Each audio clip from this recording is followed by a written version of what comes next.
you know. Yeah, I haven't spoken English in so long, it actually feels weird. So yeah, I'll just be streaming for a couple of days for private friends. And yeah, after the event's over, I have no idea what I would do. You know, for now, I'll be streaming, yeah, today, tomorrow, and the day after, I think, for the I mean, I play some runs, but then later today, yeah, just later today, we'll be commentating Spy on Silent Seed with Nave for the Private Friends main event. You know, that's that. But yeah, the chat is actually moving way too fast. Like, what the hell? That's okay. Also, yeah, I've only been playing Necro, so you know, yeah, Necro one trick. And the dogs, I mean, path is probably pretty clear. There's an advanced hallway here though, which is a little bit annoying, but unpickable. On Necro, yeah, on other characters actually quite good. On Necro, kind of shit. So you can take the golden pearl and go. Let's see, I can draw. I can take golden pearl and go like easy this way, and then yeah, fire, and then boom, boom, boom. Or you can take the last capsule and you know go on the same path, but you have the last capsule instead. With the last capsule, maybe you can skip the shop depending on what relics you get, and you do 3 instead. You don't have to fight the advanced hallway here. I think we just go. Yeah, you just go 150 gold. Necro the most interesting. I think Necro is the same as like why I like region so much previously. Yeah. And nowadays I think the Necro just has the most fun act one really. Previously I found region had the most fun act one because Necro was just like picking some garbage like powers and whatever. But yeah, then I kind of learned how to play Necro act one properly, and now it's like quite fun. No, mainly it's just act one. After act one, there's not much, but act one is fun.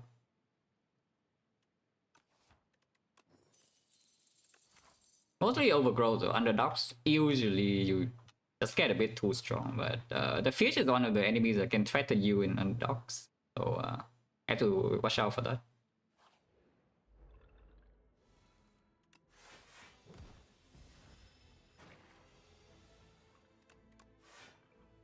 Buffing turn 2, yeah. It's 4 damage, but then you see this, right? Like this is what this is what is kind of annoying about Necro. That here, normally you never play this defense. You know, other characters you actually never play this defense. It blocks for 2. But why is blocking 2 on Necro? Yeah, blocking 2 is freaking 2 damage later on Unleash, and you also save 2 HP. So now suddenly you're comparing like dealing 4 damage to block 2 now and deal 2 damage later, and suddenly now you just block. And that's actually kind of annoying about Necro. In a way, it's interesting when the enemies don't allow you to do this, but when you can block, you just play block. That's fine. He buffs on 2 though, so I don't know whether I can actually block or not, man. I think I can. He doesn't have that much HP. Buffing turn 2 is pretty early. But like here, you can see the block already saves me 2 HP. Otherwise, I take damage. I take 2 more damage if I just attack. Because I had no lethal either way.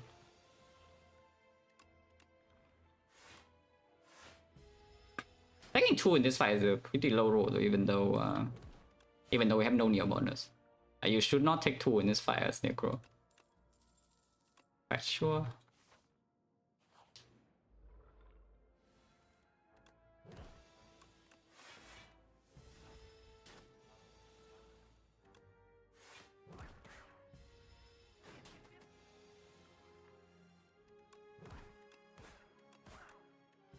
And same story, like Bodyguard you always play because Bodyguard is just 5 damage.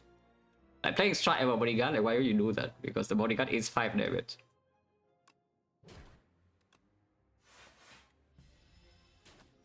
Now we either full block or have lethal.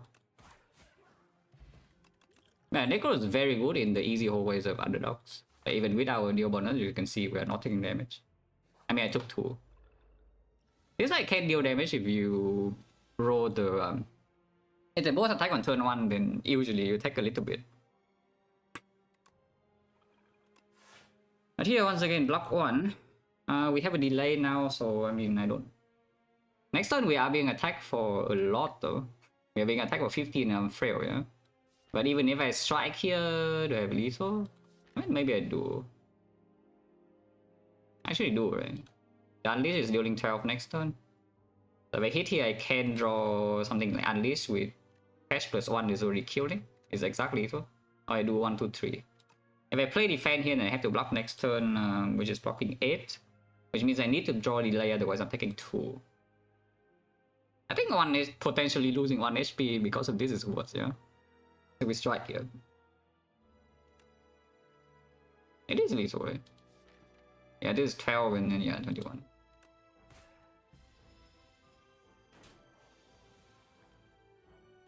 We draw delay, then we just block. And we draw delay, then we simply just block.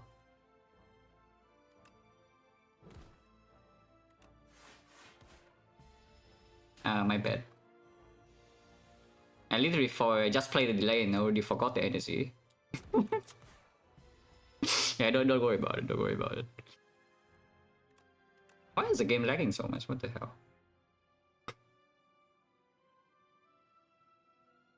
Like, why is the game lagging?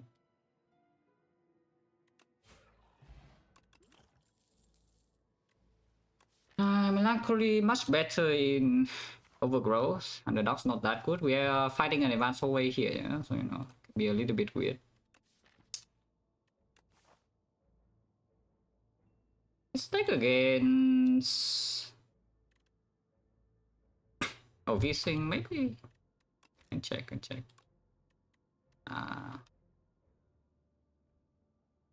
Oh, is this... Right, because normally I play, I don't really move out of the game window, you know, but here I just constantly click outside to see chat. And yeah, it's just this. Against difficulty is okay, counting Act 4 probably come out, I don't know, you give me Act 4 first and then I can tell you. No point speculating, you know, on what is not even here yet. You can only judge like what is in the game right now, no? Yeah, it's probably just done. But yeah, I'm just thinking like, do I need to pick some garbage or just drain power? So what this drain power does, yeah, is that it makes sure that I beat the Terror Eel cleanly. I mean, maybe I will take some damage, but with the potions to block front load is like fine. And if I see some garbage advance away, like the cultist, for example, I cannot actually freaking outblock the cultist. So I do need to hit the cultist, and right now I don't have a secondary source of summon, so my Unleash is not going to deal that much damage unless I draw it early. And the only thing I have is a fetch. So if I see like 2 cultists, for example, it will hurt if I don't do anything. And of course I have a shot with 286 scope. But if I have to add an attack, I wouldn't mind the drain power too much. It's okay.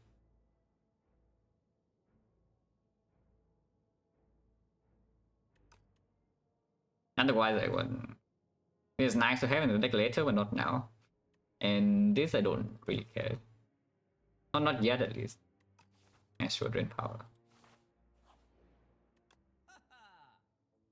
Okay, I would like to remove the drain power from my deck.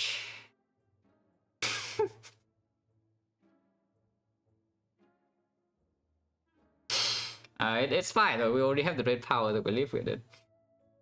So now what? If I do not have a drain power, I will just buy the bond scale, then we move on. But I have a drain power now, so do I still buy the bond scale? I mean, I know I'm buying Grave Warden. So after Grave Warden, there are a few choices. I can remove, or I can just buy the bond scales anyway. I don't think I care about the Capture Spirit. I don't think I care about the other things.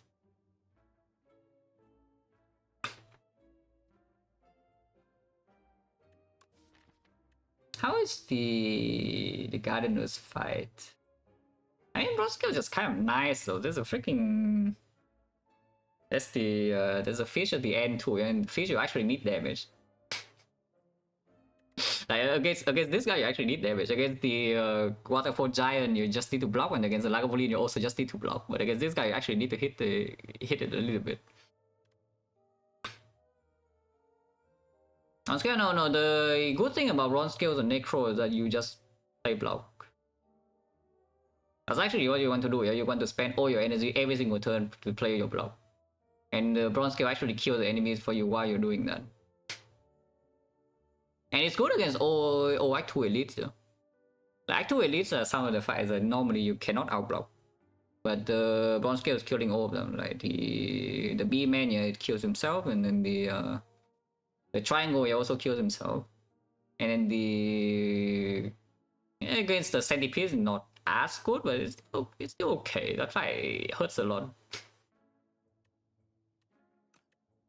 Oh yeah, sure. I mean, it's also not too expensive. Like it is expensive as hell, and this is also expensive as hell. And we buy Grave Warden.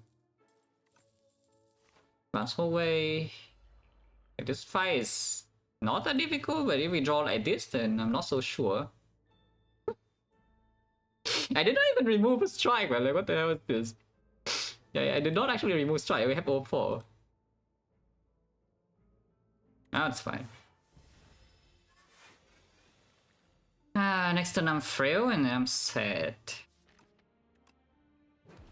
Okay, did not draw the delay at least. Next time I have delay, it blocks 9. Taking 7. Or we can play the soul right now and then draw the delay and then cry.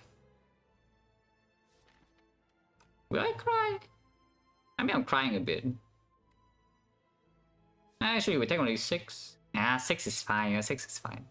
Yeah, 6 is fine, guys. Come on.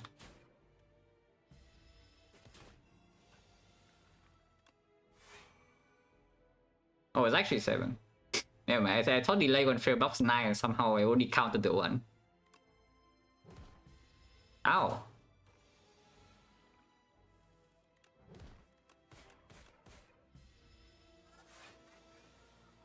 That's fine. I've seen like way worse advanced ways. Just keep blocking. Why not?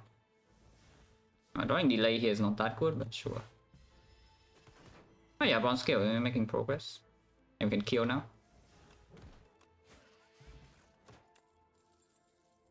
Slide of flesh. That's literally nothing. This deck will be the type of deck that kind of wants the thing later, maybe? Not so sure because you have fetch. So when you have fetch, you have a lot of room to actually build your damage engine. And yes, you do need a damage engine now for the Iron Glass. If you don't have damage against Iron Glass, you would die. You know? So you need damage against that fight.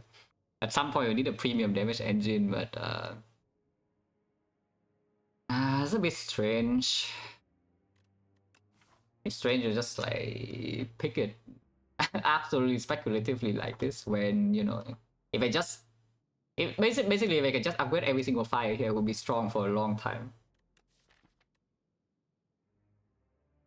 And we need a lot of pieces for this to actually become really strong. You know?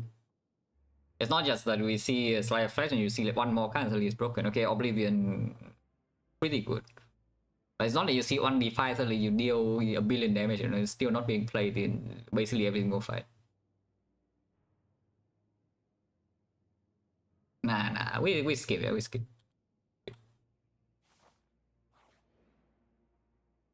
This garbage event. It's absolute hot garbage. I'm telling you, like this event on Necro is not good, yeah? You would think Necro, this event is good on Necro because it's a block character, but okay, let's look at the freaking card pool.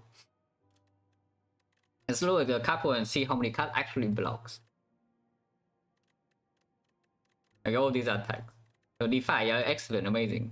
And Grave Warden, it's fine, but you don't even want to pick that many, yeah? Like, D5, you take every single copy, whether it's enchanted or not. So, yeah. It doesn't count. I mean, it does, but it doesn't really matter. You pick every copy anyway. And then Grave Warden plus 2. And how many of these are you going to pick? Because it's still not a good draw later. You know, even in Act 2 is already not a good draw in the triangle fight. It just hits you. And then Grave Warden, like, it makes a soul, you don't want to play the soul, so you just make a curse. And then later on there's like some Fido, whatever, you know, Grave Warden with Fido, complete utter garbage. Yeah, negative 4, so there are 3, you get 3, and then pull aggro, so it's 4. So there are 4 commons, quite a few. And then uncommon you have like Bone Shards. And then Death Door. And then you have Delay, Melancholy. So total, how many you have? You have 8. 4 commons, 4 uncommons. Of course, they are rares. But I'm telling you, it's pretty often that you take this relic and it doesn't even do anything for a very long time. Like maybe it gives you +2 block. And then you lose the HP and then you lose a strong potion. But here we do have freaking 2 potions already, so you know, I guess we click this. But I need to talk about this first. Yeah, that this on Necro is actually not that good. You would think that it's amazing, but it's not that good because it doesn't help you when the run is going badly. Because when is your run going badly, you don't find a Defy. That is when your run is going badly. That's true.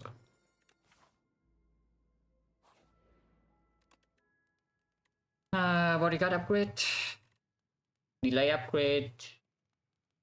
Definitely you don't need to make a damage upgrade because you have bronze scales to help a little bit now, so don't need to upgrade something like fetch or drain power, whatever. Not that I'm upgrading drain power ever anyway.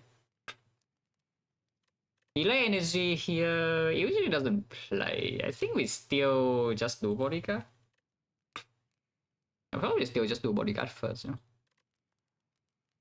Yeah, probably just do bodyguard first. Oh, this fight is a demon, by the way, just so you know. Like this fight right now, I think, is actually the strongest elite in Act 1 in underdogs, like by a lot. It's so freaking hard, man. This guy.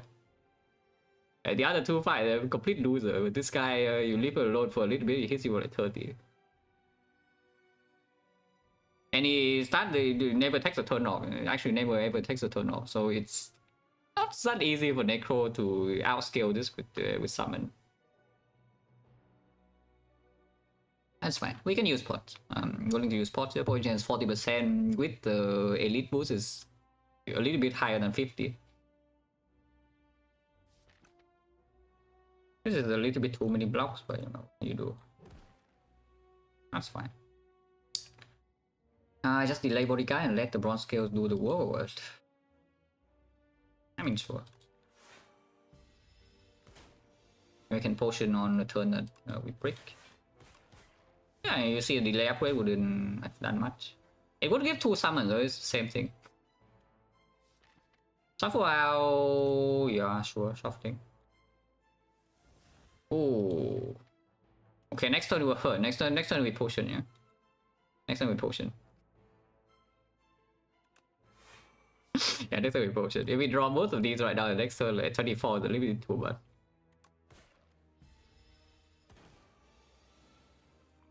Yeah, potioning. Fortifier seems fine. Yeah, I mean Fortifier seems fine. Plus 14.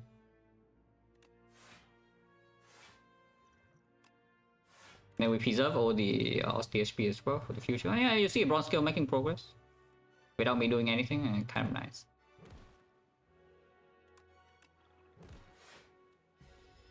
And he's dead.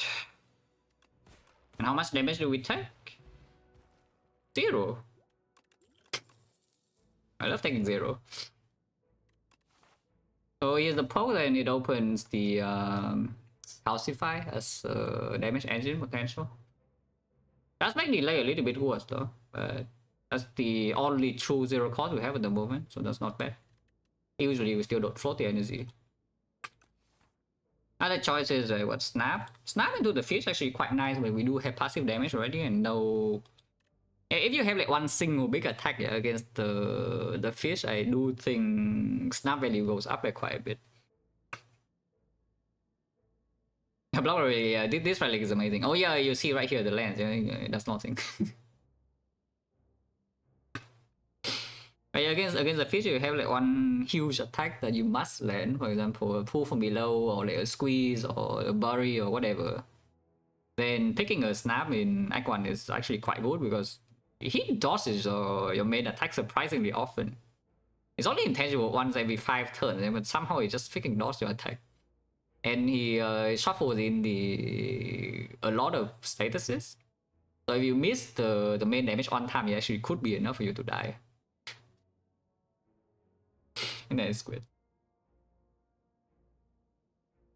Then how just do drain power. The main use for drain power I find is for the statue elite in overgrowth. Like your base deck with the drain power actually eventually will beat it. It will hurt, but you don't walk in there with full HP and die. Like otherwise you would. It's extremely slow scaling, but it is scaling. Okay, poke. I don't mind poke.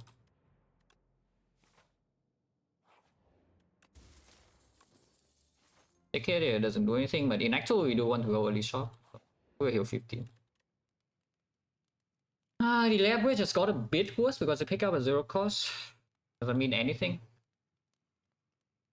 Yeah, it got a tiny bit worse because they pick up a 0 cost. At the same time, the upgrade into the fish is always nice because you can just spend the energy to play more, play the status, and then you have this potion one time. As drain power upgrade, I never do that. Like, I don't think I've ever upgraded drain power manually before. Like, it's just not good.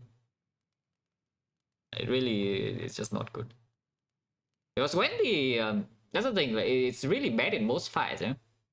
And in those fights, the upgrade is just +2 and it doesn't do anything. But in the fight where it's good at, it's already doing its job unupgraded. There's just no reason really to make a menu upgrade on this. Like, it makes it feel better when it plays for sure, but just bad. Probably just do delay, like monkey. Monkey. And here's a bronze scale, look at this, bronze scales. Bronze scale will go in.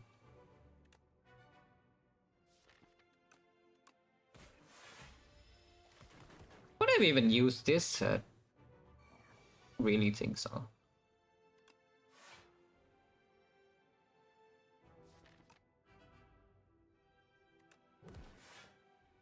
Holy drain power.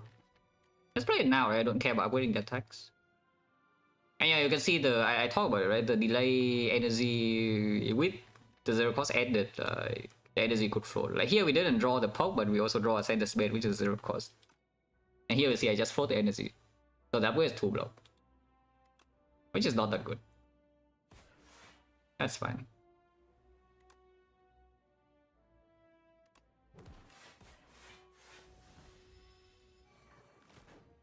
Yeah, I take a little bit. Poison chance is only like 40% here, even with the boosted chance, so I don't really care about too much. I shuffle out the poke. A bit sad.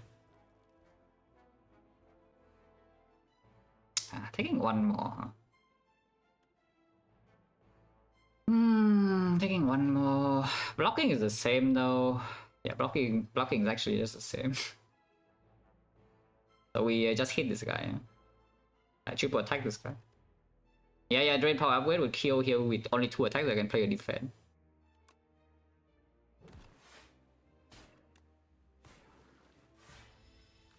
Ow. Oh yeah, now the fight should be easy.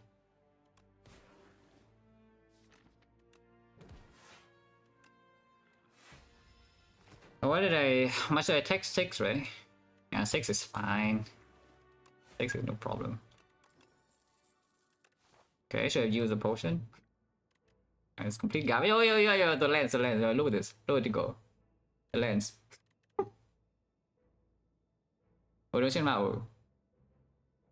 Oh, the outline. Oh, this wasn't here when I made the overlay. Yeah, it makes sense because there wasn't any donations. Okay, give me a second. Where's even the link? Dashboard. Yeah, what the hell? Okay, this is the wrong browser. Give me a second.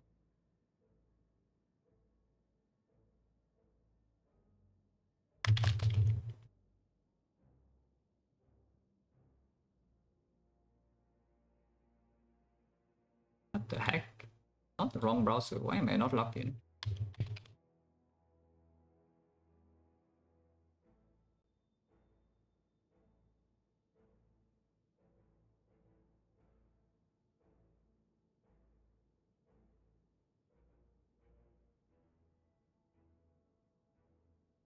Uh, in is okay. Should be like here, right?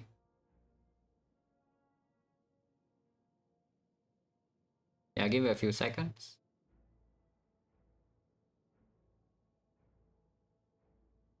No.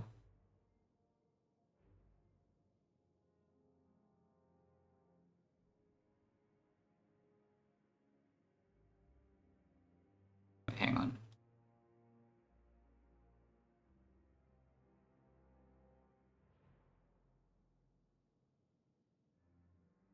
I didn't want to remove it, like what?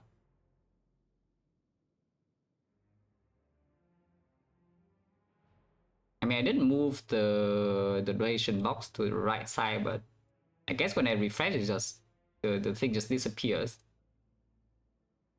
Okay, whatever. That's better.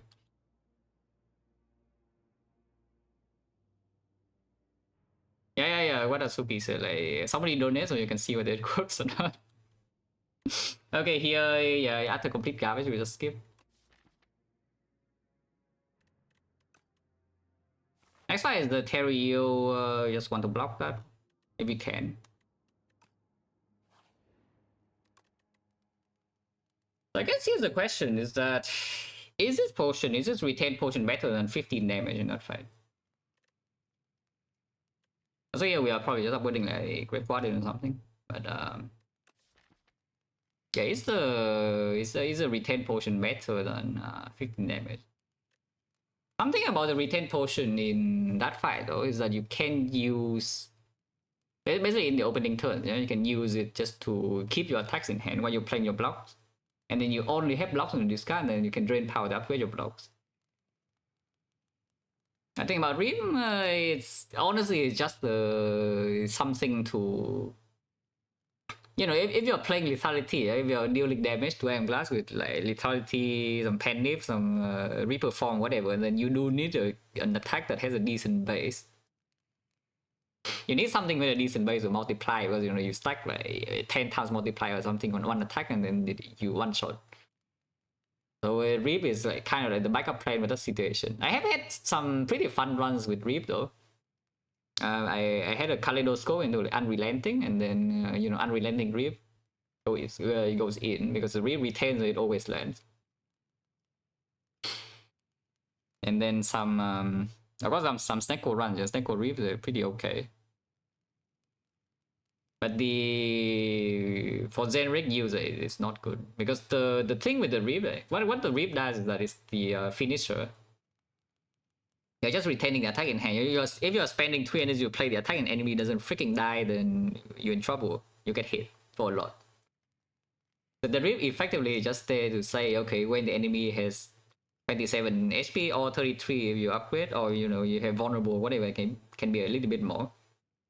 But just say that, okay, when the enemy is under this threshold, it dies. And in the meantime, you know, you lose one draw, initial draw for it, and then the card just stays in your hand forever. But the problem is that a lot of the times you cannot actually make progress without blocking first. So like, in order to reduce the enemy's HP to like 27 or whatever you already did, to block for 10 turns before that. And the Reap doesn't actually help you block. Which is just quite a sad thing really about Necro. It's a finisher, but you cannot make progress unless you can block. In a lot of the cases. Of course, it's good against a fight like the Centipede, for example, because killing the first one in the Centipede fight is actually super important. So there are some fights like that, like some AoE fights where you don't mind taking 20 to your face and not take 50 later. So you just play it with. But for general user, it just costs you a lot of HP, basically. That's fine. Right here we upward with button? Probably, yeah, sure. Stereo. Yeah, like this hand, for example, you can retain. And you can certainly retain this hand. You don't need to, but you can. Let's play this first. I retain this hand here and you play like what, Wave 1 then defend first and then delay next turn. It's pretty good, right? Actually, I think it's pretty good. Did I even play the strike? This is a real question, yeah? Do I actually play the strike? Because if I play the strike here, the drain power, I can hit it. If I don't play strike here, then draw the drain power next turn, it will upgrade the defense. Always. So like, do I care about the 6 damage? Like, how am I winning this fight here? Am I blocking here for like 20 turns and then at some point the bronze scale splits and then we go in with Unleash? Or am I trying to, you know, rush the fight a little bit because I say I cannot block here forever? I don't know. I don't actually know because it depends on when we draw the rain power. And we don't have a remove, yeah? Right? In this case, don't have a remove or don't have a snap or scalping strike or something to guarantee or a cleanse. To guarantee that we absolutely can block every single 24 hit. But now I don't think the 6 damage actually matters too much. No? So I don't think I play it. I don't think I would play it. I'm willing to also skill pot here, by the way. If the the drain power. When you see it, upgrades the defense. Like how is it upgrading the defense, guys? No, really, like how is it upgrading the defense? Always. I cannot hit a strike, yeah, because there's no strike in the discard. And yeah, we play delay now, right, I think. Even delay next turn blocks pretty nice. We're still retaining. But delaying now, next turn I do have some block and we can shuffle out like all the bad cards. Oh, boom, defense plus. Actually, no, I cannot shuffle. I only draw 4. I cannot shuffle here. Still fine. No. Of course, we play the soul to exhaust this center spin, and then we block. We lose a bit of progress, but I think we can push the HP down a tiny bit. I think we can push the HP down now. Don't actually think we will be able to stay here for that long. Yeah, if I draw the delay here especially, but I guess we can still delay bodyguard. Could even split next turn. How bad is splitting next turn really? Depending on what I draw. Maybe it's not that bad because blocking this turn is not so easy unless I draw the whip button. But here we can just attack with 5 energy. Like, what was wrong with just attacking? Of course, it does mean that after the split we hit me for 36 and that's a big number. But we can also open skill point, I don't mind. Otherwise, we lose 4 HP and all the progress on Osti, and then building back up is very difficult because he's splitting himself like very soon with the bronze skill. So now we change, yeah? Now we play all the strike first and then drain power because then we can upgrade the strikes. Is that true? Or do I still want to upgrade block? Because blocking 36 is not impossible. Yeah, blocking 36 is not impossible here with all the blocks being upgraded. If I upgrade the strike, then I try to go in. I think we just block, right? What is wrong with blocking? I don't see anything wrong with blocking. What is wrong with blocking really? It's only 36, you know, like, look at this. Yeah, you think 36 is like anything?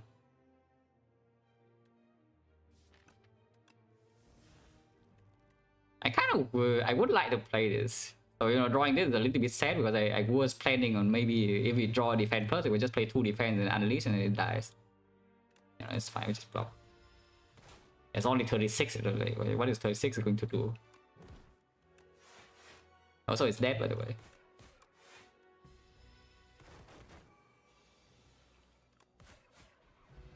So how much did I take? 0, right? Yeah, I don't think I took any damage. That's pretty good. Right hand has another 0 cost, it makes the delay worse. I mean, it has synergy with the delay, but at the same time makes it worse because you can float energy. Oh yeah, the lens. Amazing relic, because I talk about on Necro. Insane. And see, 3 fights, we haven't even seen a single block cut. That's what I'm saying. Like the Necro's card pool actually doesn't have that many cards that, you know, this boost. So there's not a. It's not so insignificant. It's not such an insignificant chance. You take the lens and then you don't actually see a block cut ever until maybe mid to back 2. And then you're set. Oh yeah, we can count down and then we count down bronze skill and just block forever. Is that a thing? Count down into the fish pretty good. Count down into the triangle not as good, but it's okay.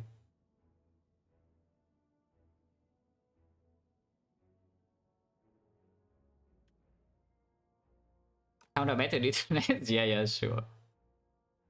I mean, it's not like we are not picking this, yeah, of course not. It's way too late in the act now for that. And we also have the bronze scales a little bit. And it's not like this thing kills the centipede either. It kills Act 1 whole ways and then in Act 2 you're set. And not that sad, you see the cockroaches, but cockroaches also get killed with this. It's just whether I want to pick a speculative right hand or not. To Giga open most the attacks. But I think with Poke and Fetch we're already kind of in. Squeeze is already pickable. And pretty good as well. There's no need to have this just to open Squeeze. Don't mind countdown. Oh god. The Sao is not here. Yeah, don't mind me, the Sao is not here, but it's okay. I'll do fine.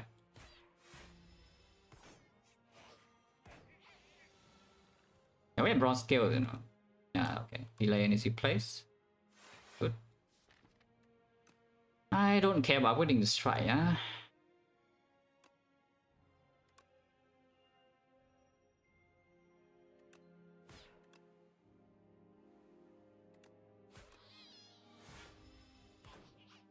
It shouldn't be taking damage, man. Let's just be a little bit careful. Yeah, it doesn't take damage. Holy Lance!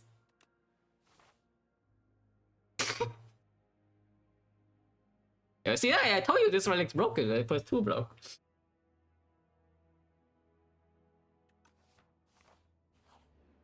Okay, what are we doing? Counter upgrade, probably the only thing that makes sense. The other thing you could do though is that you could upgrade the Fetcher. You could actually just upgrade the Fetcher to do like only one thing with it. There's exactly one thing you do if you upgrade the Fetcher is that you see clone. That is the only reason why you could upgrade the Fetcher. And that's only around like what 5%. So you know, not exactly a very good play, but it's a fun thing. Prism and Iron Glass make the block unleash plan harder? Well, not really, because you have other plans for those fights. But for most of Act 1, you're still just blocking. You're still playing Act 1 the same way, and then you change your plan a little bit to accommodate the Prism and the Iron Glass. And yes, you do need a plan against the Iron Glass. The Prism, not so much. Prism, honestly, you can just ignore and kill it with HP. Like a lot of the times. It can just be a good deck. And the funny thing, yeah, is that when you play decks that are supposedly countered by the Prism, is that you have a very skill heavy, block heavy decks. You know what is dealing the most damage to you in Act 2? Yeah, it's not the Prism, it's the freaking Centipede. You're still taking more to the Centipede in the fight that supposedly counters your entire build. That is like pretty sad, but it's true. And yes, if you have like 2 fights that you're bad against in Act 2 and suddenly you cannot farm every elite. So it is it's a meaningful nerf to the Necro. Oh yeah, the Iron Glass you actually need to respect. If you don't have damage against the Iron Glass, you will die. Losing an I lost a run. Yeah, I do lose. Not a lot though, but I do lose like, once in a while. I don't play that many full runs though. I play a lot of I just if I see that I'm making a mistake in Act 1, I just like freaking abandon end of the act. It's the same thing I do for Spy 1 when I practice. I just play Act 1 until I feel like I don't make mistakes.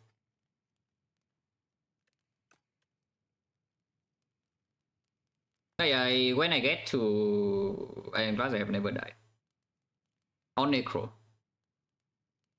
I don't think I have died to Iron Glass on other characters either, but yeah, I just mostly play Necro. But kind of mistakes are like picking Reap. No, but the Overgrow, you have a lot of things that can go wrong, like, especially Ventamax. You're fighting Ventum, there are a lot of things you can do that just kill you. Because Necro against Ventum, before the... And this is actually maybe the most significant thing about the Prism being in the game.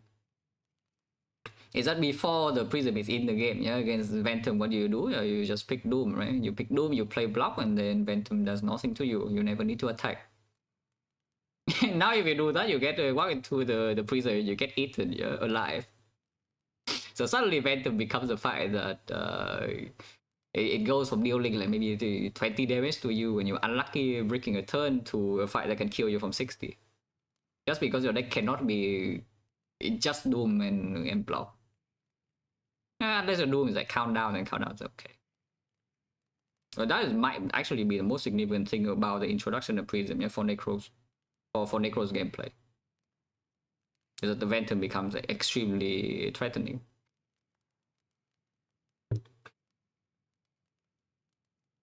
So there are a lot of things that can go wrong, and without not being able to play just Doom and block also makes the Keen fight a little bit harder. Not that much harder, but a little bit. It costs you more HP, you know.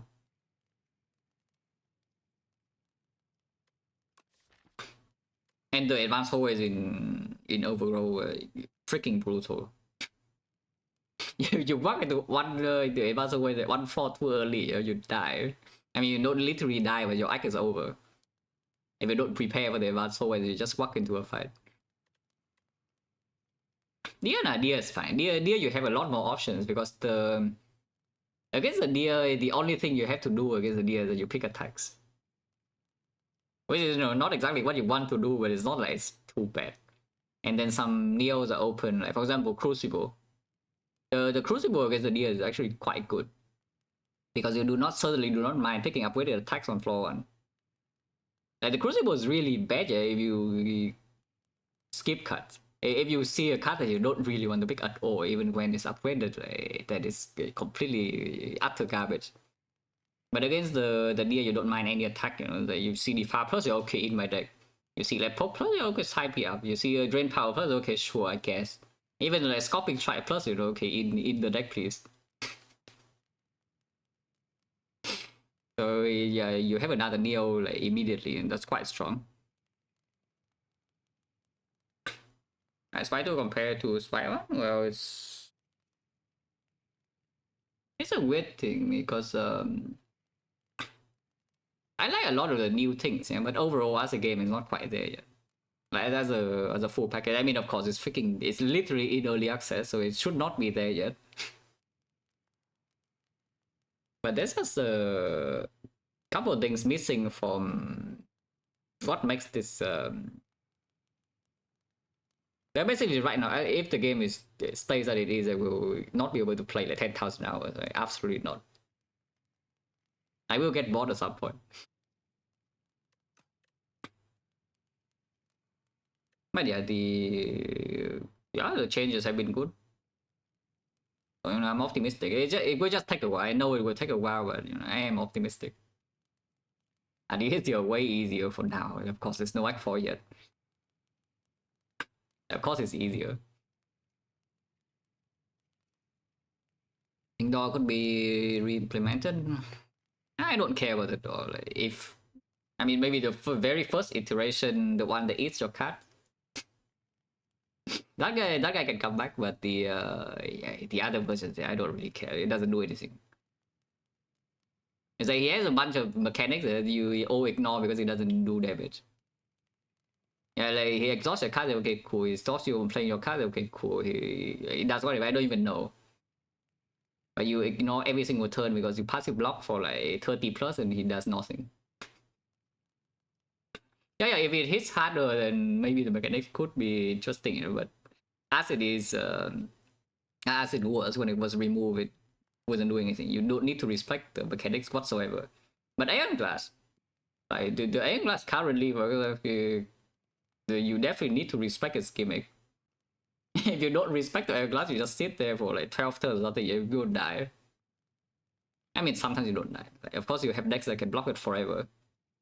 Like, you cannot deal with the Withers, at some point it will kill you from full in one turn.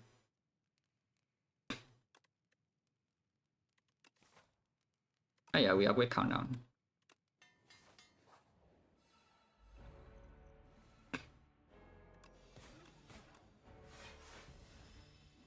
Would prefer the not potion here, but I don't mind using potions too much. Drain power turn 2. I not drain power, the countdown turn 2 is very good. Ow! He's dead. There's also something about this fight I have noticed is that the somehow the delay beast is very often. And he does attack you quite. He does attack you like almost every turn, but somehow I just found the delay beasting pretty often in this fight. I guess it's because it only attacks you for a lot in like exactly one turn. And then every other turn the other block cards are doing enough. But if you want to keep the fight around, you have to keep playing it. And that's weird. Okay, here do I want to shuffle or not? I mean, I don't want to miss this 3 damage. I guess you can play power into delay and then fetch. If we draw the other beacon, then yeah, -6, unlucky. If we top deck exactly the delay, then I'm set. If we top deck the defy, then you know I'm also set. I want to shuffle both of these in, I think. Okay, strike is fine.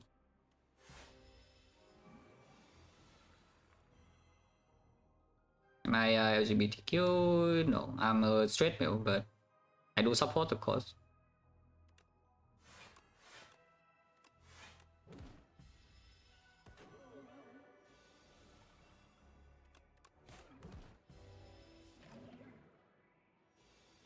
Oh yeah, this is the only turn that the thing lands really.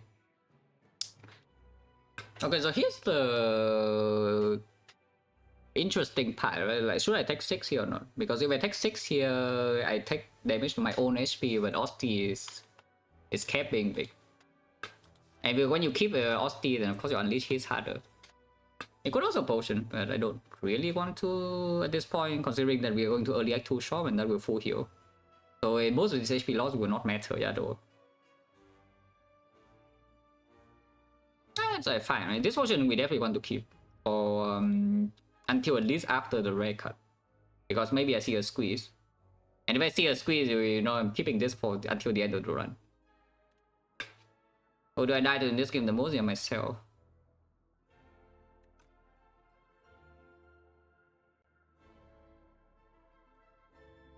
But okay, yeah, maybe just grab on the delay and see a little bit. Don't need the potion yet. In the meantime, passive damage is going in, you know, both the bronze skills and the countdown. Ow.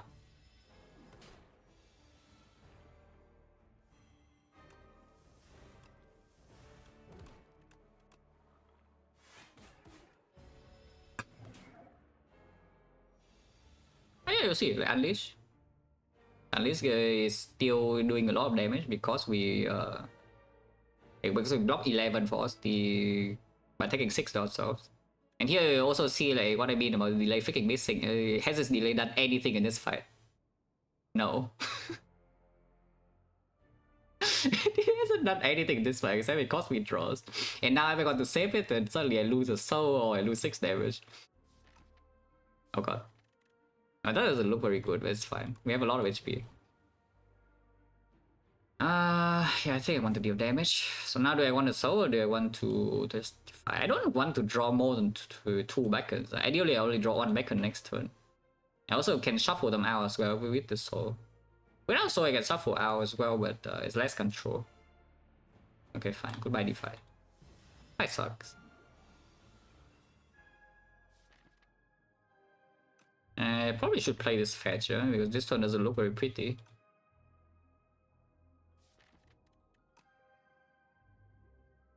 Actually, he doesn't even attack. He does, right? Yeah, he does attack next turn. It's not the huge attack, but he does attack. If I play fetch here and draw another back turn, I guess we can... Ideally, we draw delay here. So yeah, to draw the 2 more back turns. This is fine, no? I think. I think it's fine. Oh, actually, it doesn't attack. Never mind, I'm stupid. Yeah, this is a cycle. I know it doesn't attack once every 5 turns, but it's this turn. Yeah, it's this turn. Okay, never mind. Everything's good. Okay, this is very hard. But we block this just fine. And now Osti can die. Now Osti can die because the countdown is killing it already. Bye, Osti. I mean, it's still alive though.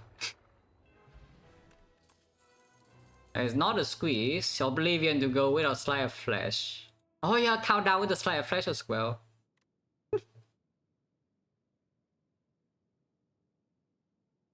And we have no Slayer Flash, guys, by the way. Oh yeah, here's just called the Void. See, yeah. Only thing it makes sense. That does mean the Touch of Insanity is still having some use, because the Core of the Void can make an expensive card. And for now, of course, you can just make it on the delay to give you 2 energy. But it's not that strong. On the other hand, we do have Sustain from the Mew ticket, so I think we can keep the potentially strong potion for a little bit longer. Cure versus Skill Pod. Cure is probably stronger than Skill Pod, right, in this deck. Deck's not that bad.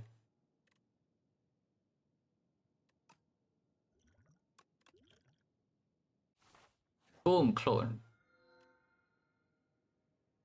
Okay, no clone.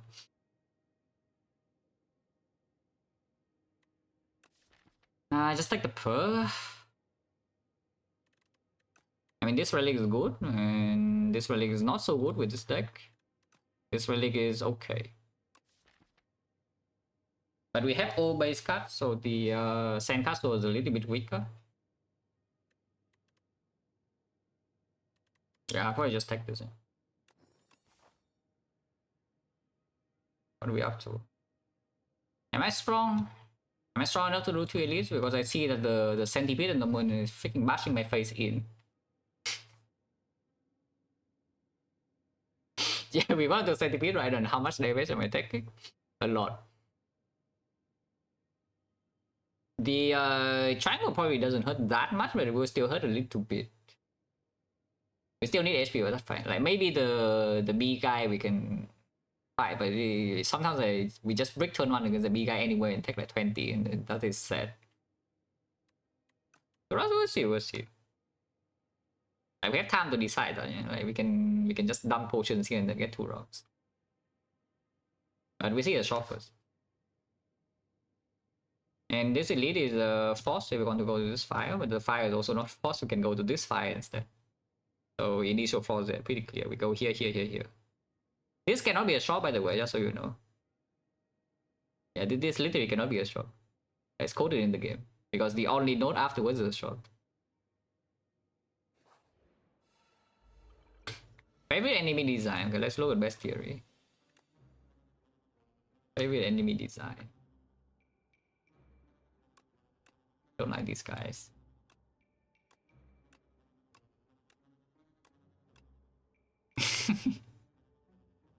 But this guy is pretty nice. Yeah, pretty sus.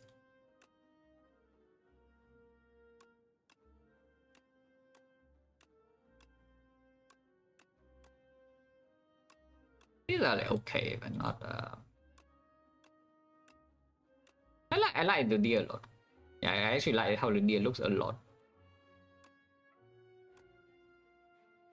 In terms of like whatever.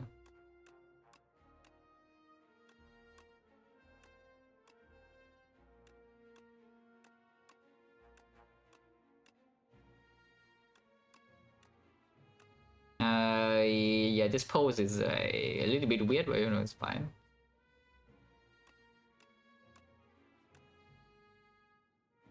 I like the giant too. Like the deer and the giant for Akbat bosses are really good. Design for art, yeah, for art. I mean, the enemy design itself is good too, but you know, the art.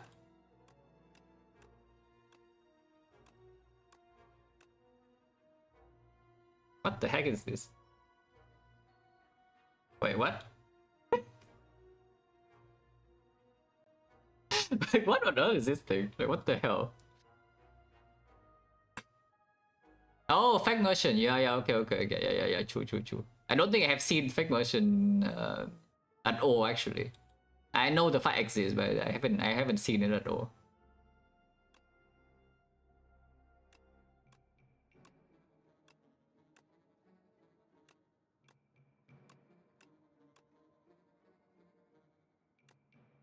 The crowd actually looks really cool. Yeah, I think I like how this guy looks a lot. I don't like the fight itself. I think the fight itself is pretty boring, but the visual of this guy is pretty sick. Honestly, man, is cool too. I just really like a boss that's like so much bigger than you, you know, it just stands over the whole screen. The gameplay wise, this guy is the best, yeah, but the look is not so much. I don't like how he looks.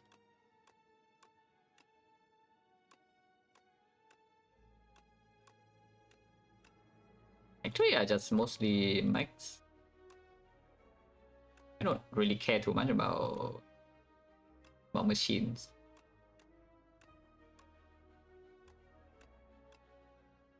Yeah, so mostly it's like the deer, the giant, and then yeah, the crab. And they're gonna add like 2, 3. I mean, that's the plan, no? Yeah, didn't they just say that they will do that? But yeah, here you see the gorgeous of the heavens blocking Bowbuck with the delay. You know, good for me. Oh, we should spend energy now. Next time we still have energy. And now what? And I block this again. Basically, the question is whether I should just cure, whether I should hit this or not. I think I can block this again, right? So we hit this guy. Because he attacks every turn, like pretty annoying. Yeah, Defy. Oh, thank you, Defy. We could double Defy here to preemptively weaken. Honestly, I don't mind too much. And now we can kill this. Yeah, and we can block again. Exactly 12, yeah? The Gorgon and 10. Perfect.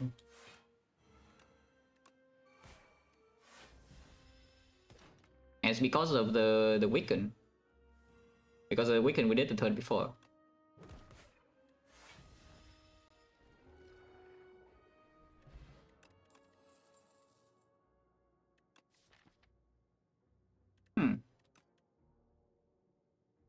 Why is it green? Probably just take this, right? And that's the first like easy access to damage, yeah. And of course it opens some like lethality, it gives us a immediate upgrade target. And then what time it is? We have bronze skill, I saw this one coming, so I bought this in the icon shop. I saw it coming, so I bought this to prevent like whatever crap that could happen.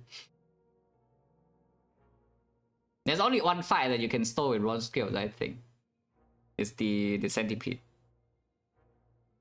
I don't think anything else in the game can survive bronze skills, no? Yeah. Oh yeah, here calcify. Oh, you can take this, but yeah, I don't think so. Calcify, then we have 3 powers, but you'll have this front loot block a little bit, and we have energy to play the powers as well. Probably okay.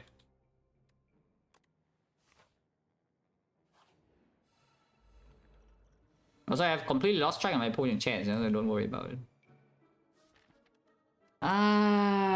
This is annoying. I still have all my strikes, so it's not impossible to get my cut back, but I think whatever he steals here is gonna be bad. Plus battle of Costa after I plus is very good. Yeah, whatever this guy steals is gonna be bad, yeah? It's like either powers or delay. Always steals an uncommon card. Was one of these three? I guess I can still fetch. But fetch I don't want to give away either. These potions don't really give me an extra attack though, so we could get on.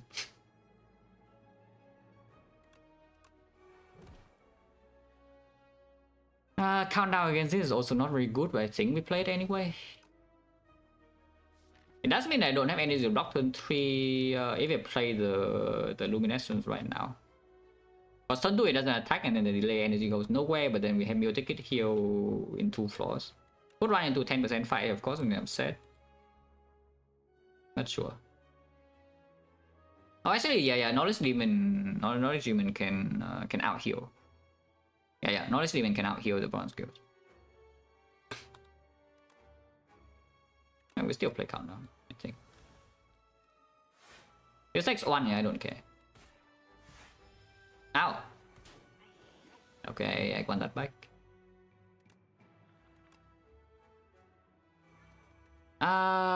Yeah, this defy doesn't do anything, right? Next time he flies is 3, and then he attacks again is 2, and then he runs away is 1. Yeah, this defy doesn't do anything. So we don't keep it around, and we just let it exhaust. We play Dream Power. And next one get hit. Probably.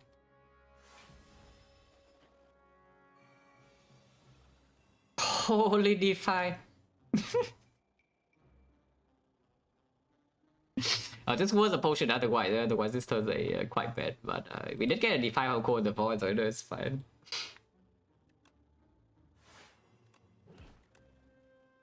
This doesn't take damage, my OST dies at the same time. Yeah, it's already only 3 stacks and we have a poke next turn.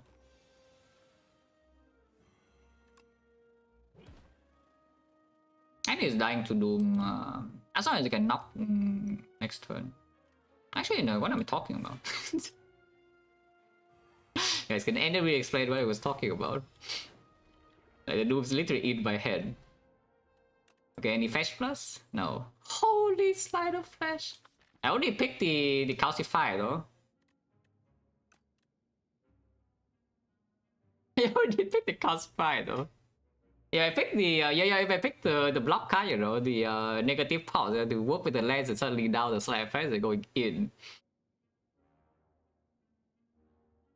Least value character to play, I like them more. Yeah, at the moment I don't really hate any characters in Fight 2. I don't like them that much, but I don't really find anything like particularly too boring.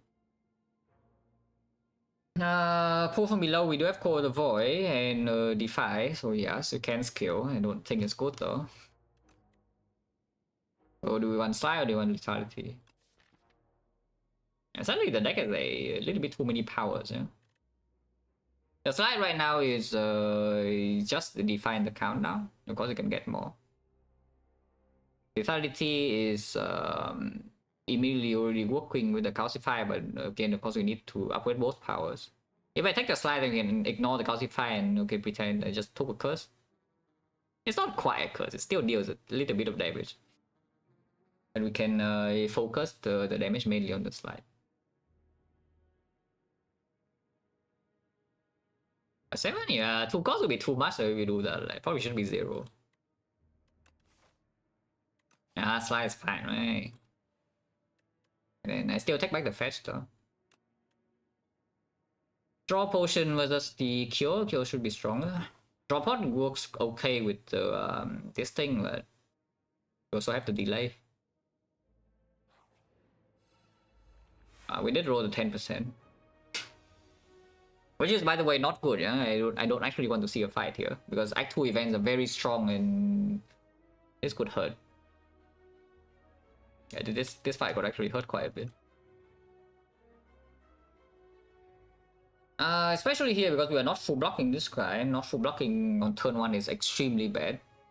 So this is probably a KO angle immediately. And hopefully we draw into enough block to just stun this guy now.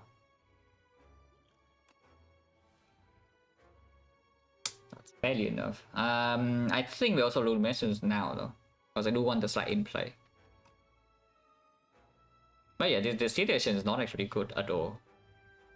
Yeah, this fight is bad and the draw though is not that good. We do heal 50 literally next floor, so you don't have to go crazy, but if we don't kill like these guys soldier, like, it will be too much damage incoming to deal with in a couple of turns. And there are a lot of bricks here.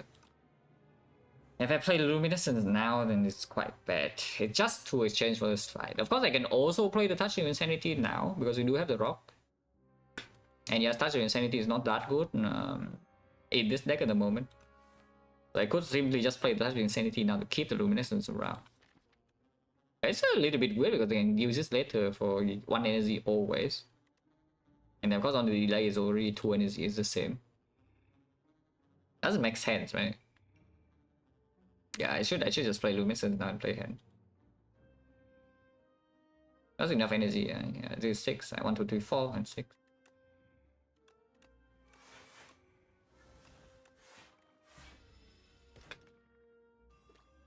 Epic, why not?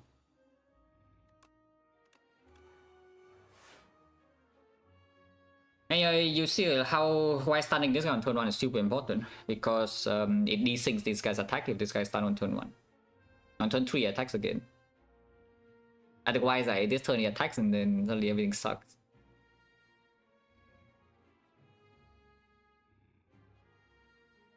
How involves spy to balancing these? I have absolutely zero. Absolutely zero involvement, so you know.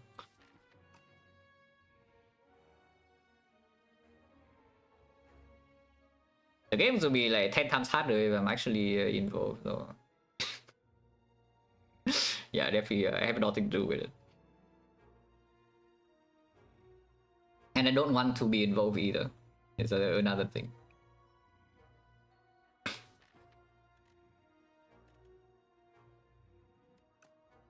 Yeah, Slide Countdown is in play, yeah? So we do have damage. Next turn, I still need to block this guy though. Or we kill him, but we have a Define Hand, there's a delay. I'll probably still hit this guy first.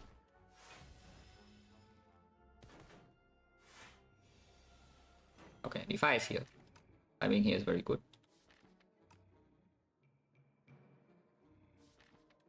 Next turn, we'll hurt a little bit, but it's okay.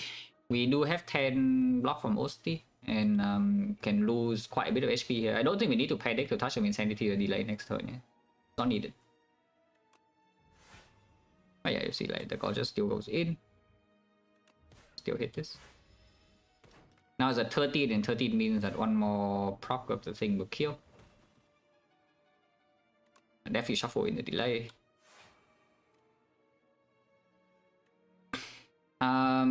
Should I kill this now? Probably, right? I probably should just kill this now. I want to shuffle in Unleash. I think it's okay. We still need to kill the Bowbuck in case the countdown doesn't hit this next turn.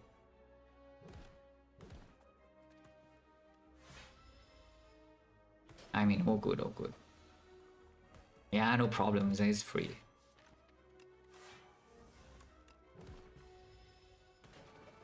If the two guys are controlled, this guy is not doing anything. Also, it's dead. So we just need the opening turn to go well enough that we control these things.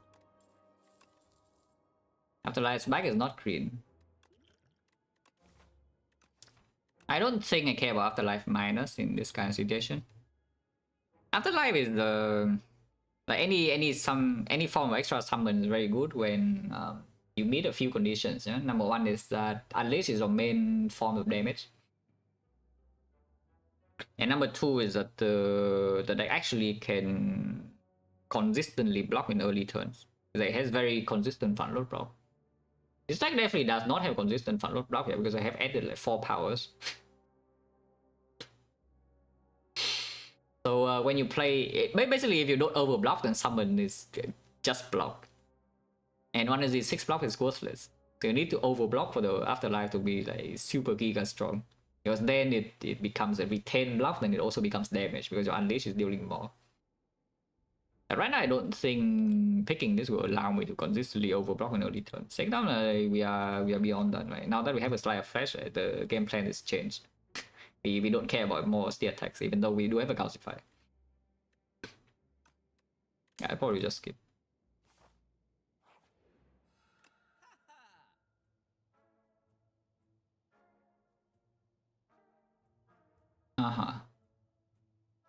Any other shop? Don't think there is. Yeah, no shop. I don't care about being rich, right? I think. I don't think I care about being rich. Oh yeah, lens. Amazing lens. And I don't think I care about being rich. I understand that we also don't care about the lethality anymore. Of course, you can still pivot back. You can say, yeah, okay, the slide is just the is an impulsive mistake, and now you can pivot back to lethality full for below, literally in the shop. And you can play to Core of the Void instead. Giga Dodge, we don't make Giga Dodge. So Dodge is not Giga O, yeah? You know 5 energy Dodge makes like 15 summons, right? 5 energy Dodge makes 15 summons and you get hit. Don't understand when I nerf faster, yeah, it should be 3 block. If you don't think it's good, then I don't know what is wrong with you. Faster is still too strong, and it's also just a boring cut. I don't like this cut conceptually. It's just like boring as hell. Okay, you have this card from Neo, and then now you skip every block card, and you block the endgame with your defense. Oh, very fun. Yeah, you block the entire run with your basic defense. Very interesting. Engaging gameplay. You skip every card.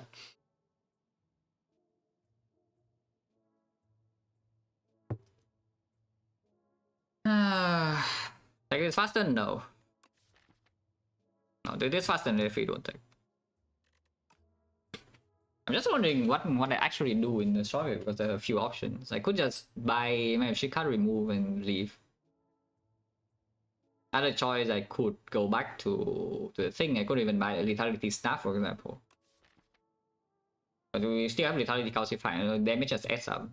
You don't need to go all in the Slide of Flash. You can have multiple avenues of damage. And it's not even that bad.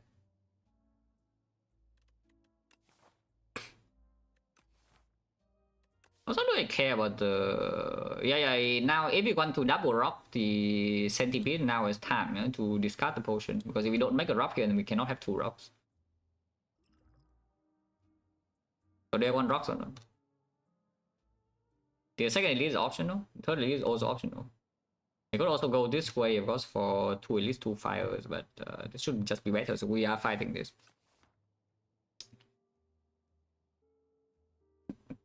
Maybe it's just membership card remove. Like, what is wrong with membership card to remove? When we start removing this game, you're floor 2. On Necro, it's on Necro, I would like to click remove every single shop if I can. I know I didn't do it this run, yeah, but you know, there are better things. But maybe my remove on Necro has gone to like 300 before, which is I have spent 300 on a remove. That's a lot of gold.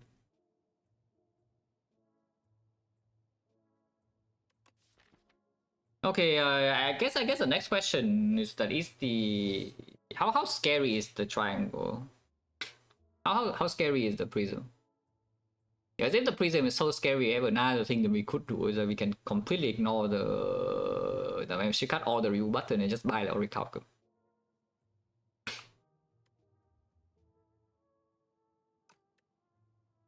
Yeah, we could also just simply buy the Oracle. It makes the prism file like, massively easier. Like, it's so much easier with Oracle. It's crazy.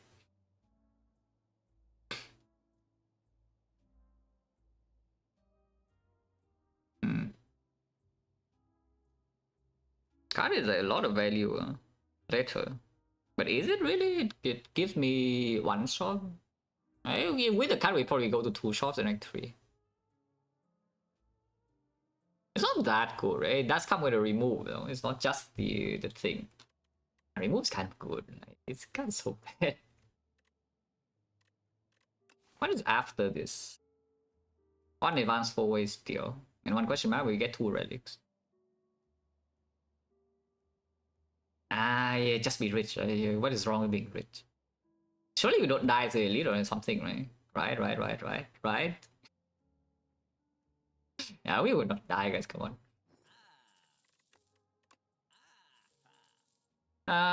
Okay, I guess next question. Are we replacing a potion or not? Because people is not that good.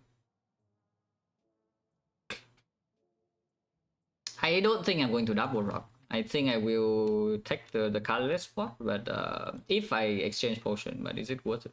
Probably is. Yeah, especially after buying a membership card, I think I should just exchange pot. So we just toss away speed point and take the colorless.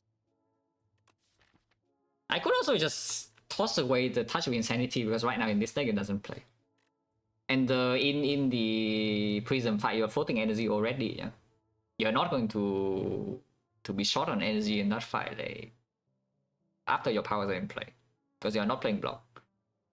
So when it goes to 6 at least, when it's 3, you're still playing every block. So I'm wondering, like, is it worth it to just throw away this touch of insanity? We don't have any way to pull the card back, you know. No Neos Fury, no Great Blast, no what's the card? The thing that pulls 3. Suddenly I forgot the name. But yeah, whatever, doesn't matter. Sweet Pot can play 1 turn. It's like 10.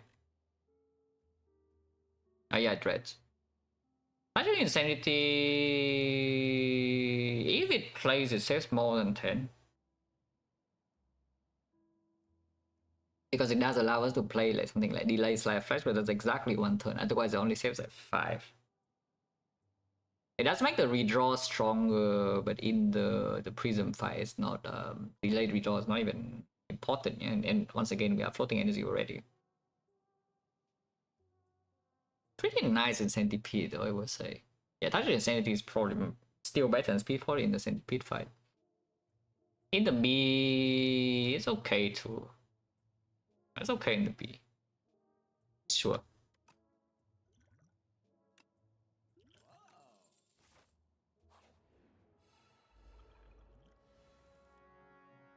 I mean, we just play 2 powers. Hopefully, don't get like Giga hit next turn. It would be quite sad. Oh, we are not getting Giga hit. Just play Luminescence now. Play Delay, Call the Void, I think. Yeah, I do want Call the Void in play. Next turn, we still have the energy to block the next attack. Yeah? And then next cycle, the cycle afterwards could be a little bit fishy, but we do have like quite a bit of damage incoming already. So I can attack 1 time here, which I think will play Drain Power over Poke. I mean, of course, right? Like Drain Power is just stronger. I can play another attack as well, but then I actually want to save HP on Osti here. But the second attack cycle, we could take damage. We could even take damage this turn. I mean, we are not though. But, you know, we could. You know, 2 slides in play, and it would die soon, maybe. In the meantime, I'm still storing Osti, so we're fine. Oops. It's double slide Oblivion, yeah, which is quite strong if we can get it.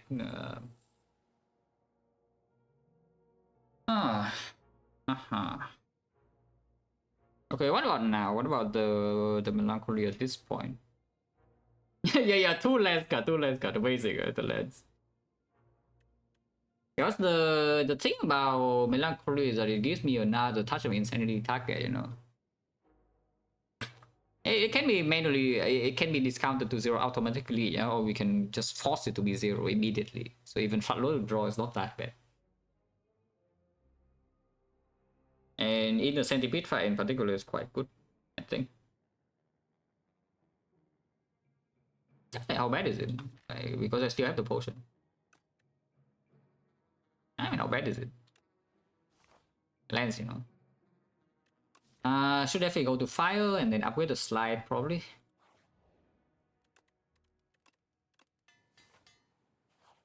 What are you? Okay, first. We did not hard brick, so it did not take giga damage on turn 1. It does mean I had to spend the luminescence for 1 energy only, you know. It's a little bit uncomfortable for deploying these powers, but we can still have this. Or I can use it now for 2 energy if I want. Is it so bad? It probably is, right? We have like so much random damage out of nowhere. Yeah, spending luminescence for like 8, but we can still use this later. It's probably okay.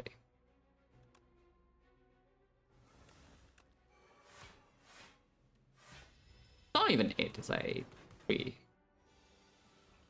That is fine. But not if he wants to be played. Delay is not needed. So we could just play like Grave Warden Bodyguard. Which I don't mind. Oh, next turn will hurt a lot. And then we have the color spot. Yeah, drawing all my block here, and next turn he hits me with like what 40. And we cannot shuffle. Oh, that is bad. But we can open color spot maybe. I don't think attacking makes any sense, so just hope for the best. At 32. And yeah, the fashion and shuffle here, yeah? You sow into the fashion, you play, you draw days.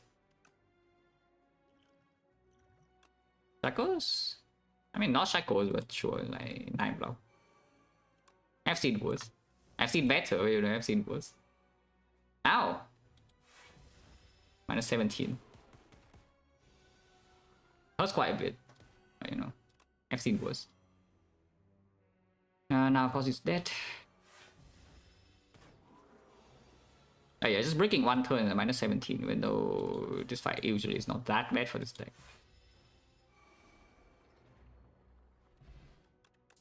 Rich. No shop though, so no payoff. But I'm rich.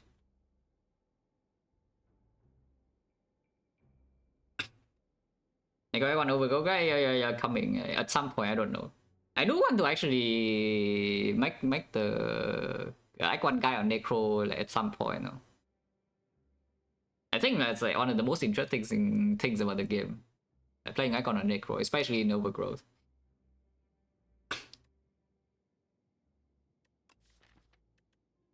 But yeah, here we're skipping. I don't care about Replus.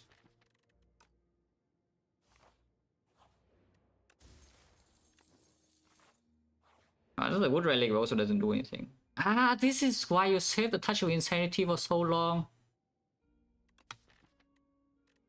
No, seriously, guys, this is why we have saved this potion all this time. It's been scary a bit, yes. This deck doesn't scale up to the heavens, but and the damage is not that fast, so yes, Nordic Demon is not a trivial fight. We do have like some drops though, so we can push like 30 at least. I mean, this doesn't do anything, and of course we just lose the gain the HP. Now here's the situation though. It's not good, yeah, this is not good. The situation is actually like, quite bad because the against the elite, losing 17 against the B actually puts the very bad situation here in this Act 2. Because now I don't have enough HP to now I don't have enough HP to just fight 2 bodies. I simply do not have enough HP to fight 2 bodies and also the Knowledge Demon. If the deck doesn't get like quite a bit stronger. So we go.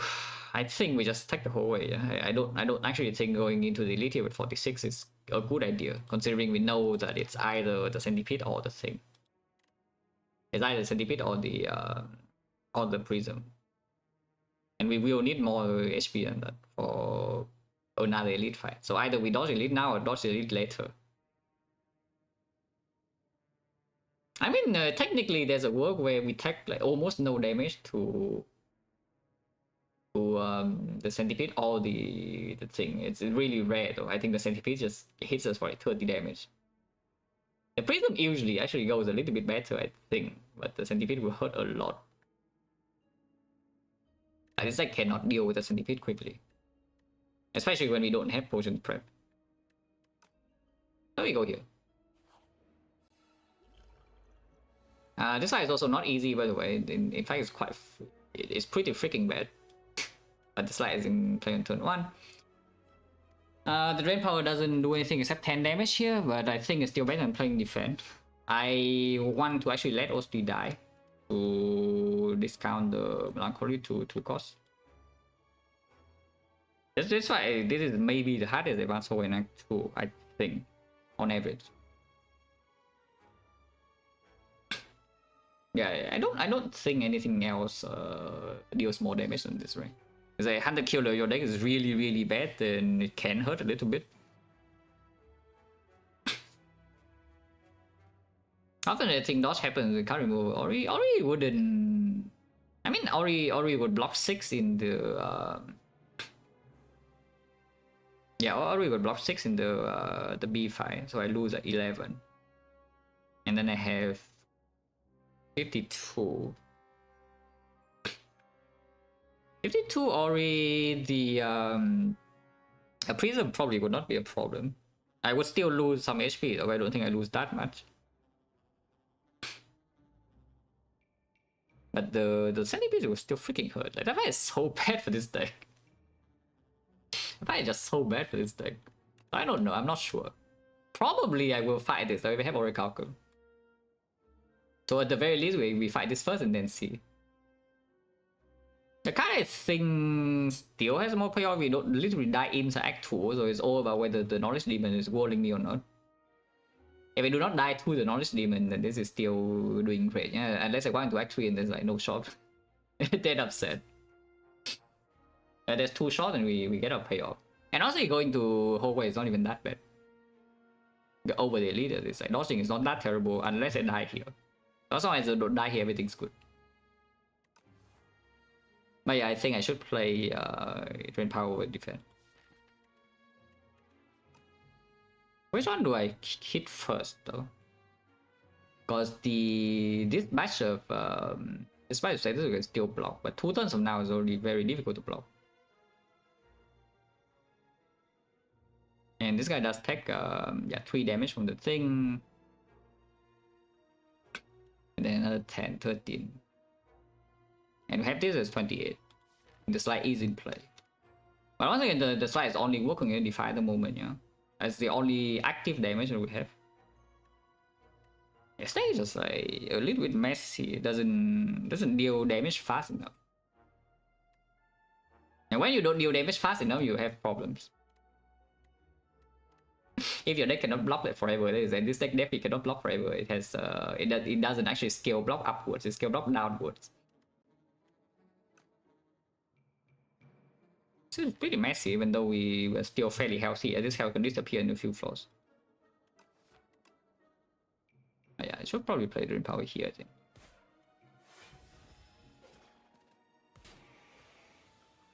Okay, countdown's good. Delay here would be nice.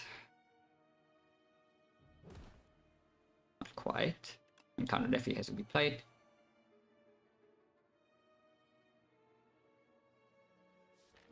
Only poke left, yeah. Melancholy can be discounted to 1 next turn. Next one still hurts, by the way. But I think we do Luminescence now. And play like Luminescence, double toxic, defense strike plus. Probably.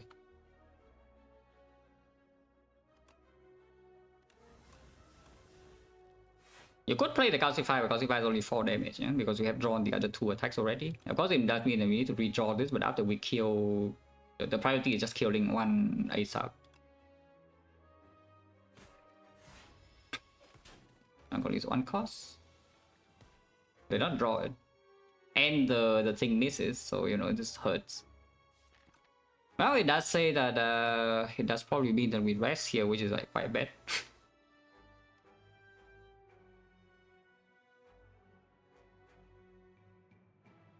Sorry, 10 is pretty much 436, yeah.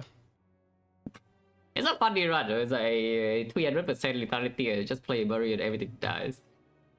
And there's the new research as well to play, to just like play everything with third one. It's fast. Yeah, this freaking hurts and there's not much to do. So now I'm just sad. Because we didn't draw the good cards, you know. This card's very good, this card's very good, this card's good. But we bottom deck 03. Ow. 10. Actually 0 cost and we save it for next turn, yeah? Delay don't need, right? Don't need to play delay. Can play bodyguard here. Let's try here. Oh, that was painful. Fight is over now, of course, but you know, it was very painful. I do want to set out to Nick 4 to 9 for sure. I just defend now. It dies next turn, we play one more skill and then go. Okay, this doesn't help. Let's tell me it's Retro. I don't really think so. Yeah, this deck doesn't have the manipulation for the Retro to land even with the Calcify, and it's Calcify minus. And looking at what is happening, I feel like we might actually need to rest twice. And we are resting twice. This Retro definitely doesn't deal enough damage in the Knowledge Demon to justify being in the deck. So we just skip. So we skip here, go here, rest, and most likely we'll not even fight this. And hopefully these fights go well. And probably rest again before Knowledge Demon and maybe get to that fight and then hopefully can cash in with the membership cut. But yeah, here we rest.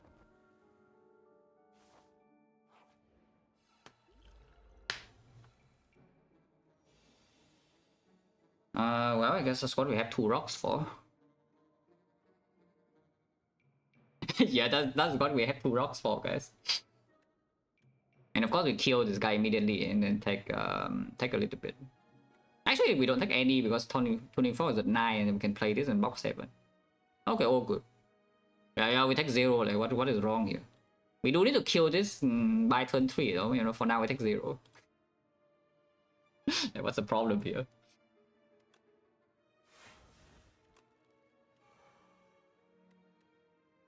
We need 16 here, yeah? So just unleash, try, and then 2 rocks. Good enough.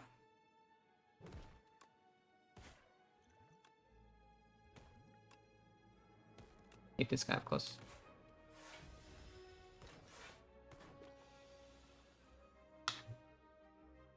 Okay, we do need to kill this next turn. I mean, need is a strong word, but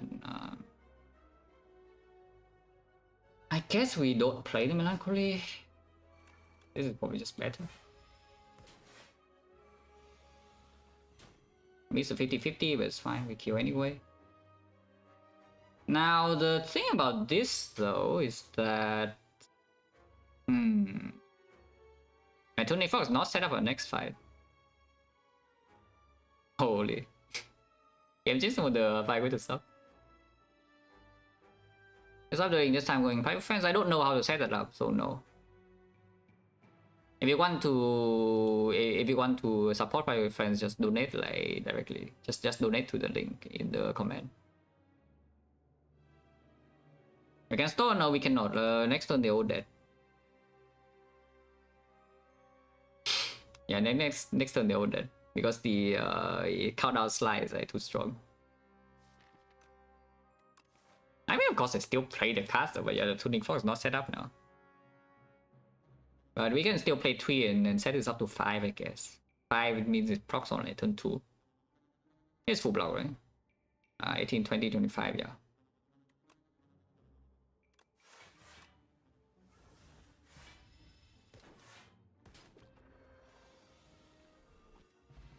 No potion. Oh, the second side phase in the deck. Don't know what to tell you. It's not that good, but we need more damage against Knowledge Demon right now, very urgently. It's okay, it's not that bad, but yeah, don't have anything to actively proc it except the 1d5 that we saw and the back one. It does mean I break more often in hallways or whatever. We are not fighting this, by the way, just so you know. Without a potion drop here and the card is not that good, we are not fighting this. We need a lot of HP for the Knowledge Demon. So yeah, we take the slide. Oh, you can take Grave Blast. I don't know what the Grave Blast is doing, but you know, you can take the Grave Blast. Yeah, we have one rock potion, sure. Okay, we have the thing against this. This draw, with this draw is actually good, with the fog is not set up. I think we do just play the Luminescence now, though. That's true. Because I want to play the Bodyguard. I do want to play the Bodyguard now. We play like delay Grave Warden, Luminescence, Bodyguard. And of course 4 skills only, and we don't play the last defense. This is already full block. And it gives me the Tuning Fork for next turn. Also 5 energy though, so if we, depending on what we draw next turn, that could be a little bit overkill, but there's not a lot of block left in here. Which is why I want to play the Bodyguard. That we draw all the good blocks on turn 1 already. And then there's nothing left here. It's only powers. So yeah, I think we do that. Yeah, don't play that. On scales doing work. Okay, that's fine. Who do I hit? I kind of want to kill the side one. It's my next turn, so probably just hit here.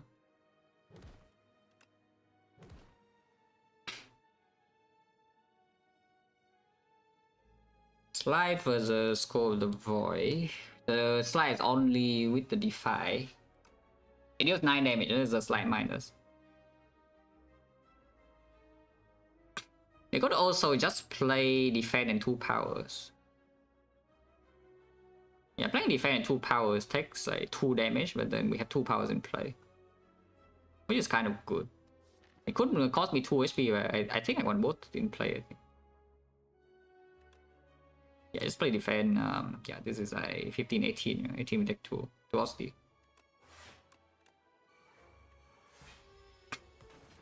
This one could hurt. Yeah, looks fine.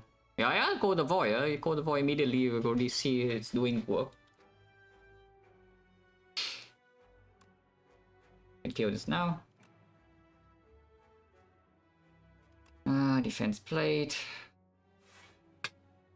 Now, do I play Strike or do I play Calcify? There's nothing to even do here with the Calcify, so I should play Strike, right? So I strike here and then can flatten like this guy instead. Set up for next turn.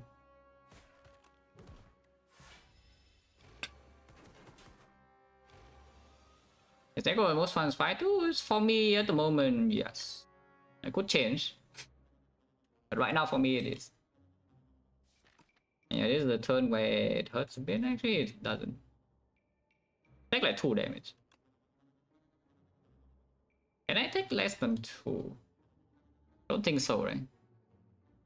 I mean, I can throw rock. I don't mind having another rock for Knowledge Demon. No? Like we have 2 rocks in that fight. Unless this fight drops a potion, maybe we have 1 rock, but then the potion's better than the rock. Yeah, it's fine. And yeah, we strike here and then drain power the other one.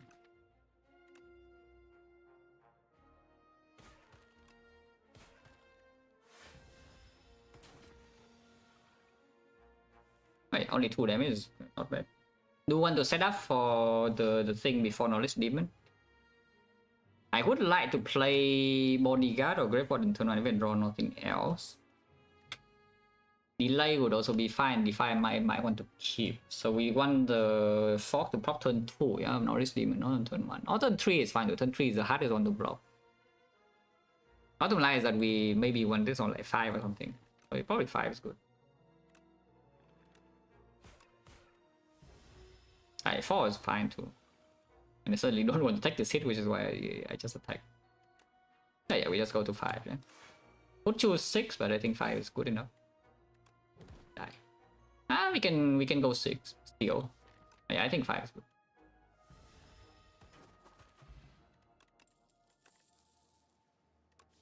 That something. It's only with delay.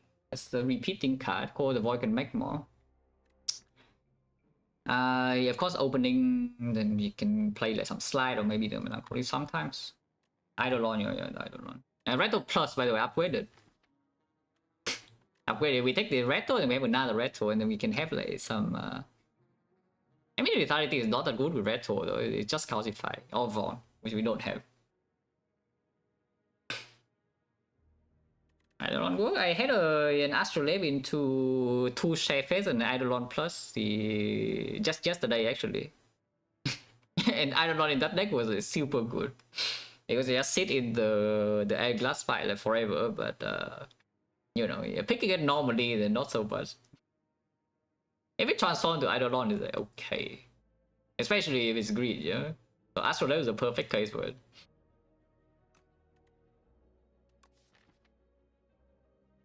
How bad is it in this deck? Like real talk, how bad is it in this deck? Probably pretty bad still, right? Because if I take it and I want it to do literally anything, I probably need to upgrade. Which at 50, I think we can upgrade now, but I honestly would like to upgrade. Like I genuinely just want to upgrade the Golden Foil like, right now. I could take the dance as well to have a plan to block endgame potentially, and dance in the Knowledge Demon fight is not that bad with the Cold Void, especially when you know it makes like it's just more passive block. That fight is not so bad when we just want to sit around and slide a fresh things to death. But it's weird. But yeah, I think this situation is we just upgrade the Cold Void before the Knowledge Demon instead of resting. So is dance a positive thing to have or not in this deck? The fight is so scary. We don't even. So first of all, we don't have perma weak. Yeah, this is like the most important thing is that we do not have perma weakness. And then another thing is that we also cannot mitigate the multi hit of that fight at all. There's no share fit. There's no enfeebling touch or like whatever. We are taking the full like whatever crap is doing. There's a lot of damage, by the way. Whatever crap is doing. So we cannot stay there for that long. I mean, I know that this dance is not actually good in the Knowledge Demon fight itself. Yeah, I'm just wondering that do I need this for like way later, because Slayer Flash is not that fast, especially with the deck as it is right now. Like, no like Oblivion, we don't even have good artifact strip because Iron Glass. Like weakness debuff, nowhere to be found. So I'm just wondering whether this dance should just be in the deck so I can like block something, but probably not. I think Knowledge Demon is a bigger threat than the deck 3. I should be thinking more about Knowledge Demon because the chance that I die in there with 50 is not even low. And the chance of dying inside the Knowledge Demon fight is not even low. So I don't think I should be picking something like this. Just because it's maybe good later. It probably will be good later, but yeah, not now. Flexport versus Rock. Well, Flexport is literally for one thing. Yeah, the Flexport does exactly one thing, is that the Cold Void makes a pull for below at some point, and then we Flexport.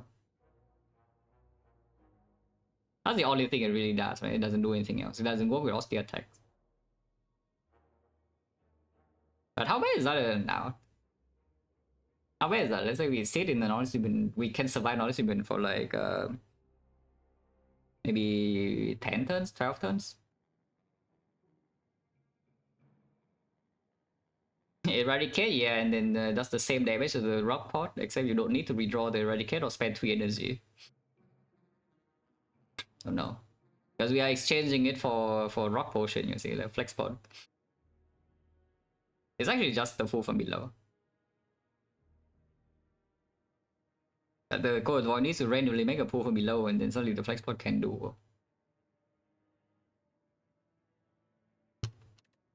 Otherwise it doesn't do anything, yeah, because we don't play these cards. I think it's worth hashing for, but imagine dying to knowledge demon because I'm short by 15 damage, yeah, because I don't have the second drop. That would be very sad. It is possible, but you know. I think I should take this flex spot. And then upgrade Cold Void.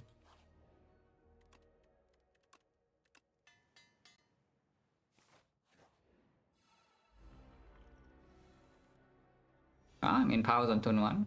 Calcify is 8 damage in this cycle. And actually it's more, it's 12. I kind of want to keep the Luminescence around to play some Cold Void cards though. Always lined up with delay energy? Yeah, you do realize that Eradicate will be ethereal, yeah? Yeah, if the Cold Void max Eradicate, then it will be ethereal. So how do you line things up?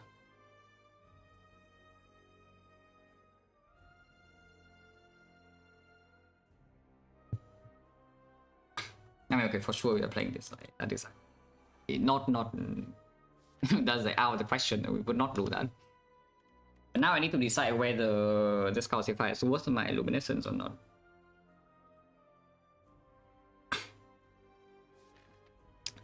Because the otherwise luminescence here probably gives me the Slayer Flash play, or if the Cold Void max like a domain or something, I can play that. I don't think it's worth using this here, even though this is 12 damage this cycle, and of course it gets out and we draw, and then every other cycle is like 8 damage with the fetch and the pop. I don't think it's actually worth playing this now. Hopefully not stupid. It could certainly be stupid, but hopefully it's not. I don't think we should take the disintegration here, unfortunately. I don't think we can actually handle the 6 damage per turn, yeah. And Cold Void is in play, so the effect is less bad. It's still pretty freaking bad, but you know, it's less bad. I don't think we can handle this. So we take my one. Red? No, on Necro is actually not rare at all. On Necro, this option is clicked very often. I'm telling you. Like on Necro, generally you click this option like very often. Because our blocking this is not easy at all, yeah.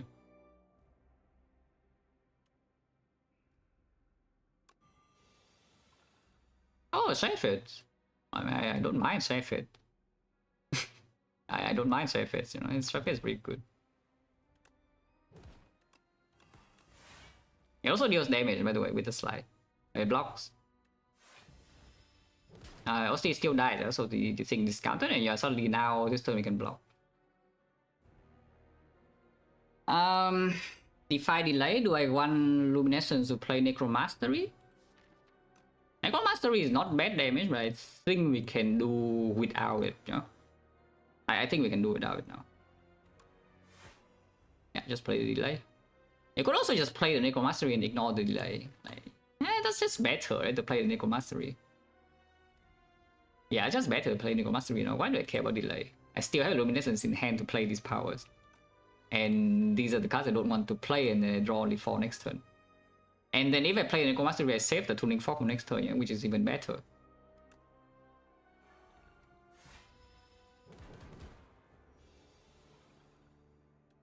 Calm down. Now we just bodyguard negative pause. Seems fine.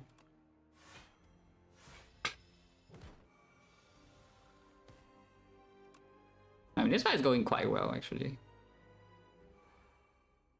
I don't want to shuffle out the Grave Warden, really.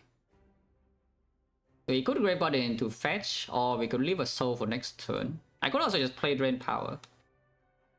I think Drain Power here is like, not the dumbest thing to do. Maybe playing Drain Power is just good. Like, what about playing Drain Power? Training. Yeah, defense plus. This will shuffle out the Grave Warden, only 3 damage. I don't think I care. We still have the Luminescence in hand. So the 7 damage here. And we have the fetch and the power. And the soul. And the and then this could become 0 like at some point. I'll probably take 7 damage per turn now. With these powers in play and Enfeebling Touch. Yeah, so it costs 2, that's fine. We defy. We keep the Enfeebling Touch around. And probably protect OT steal over 20 damage.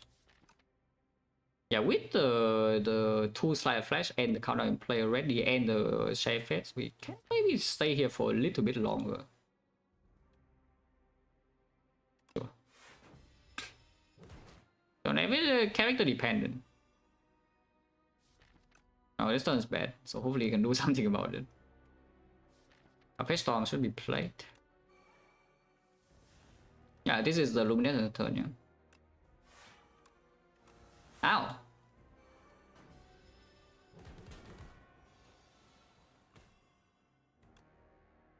I guess what this fight shows you is that Call the Void pretty good.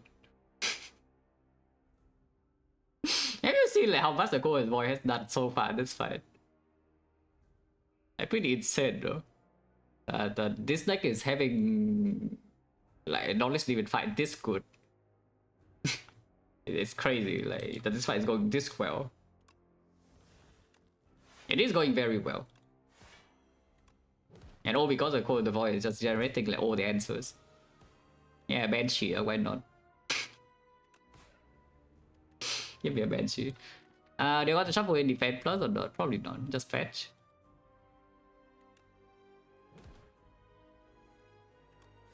We set up the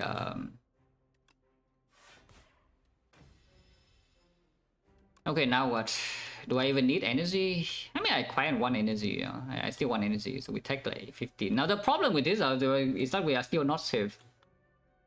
It's going to die soon, yeah, but we're still not safe at all, even though we have like Austin 20. Because the multi-hit is going to be what, 40 damage or something.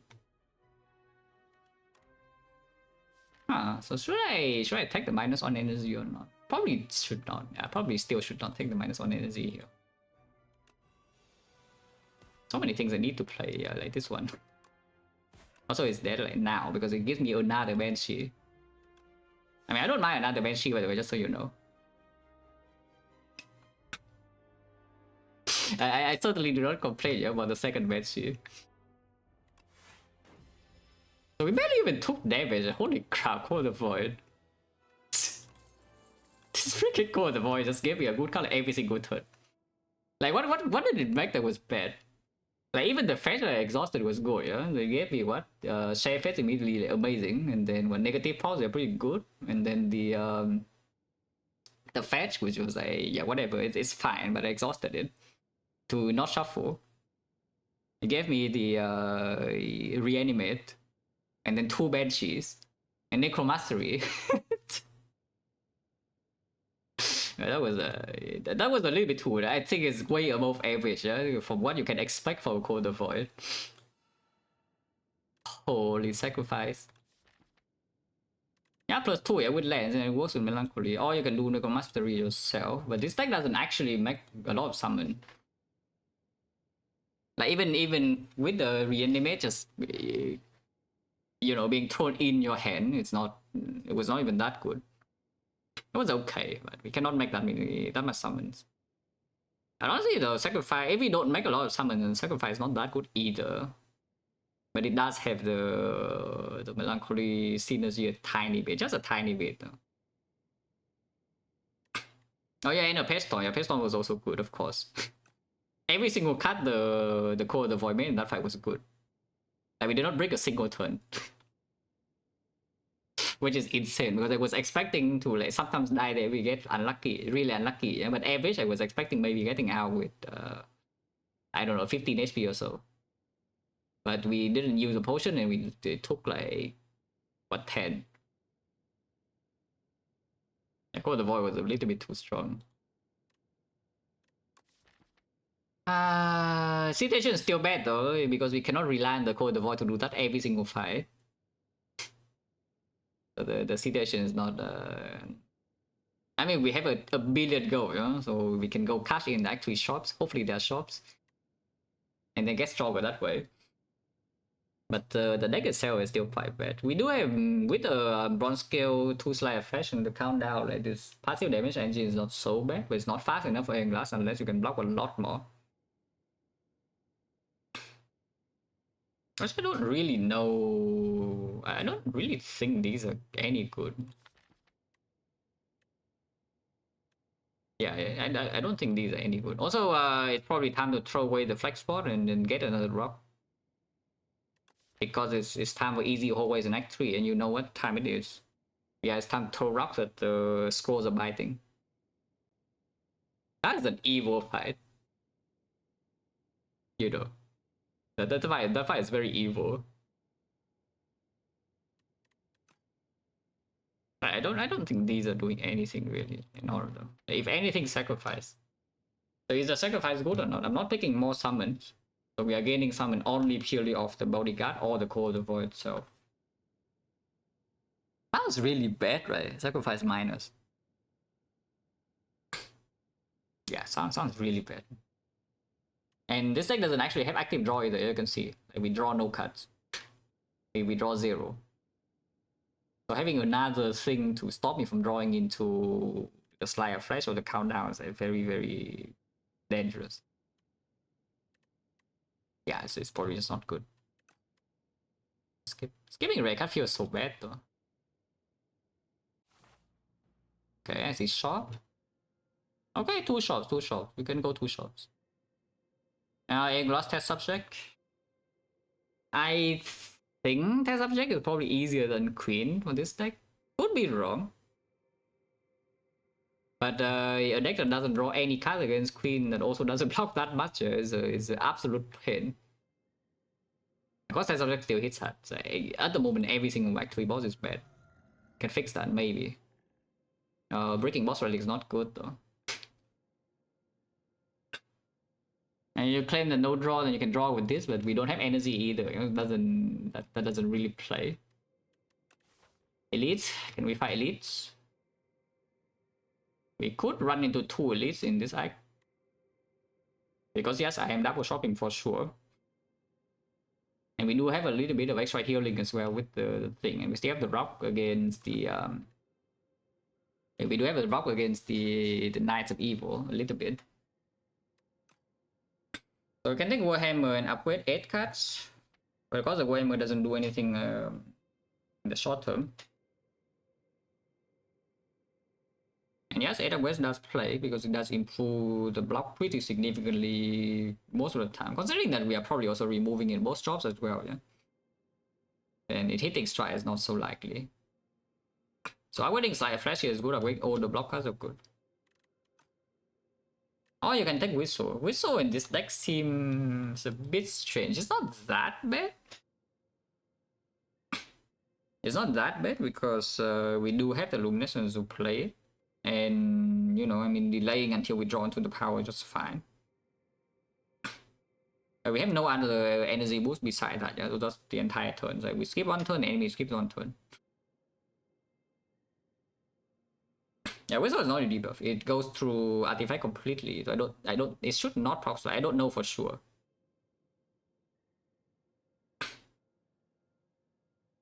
But yeah, it goes through artifact. So it should not proc the slide. And yes, Whistle is quite good at killing the first phase of the test subject, which right now is, of course, not looking good. Because we are at the start of Act 3 with like 1 billion gold unspent. You do need to think about those, yeah, at some point, but probably not.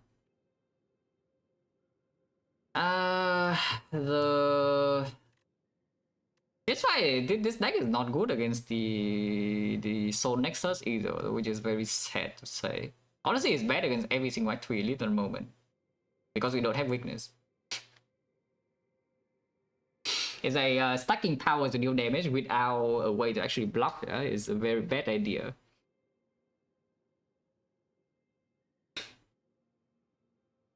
Yeah, we just get hit, no? Like against the knights, we want to the knights, we take like 60 or something.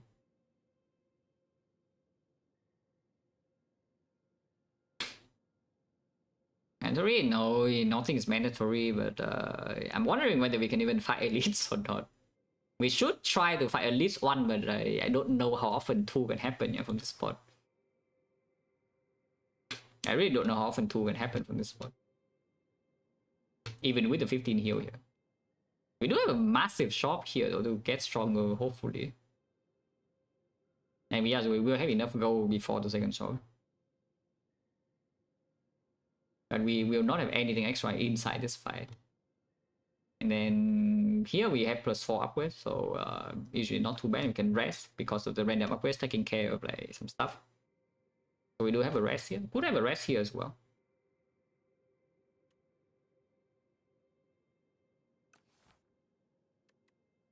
Ever make ever is the big word. Of course, ever is always the case. The innate upgrade, you know, usually good. Like you can see the core, the void upgrade is just crazily good in the Nordic Demon, yeah, because you just want to make random cards as soon as possible. But sometimes innate upgrades are bad. Even the shop seems really strange because you run into a 10% some whole ways here and then you get hit. Then you're hurt. Events actually are not even that good anyway, and you want to make more go with this to have enough for the second shop. You have events late act anyway.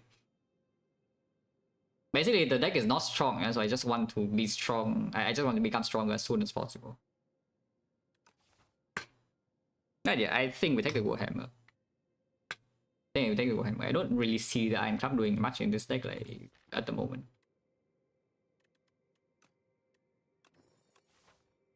Oh yeah, go here. Start here, of course. Ah! Okay, it's fine. It's not the scroll. It's not the scroll.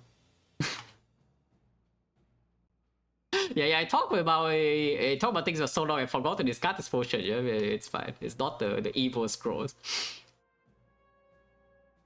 We don't. Yeah. You mentioned here without double rock. I'm sad.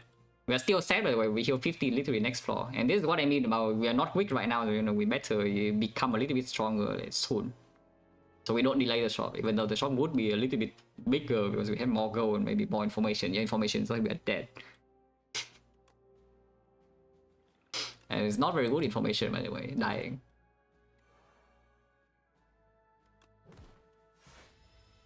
Yeah, country wars in this one actually has been quite bad. Act 1 was good. Act 1 was good, and then afterwards we haven't seen that many things. It's not horrible, it's not unplayably bad, but it's certainly not that good.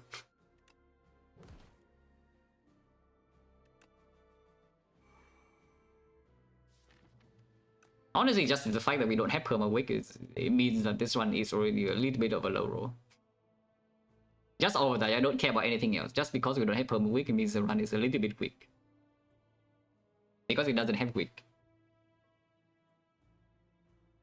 Luminescence here. In 2 turns it will hurt, probably. But yeah, Luminescence, play delay defy. I don't care about delay. Why do I play delay? Delay is probably fine. Defy here, yeah. Yeah, we still have this to play. And playing this does save the Tuning Fork for the next cycle of this. Oh, I can play this now.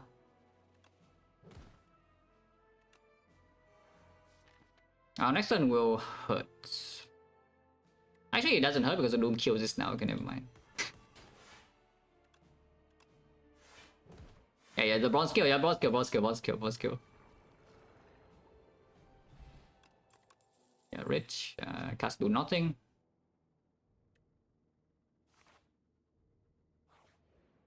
Boom. Have seen better shots. Yeah, I would say I've seen better shots. That's not good. That's not good. That's quite bad, actually. The cannon does literally nothing. We do not have a single upgraded attack. The Zuzu is Zuzu, and then the 2 strength in the elite, we are not playing attacks. Especially not attacks with strength, yeah?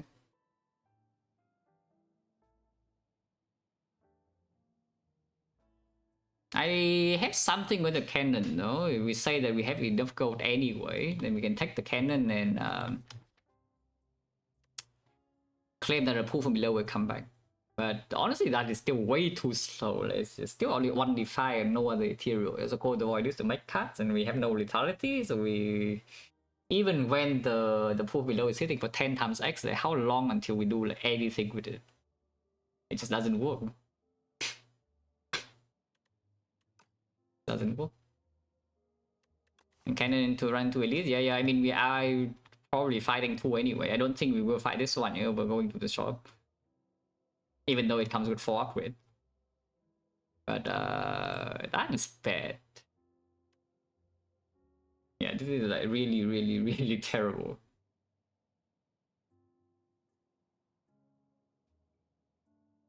Now, I mean, we click remove and I wonder, it's like there's no way buying Juzu is real here, yeah? What does the sling do? It doesn't do anything, it deals 2 damage. Yeah, no, honestly, it's real. The prep time is actually real. The prep time is actually, the cannon is not real, but the prep time is. The prep time Necro is not even bad, especially when you're not playing strikes, and we are not playing strikes.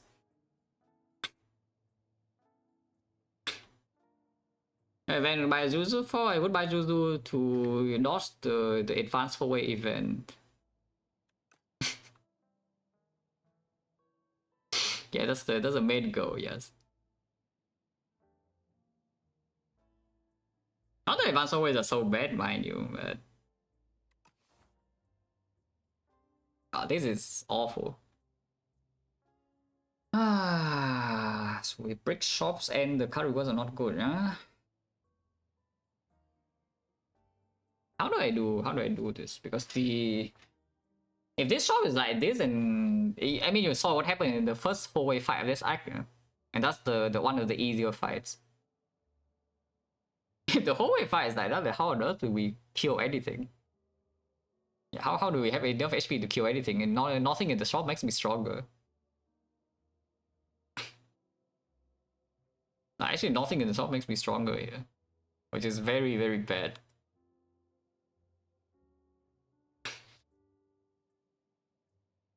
I mean, I think we just remove strike, and then afterwards, I don't know what we do. Remove, next remove is 87. No, the 100. Yeah, that's a word where we remove twice. And remove is the only thing that actually makes me a little bit stronger here inside the shop.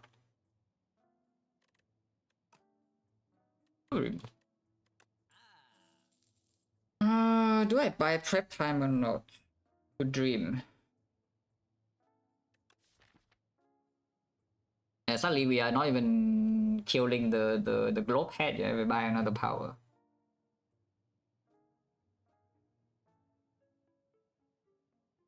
Question mark shop? Can it be? Oh yeah, this one has another path, so you can question mark shop here, yes.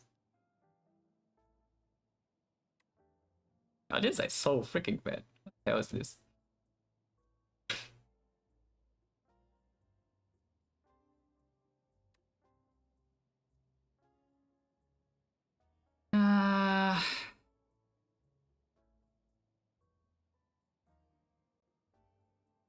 Because I have a Relic do when you kill an elite and upgrade 4 cards. Well, you hopefully can kill an elite without dying, because you know.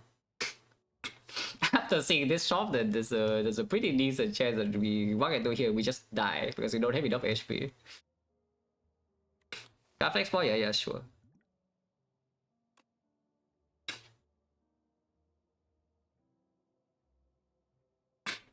Yeah, prep time pull from below. But the thing is that the pull from below will also be ethereal, it will get generated. That's so fake. It's so incredibly fake, this thing. What is there to even do in this shot? There's not even any debuff to make the slice stronger. Like we're just sitting there until we draw like countdown or like play 1d5 for next cycle.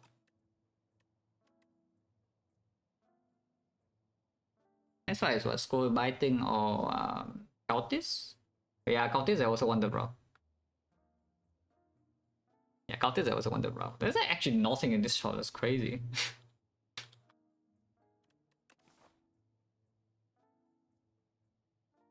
So if let's say, okay, let's just say I buy the Juzu, how much gold would I have in the next shot? Because I have a lot of gold, but not infinite gold. But let's just say I buy the Juzu. And we get like no fight, of course. Then we get this 11 each, 11, 15, 26. So 52. 52 and these are 40, 45. So 140. 140, 360, 360 minus this. 500. 260, 160, so we can remove it by one relic only.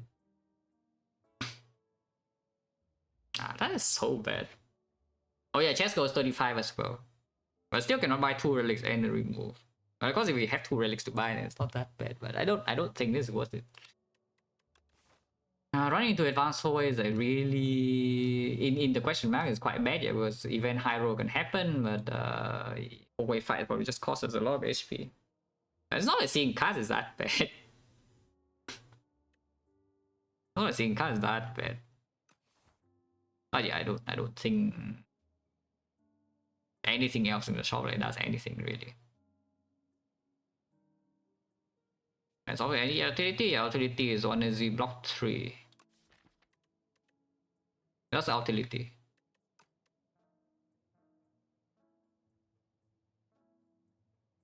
And this deck right now literally just sitting there until the core of the void makes something that wins the fight, yeah? Which is a very bad plan. Yeah. So it's a very, very bad plan. Any angle for invoke? If we want to take a bad summon card, then invoke is better than cleanse in this situation. Yeah, of course, it's not cleansing. Of course, it's not giving you summon immediately. So front load and lose a little bit more. But the energy can usually be spent on the core of the void card.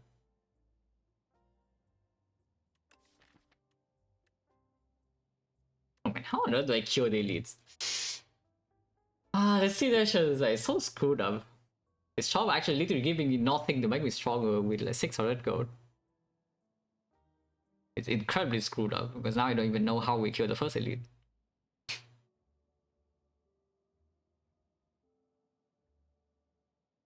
Actually a bit harder? Yeah, wish granted, you see.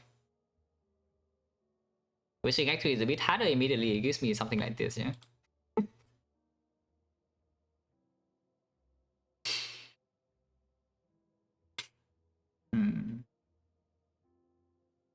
Would I pick an invoke for free? Is invoke good in this deck?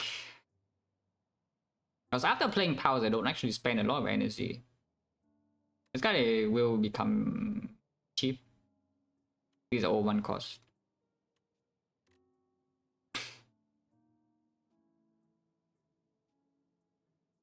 Luminescence cannot play all the powers on its own, no? But the invoke also doesn't make anything immediately either. Yeah, you invoke Festal, and you play all the cards of gold, the voice, suddenly you get draw.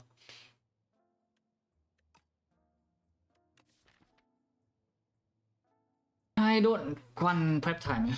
I'm pretty sure I don't want prep time. We need to, like, prep time will never deal enough damage to be better than Slayer Flash, and I need the Slayer Flash to be drawn very, very early. Yeah, we could take the skill pot to get a little bit more potential plays to respond to these fights. And yes, I think skill is better than Fortifier because Fortifier just buy that 1 turn. Skill pot can deal with out of like some garbage. Of course, it can also do nothing. And blocking 1 turn is not bad. Yeah? For example, you walk into the Golem Knight or something, and the Fortifier block for you like 30 with a better skill pot. But yeah, I think we do.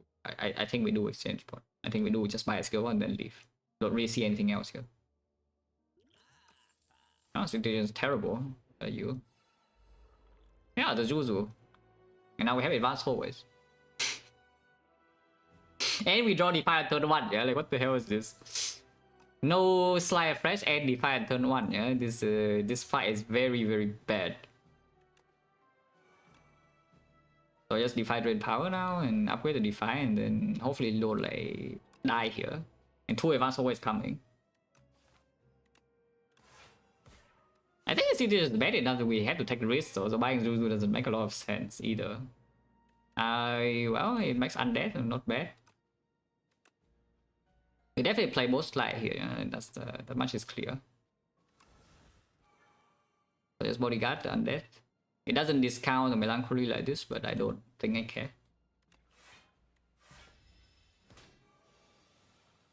Oh, domain. We take a massive hit if I play the domain, but with the with the counter not even being in play yet, I don't know how much we can not play this card. Or we can open skill pot now. We can open skill pot this turn. Next time we just play this. We do have undead redraw as well, and this makes undead redraw pretty good.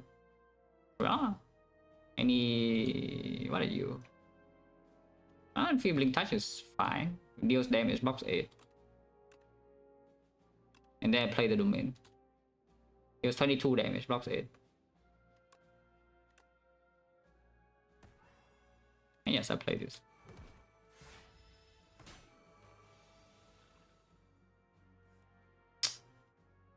And I mean, here you see how dire the situation is, yeah? It's an easy hallway. Either way. Easy hallway.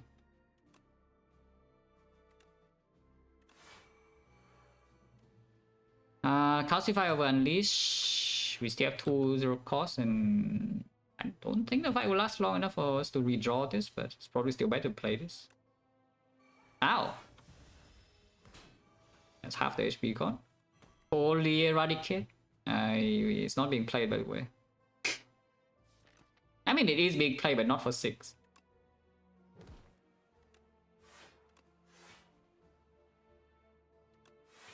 And we have the tuning fork here a little bit, yeah.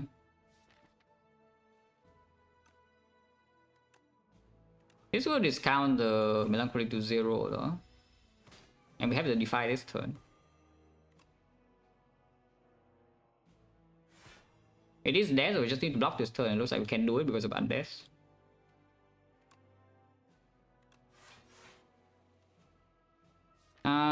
Yeah, no matter what we draw from the soul here is going to work, but by playing the Xians, we can advance this a little bit, and yes, I do want this on 9. Oh, never mind. I mean, we're still getting it on 9 though. Potion. Upgraded. It blocks 14. It deals damage against the elite. It blocks 14. It discounts my melancholy. I'm thinking both shots in Act 3, guys. Like, come on. You see, this is so garbage. This card's actually good in Act 3.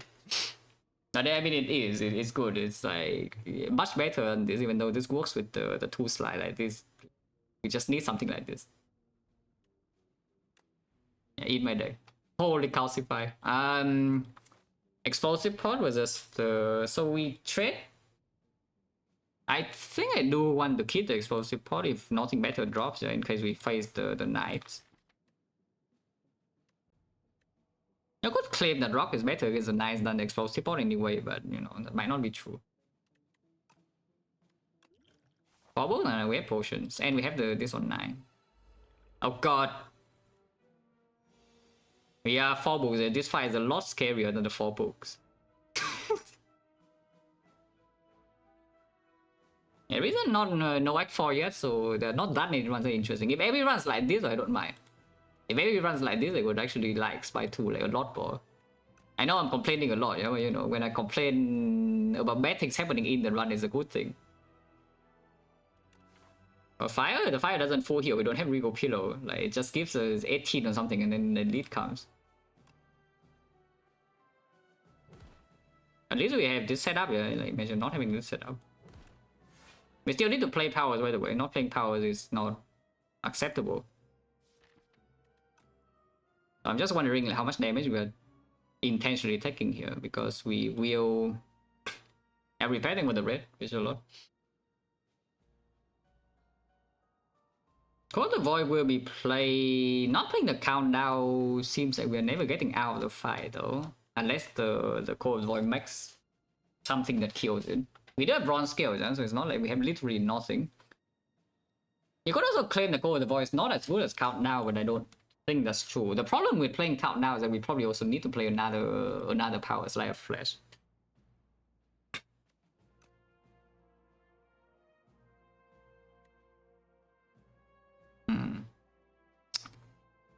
What is this here? I could also, of course, Luminescence play both powers, and that seems pretty horrible. Playing both powers without the defense is also another line. In that line, we take 7. But yeah, I don't think that's good. So what power do we choose? What power do we choose? Do we choose a consistent countdown, or do we choose a Call of the Void, which also it's been pretty consistent?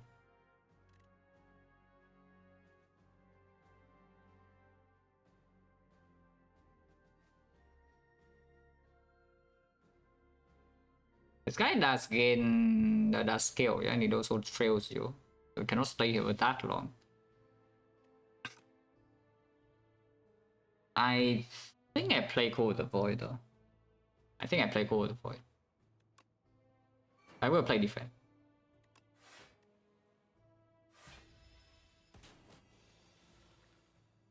Banshee is not playable. It would be good later, but not now.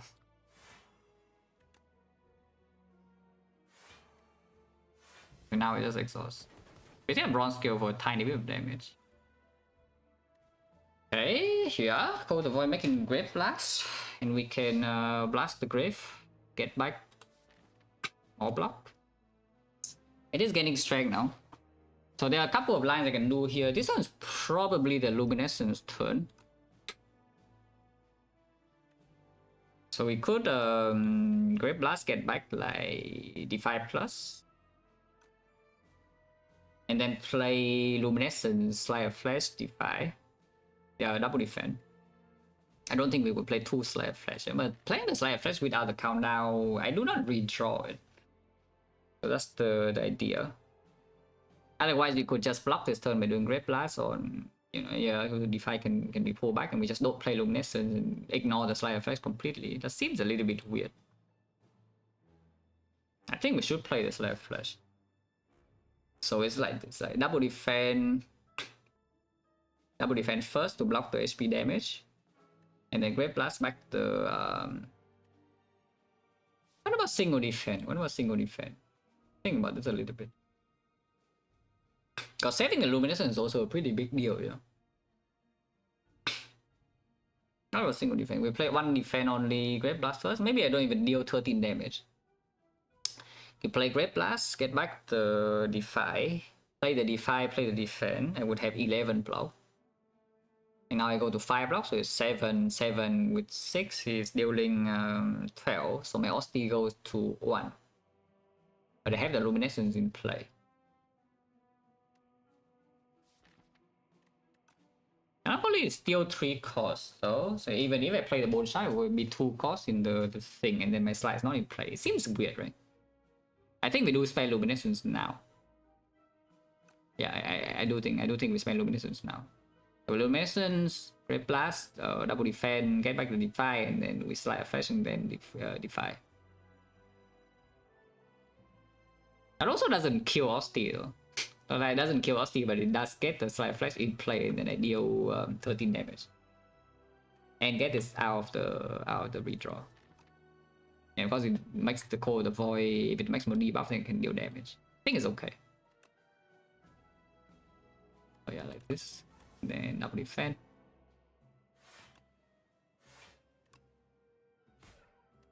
Like the yeah,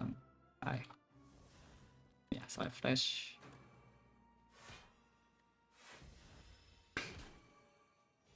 And we're not frail. Delay. In fact, we don't even need the bone shards. Then we can delay Grave Warden. So we can delay Grave Warden. This Melancholy is still 3 cards if we don't play the bone shards, but I think it's okay. I think it's okay to keep blocking a bit. This turn is a good turn though. Good turn. Ah, that's what this is for. Yeah, imagine playing freaking Countdown, yeah, instead of the Core of the Void. Okay, the sacrifice get full block. We don't really spend energy this turn at the moment though. If I play Countdown, it takes 6. Kind of one. Actually, no, I don't take 6. Like tuning forward full block. So we can not play the soul, play the sacrifice block 18, play the delay block 7, block 9. So we have 27 plus another 7 here, yeah, and play the Countdown, lose 6. But then we still have 1. And this guy is going to take damage from Countdown from the next turn onwards.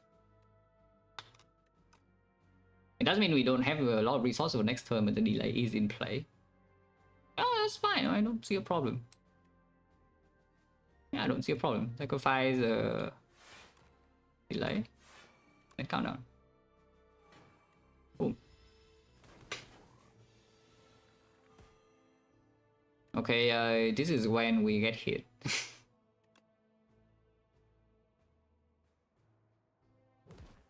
Oh, so you think that we get hit this turn, yeah, but we are not getting hit. Yeah, you would think we're getting hit this turn, but we're not. I don't wonder if I should just play the freaking End of Days here.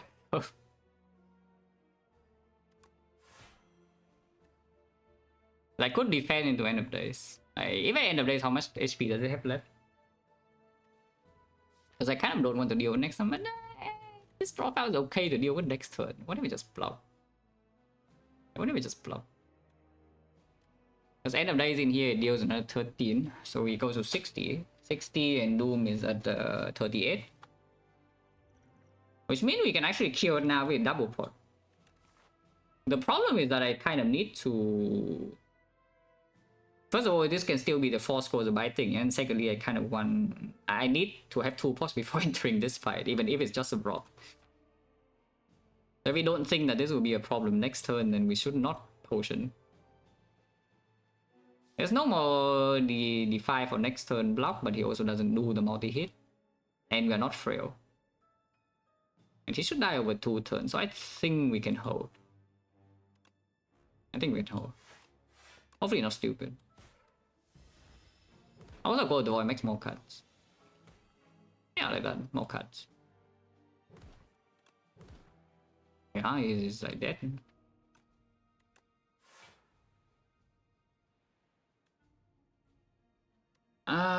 Next turn he does need to die next turn, we can throw 1 rock. We can definitely throw 1 rock.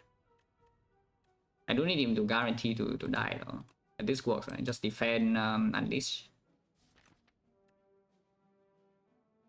Yeah, defend unleash, he takes 8 and 11, 26, yeah, he would die, guaranteed. Oh, okay, that actually turned out really well. It was going to be a lot uglier, yeah, but Core the Void does it again. Yeah, Core the Void like, just keep doing it, you know. Every single fight. Our deck has nothing but Core the Void got me. At some point it doesn't have me though, and I would die, but for now we're a little bit afloat. Not totally afloat, but you know, a little bit afloat. But yeah, of course we set up this to 9. Don't even need to throw a rock, you can throw it for fun, but you don't actually need to throw a rock here. Because you can spur into unleash. Energy potion. You nothing. And yeah, here's the invoke for free, yeah? But the invoke in the shop just now might as well be free. If I didn't take it then, and I should not take it now. I don't think anything has changed. The commons? No, I want commons. I want commons. Where the hell is my Defy? I pick every single Defy, you know, when it shows up. I would like commons. And they're not these commons, I want the other common.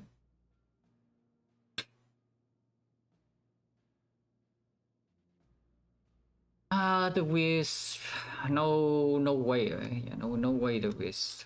We have the Luminescence already. Once again, the deck doesn't actually have active draw. We need to draw into these things in the elite fight like, very quickly, or we die like, immediately. Honestly, even if we draw this immediately, we might die like in 3 turns.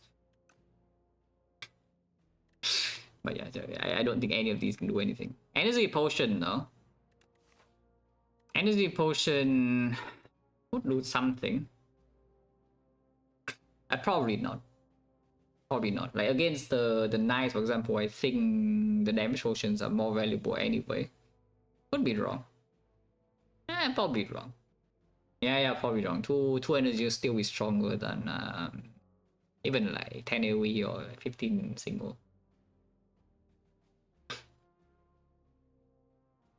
Yeah, and then Cold Voice always play turn 1. And having an energy potion does mean that I can play the Luminescence a little bit more. It's less bad, you know, when I use the Luminescence early. I think it's okay. So I guess next question is that is 10 AoE better than 15 single target or not?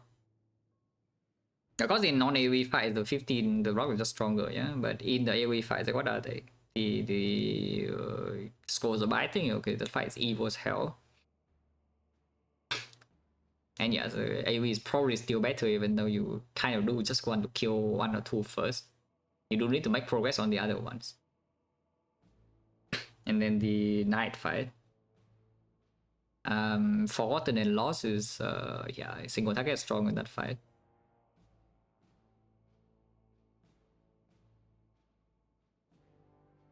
It's just the knights, really, and then the bad thing would be missing lethal by 5. Yeah, that doesn't make sense. I think explosive should be stronger. We toss away the rock and then take the energy pot.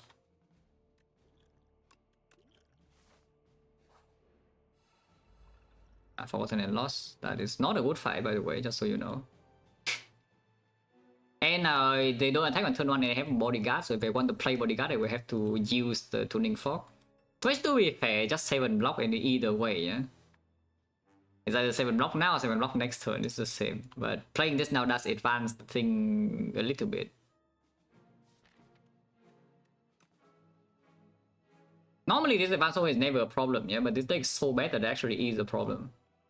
Which is very unfortunate. And drawing bone shot on turn 1 is not good either.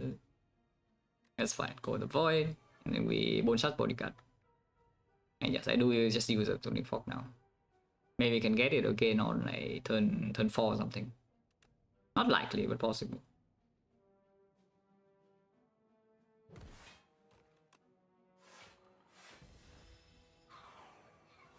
But yeah, the side, okay, it doesn't do anything. And here is when you see the reality of the situation, yeah? Our deck doesn't have anything.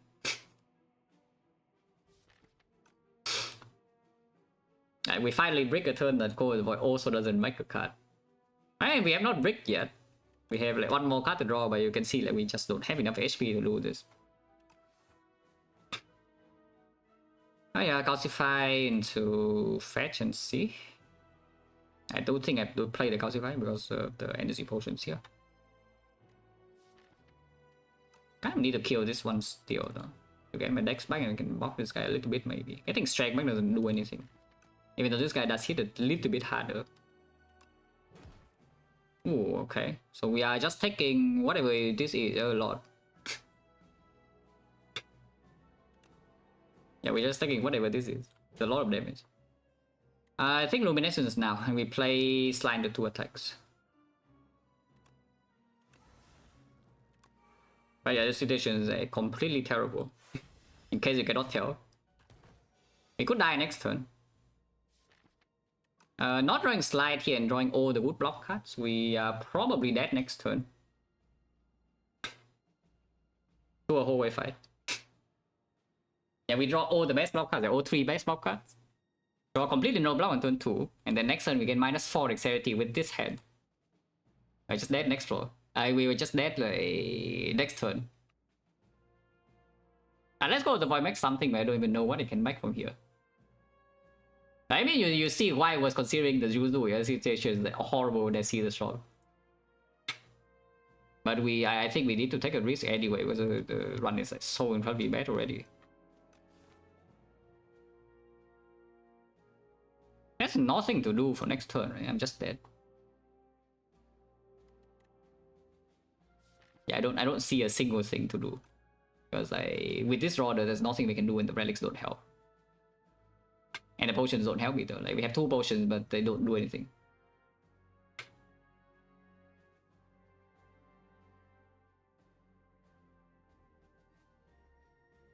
Oh, this one's good though, this one's good. I haven't lost a real run in like so long, yeah, so it's good. I'm pretty sure we are dead next turn with like this Rorder and also seeing a fight in the question mark 10%.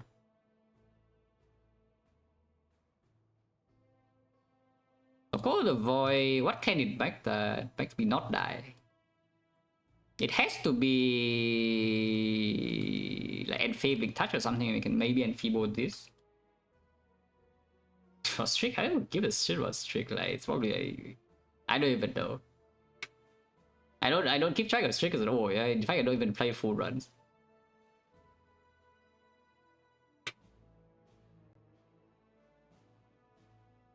But yeah, what can call the Void back that makes me not die next turn with this Rorder? Is there anything we can do here to not die?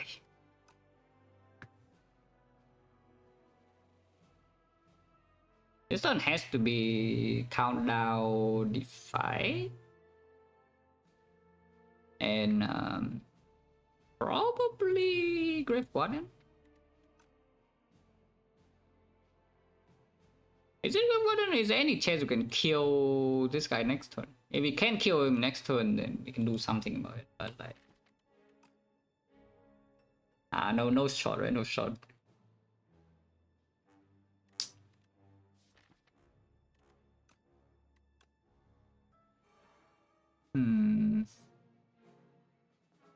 If it makes something like End of Days, for example, like does it die or not with End of Days? Then he died with the other one.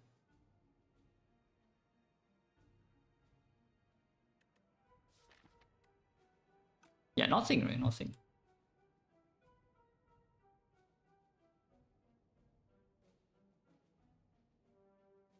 Yeah, what does a soul do?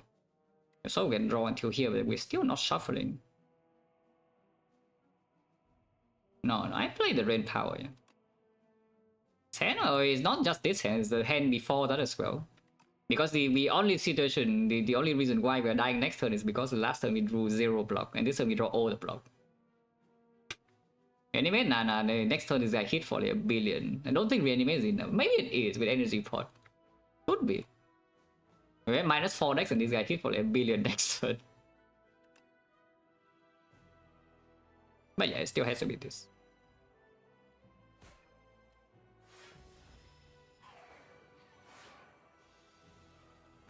Oh, that is not enough. It's pretty good, but it's not enough because we don't have enough energy. Yeah, we actually do not have enough energy. It kills this, but then we die to this guy. Because you can see... Actually, no, we killed this, our defense blocks 5. Wait, our defense blocks 5 now, defense blocks 5. We're not dead, not dead. Alive. Our defense blocks 5 after this guy is dead. Yeah, because we deal damage next turn, we actually can live here. Not dead. Holy god, the point. Yeah, it's 48, it's barely though, you can see. Like, all the damage better, and now our defense blocks 5. We just barely live. Ow. Well, now here's the bad news though, is that the elite is coming with 2 floors. You think we can fight this elite? And you know what happens when you don't fight the elite, yeah? It's like the whole way you're getting destroyed here, and now you want to dodge the elite.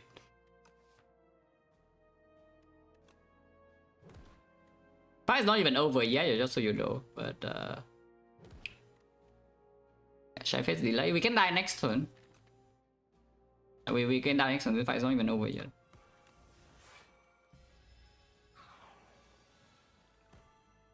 Of course we are not dying.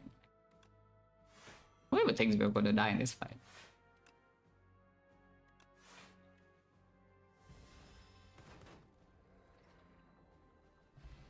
no potion.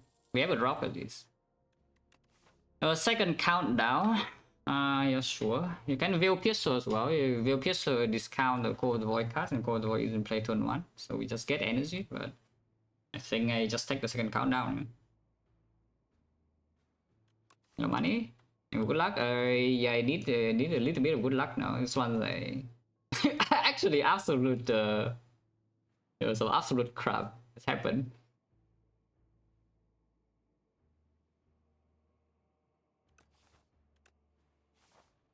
And I cannot even see the chest before the fire, yeah? So we need to decide now, like, am I dodging or not? With 20 HP. I have 2 potions, 20 HP. We can walk into the Golem Knight and never die on turn 1. We can literally never die on turn 1 with 20 HP, yeah? Because I have the Luminescence Tuning Fork. So the minimum is I block 11. And it hits for 30 only. So with 20 HP and block 11, we survive on 1. I cannot say the same about the other fights though, because the Soul Nexus can hit you for 31, yeah, not 30. It deals 1 more damage. And then the Knights. I don't know how on earth we're killing the Knights with 20 HP. Yeah, how do we kill the Knights with 20 HP with this deck? I mean, to be fair though, turn 1 we're not taking that much damage if we are taking any at all, and then turn 2 we... Yeah, turn 2 we're still not taking that much because we're not being attacked, and turn 3 we die. Yeah, I think that's the main situation about the Knights, right? It's a turn 3 we're dead. With this much HP, I need a lot more HP than this, yeah? So the... So getting the 1 extra advance away and minus 30 to my face, that was really bad. Because I think we were barely having enough HP to just brute force to our way through the 2 elites. And then just rest every single fire and use the Mule Ticket at the end. And just because we saw the question mark fire at the start, it lost me like 30 HP.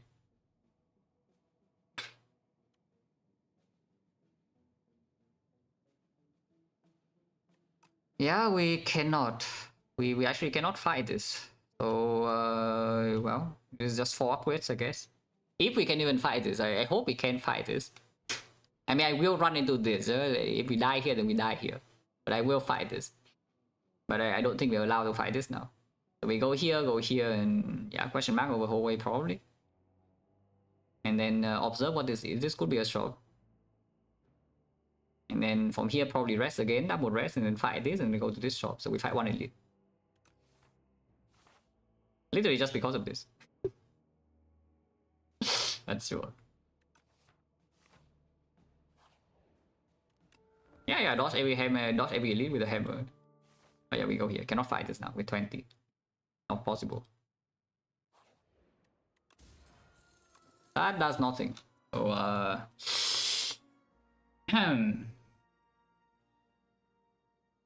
that's really bad.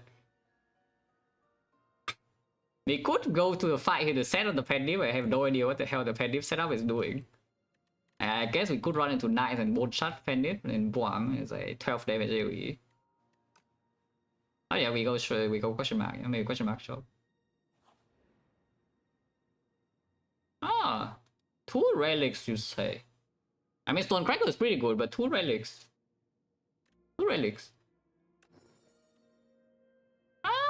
It's not nothing. Smooth Stone is good. Smooth Stone is good. And the reptile here, we do have potions to throw. Yeah, so we get like what 6 strength or something on this turn.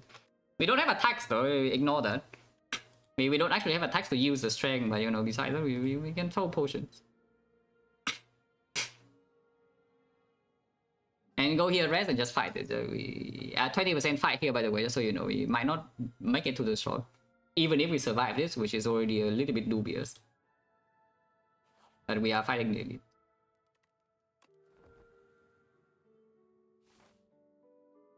Oh yeah, wow.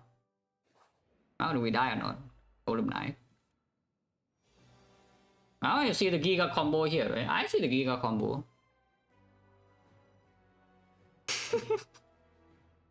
You see this? Bomb, full blow. I do need to play Luminescence now though, because I need Cold Void in play. So, well, no Luminescence for future turns. I let's see, maybe I don't even need to play Melancholy. Spot for what? Yeah, it's only for the turn.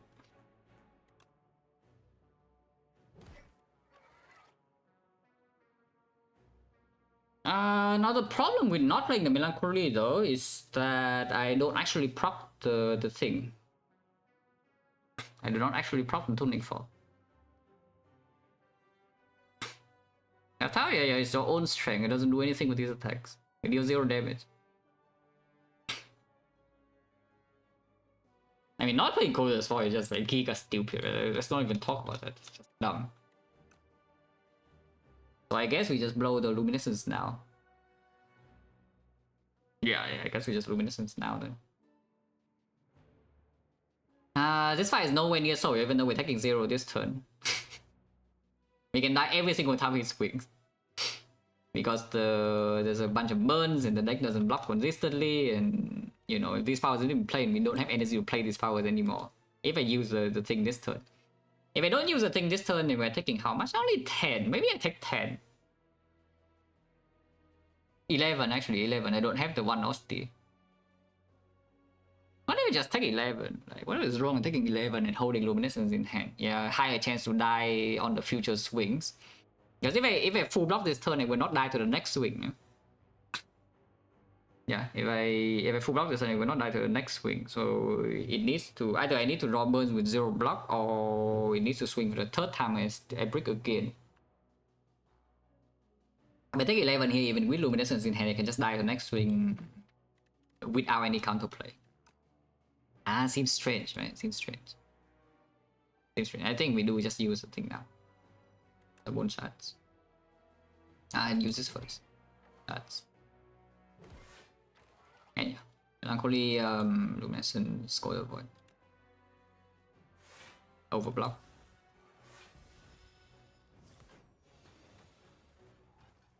Yeah, and this is why you want the thing. You want the Luminescence to, you know, be in there. On the other hand though, we don't actually have any other debuff and he has 3 artifacts. I mean, this is definitely play, and then we just play Bodyguard. I don't care about the Calcify, I don't think. I just store HP in this fight. We just need buffer for the things. That's not good. Like we draw 3 block cards this turn. So you know, because I prepared the buffer from last turn, we are not going to die next turn or anything. Maybe we'll hurt. Announce play. And then, unfortunately, this borrow time is not really giving me any extra cards, right? So we just play. Actually, I can still defend borrow time delay. Yeah? Advances a little bit to 5, but 5 is not enough to proc next turn. Sometimes no, it literally cannot unless I see exactly dredge. If I see exactly dredge from Cold the Void, then we can do something about it. So I'm thinking a little bit about. I'm thinking a little bit about just preserving the fog to block 2 attacks from now. That's the thing. Because if I play the delay right now, it goes to 3.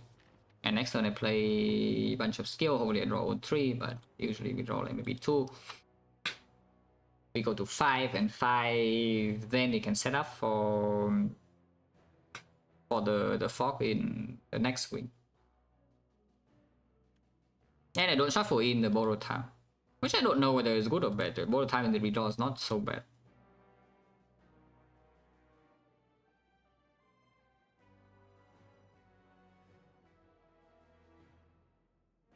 Because if I make it go to 5, yeah, next time we play like we go to 8 or something. And then going to 8 if we want to block burns damage, and suddenly we already... I guess we go to 9, not 10, and play Bodyguard.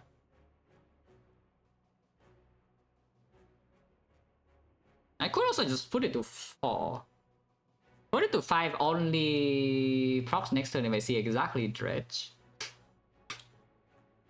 Yeah, it's only exactly dredge next turn to proc the thing. So going to to 5 doesn't make sense, but I could intentionally just put it to 4. For example, I play borrow time delay if I want the borrow time in the redraw. So do I want borrow time in redraw or not?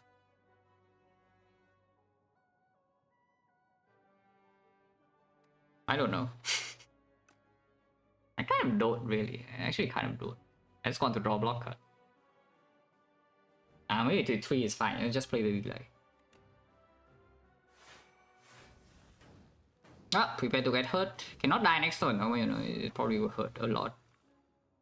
Yep. And we shuffle out the D5, so you're a good for me.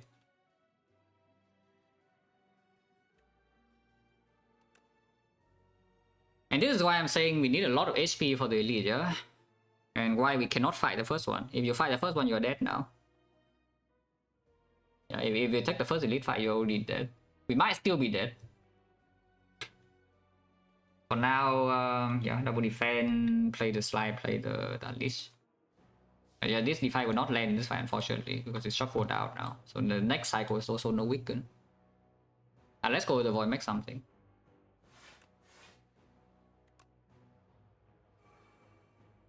Wait, we take like 22. Which is quite bad. I mean, it just keeps making more slide. Drawing Melancholy here is bad. Yeah, now it's pretty hard to live, yeah? We definitely play D5 to strip though. And then we play the...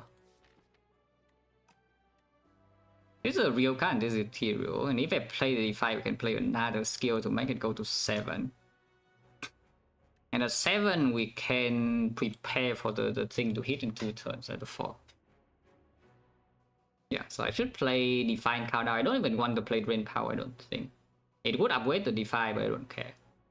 We play another skill to advance tuning 4 to 7, yeah? So D5. Up, down. And just play a skill.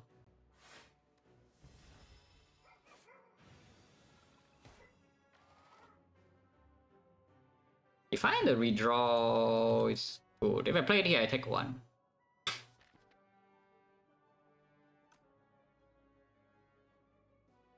You can also ignore the Slayer Flash and play 2 skills. Oh, you're very, very likely to die next turn, just so you know, because I didn't draw Bodyguard this turn. And we also draw the Grave Warden. I mean, at least we draw 3 attacks. Next turn it swings for 40. Actually, no, more than that.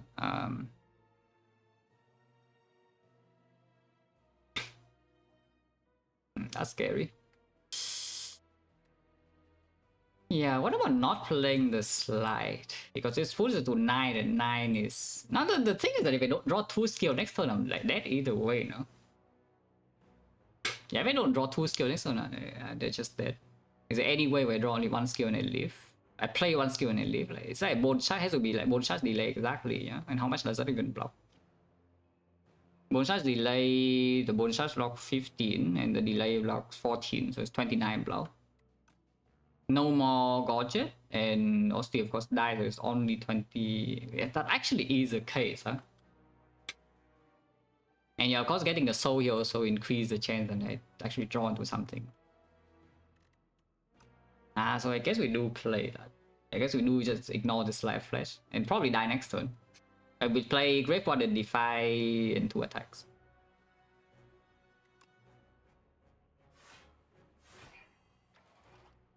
Yeah, I just play 2 attacks. Probably die next turn, but sometimes we don't die.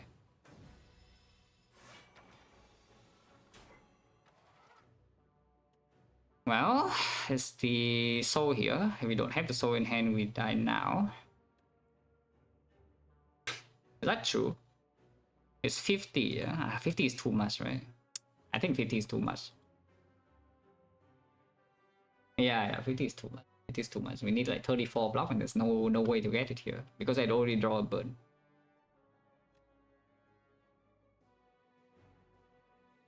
But yeah, it is too much. Snap, Snap is like not to be blamed. And of course, there are 2 more birds. Okay. Not too bad. Yeah, too bad. This one's fun though. This one's fun. If everyone's like this, I would be happy.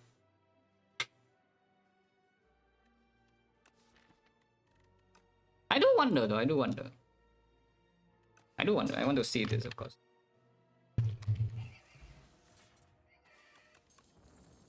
Thermal ring can help. Oh. Oh. That's a curse.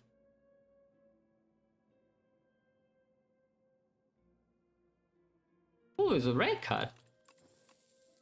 Are you kidding me? 1 floor. This still sucks though. Like, what the hell? Why is this shot so bad? I mean, we'll buy something like this. I know, can of course do this first. Like this. I don't know. This is like still fishy as hell. I don't think this beats the end glass. I mean, it can, but it doesn't have enough HP to beat the next fight, yeah? Come on, nah, this one's exceptionally bad. This one's like maybe the... I wouldn't say it's literally the worst one. It's probably the second worst one I have played on Necro like ever. Like as fast how bad the run is. I think I played okay. I didn't play that well, but I played okay. This is the second worst one because I was not forced to die inside Icon. Icon is actually good. And after Icon, you got nothing, but Icon was good.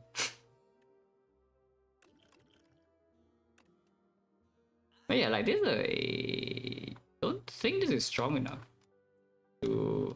I mean, we do have double Oblivion with 2 slides, which is like a crap load of damage. Let's come, and I just got so cute to see the shot. Very interesting. So it's that because I went for the membership card line, yeah. Because I went for the membership card line instead of fighting Elite in Act 2, and then we we completely break the shop in Act 3. And we're going to break the boss relic a little bit. Like, if this is a Sai, for example, we're chilling. And we see Sai instead of this, like, we are Giga chilling, yeah, just so you know.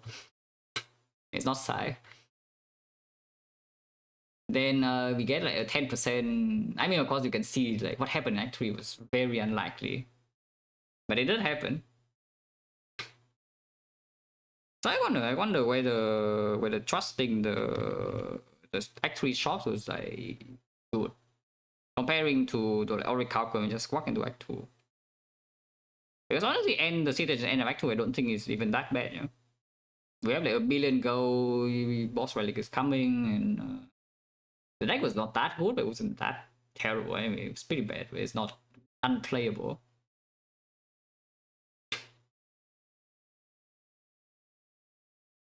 I do wonder whether Orichalcum was better than membership card or not. Because of course with the hindsight, then the line I chose is wrong because the game doesn't give me anything. I do wonder. Because it is a lot of value here. Wait, what? Why is the save and quit button even there? It doesn't even do anything. Okay, let's play on more. That's interesting. That's a good run.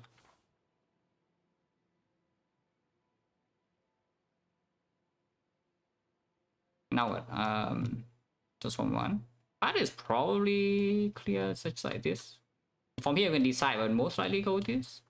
And go like boom, boom, boom, optional, and I can boom again. There's a 5 elite path though. There's actually a 5 elite path, really rare because you need to see the elite at the earliest possible point, and then every single elite after needs to connect to it. You have exactly enough floor, yeah? This is the earliest, and then you cannot see at least 2 floors in a row because it can weak moves, but you know, natural map. And like the spacing you see, like everyone is the earliest possible. Underdogs, yeah, I mean I can also abandon for them. I mean, I want to play Overgrow. Let's go next. I do want to play Overgrow. I think Overgrow is more fun anyway.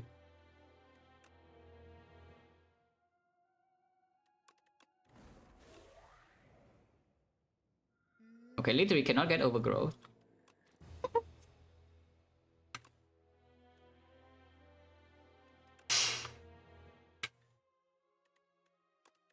It went, I don't care. What the hell? Yeah, streamer client, yeah. Every single Necro runs underdogs.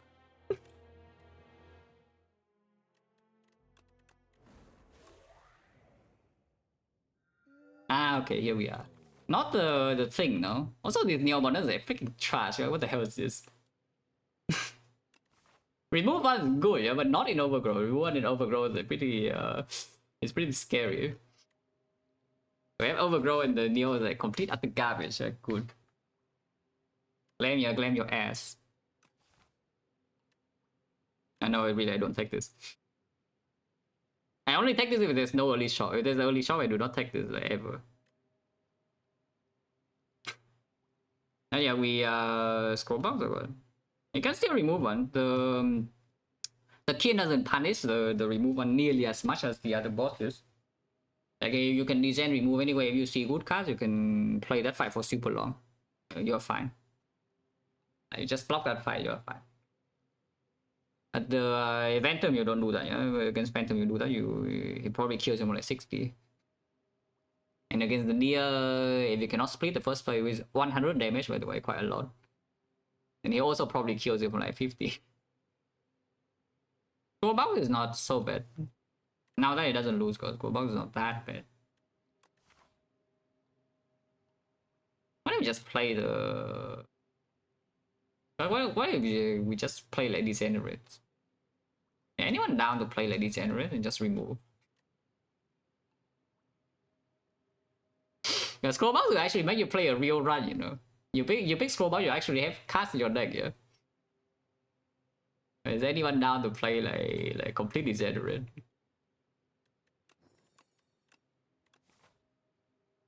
Because the kin does not punish as much. You cannot do. I mean, the fight that can punish you next one for this in overgrowth. Yeah, it's the potato. That fight is really bad. You fight that and you just remove cards. Your deck has nothing. You can block a lot. Yeah, cool. Good block. You take 50. You know, it's fine. We definitely go for 2 shot though. We definitely go for 2 shot. I would draw. I mean, I did remove his strike.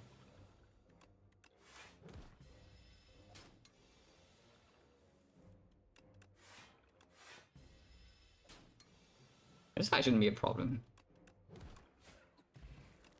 Feed pod.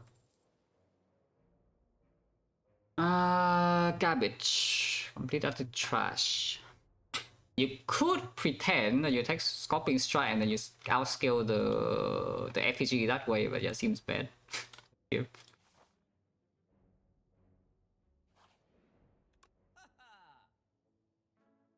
I'll retry or we can slide flash again. This one's on sale. Probably not, yeah. So there are a couple of things we can do here. I mean, realistically, I think there are like maybe 3 things. It could be 4, could be 4. But yeah, you could buy Flash of Steel. You could remove. Yeah, second remove it, no problem. The problem with spending gold and remove here though is that you are claiming that you will get strong and then these floors to kill the potential potato here, yeah? If you cannot, it kills you. You enter that fight with full HP, it doesn't matter, it will kill you, but just do it like some bodyguard at least. If you don't have anything else. So that's that, there's a remove. And otherwise you can do like Flash of Steel, we'll remove 1. And Flash of Steel in Spy 2 is like pretty giga buff, it's 5 damage per deck cycle when you do draw this card a lot. Otherwise you could do high 5, you know that you're facing the king at the end. High 5 in overgrowth is not bad. Having the high 5 in the deck is also not a terrible thing. And there's another design red line which is buying the invoke, which I don't think it would do. If this is if this is the patch before the Prism and the new end doesn't, maybe I would legit buy the invoke here, but probably not here. Oh yeah, so what are we choosing? Like Flash of Steel, High Five, or Remove? I don't think we're buying Potion.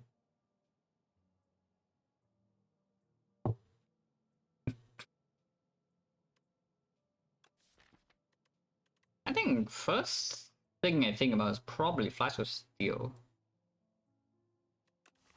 Yeah, I think it's still just Flash of Steel, you know? Yeah, it's Flash. Also has a good upgrade. Go here.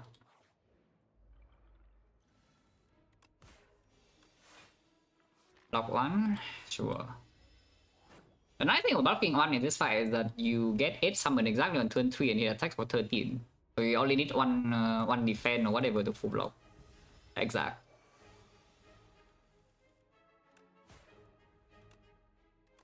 Oh, you can kill, of course. Okay, very speedy. Oh, high five for free. Okay, sign me up. Invoke Capture Spirit. Because if it ends, I don't know. Like the thing is too weak in Spy 1 or something. They're not weak in Spy 1 and they're okay. Spy 2 the number is a bit too big. Maybe -1 will be fine on both. If you don't want to make like the same, literally the same card. 106? Nah, 106 is already the new one, so it was 105. Yeah, I think Invoke Capture Spirit was at 105. And yeah, it already good, by the way, if you do that. But yeah, in this case, I think I take the high five over the Capture Spirit. Capture Spirit is pretty good.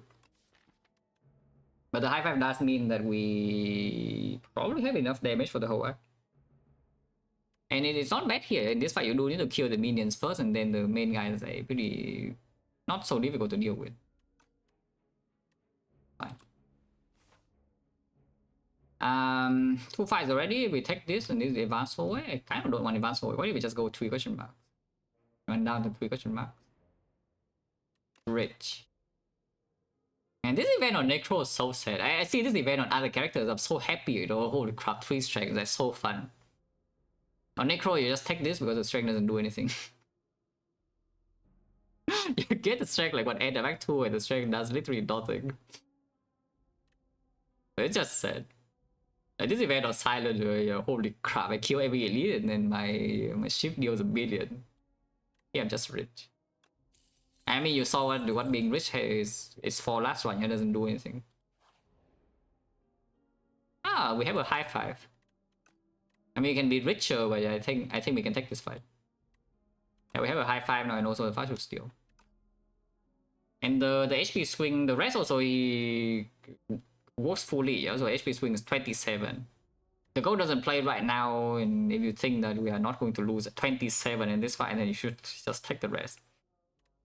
And yes, I don't think we are taking 27 here, no.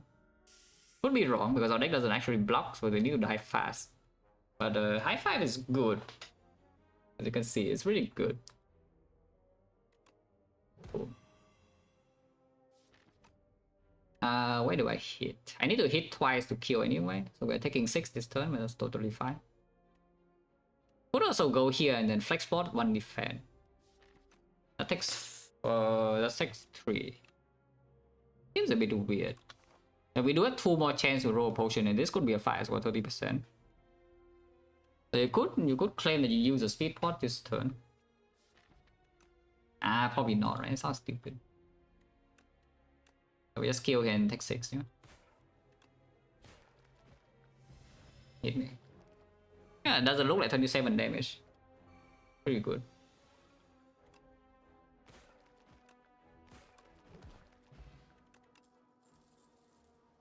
Oh, deck is small. We have a 2 cost already.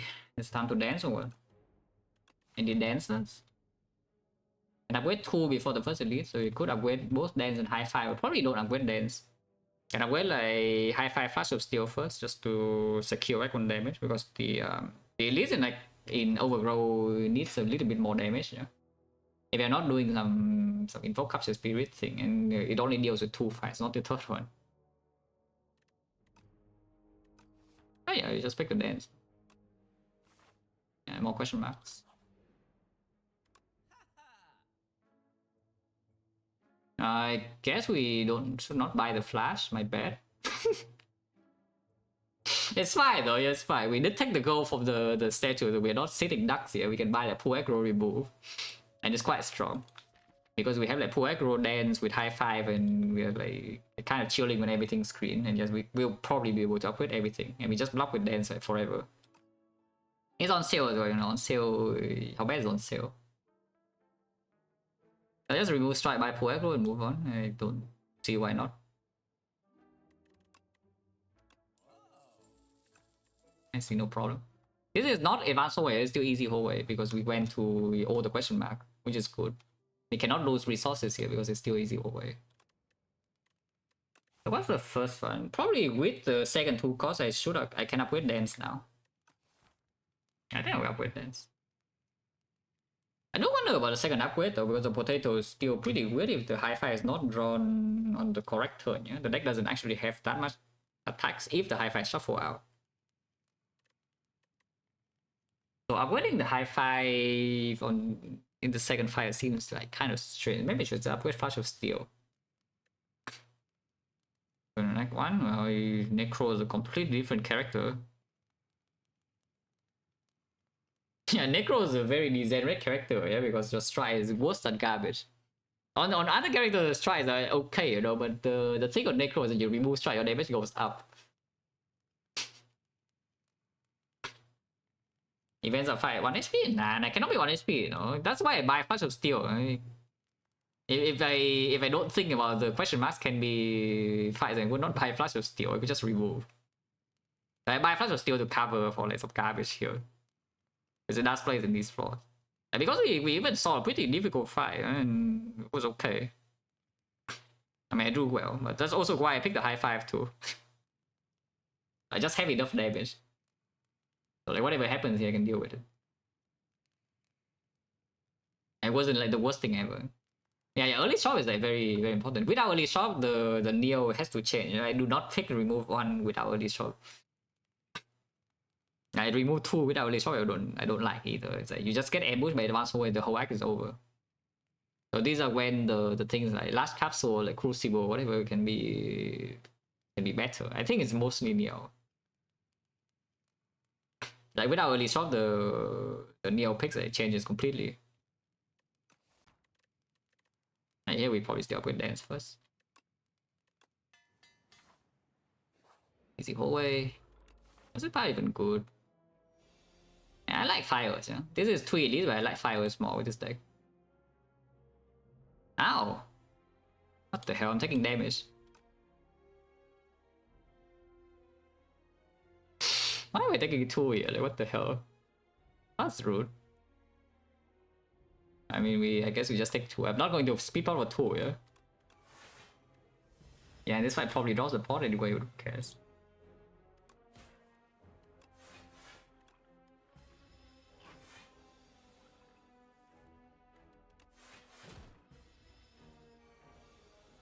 What's now? Winting.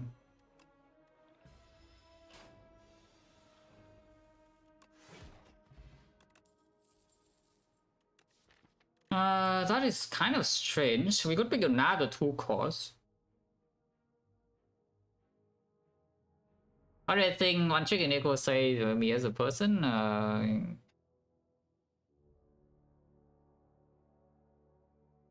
I'm a sociable person because I want companion. It's the only character that has a friend, you know, like every other character, you know. Just some antisocial bullshit. But this is the only one that has a friend.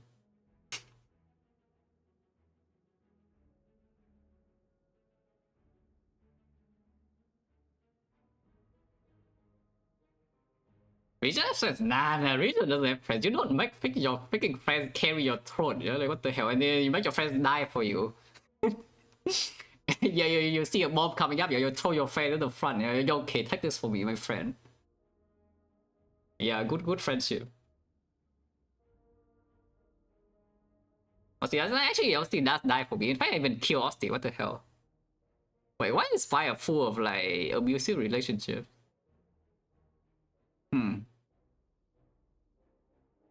Yeah, I can't even kill my friend myself. With Necro.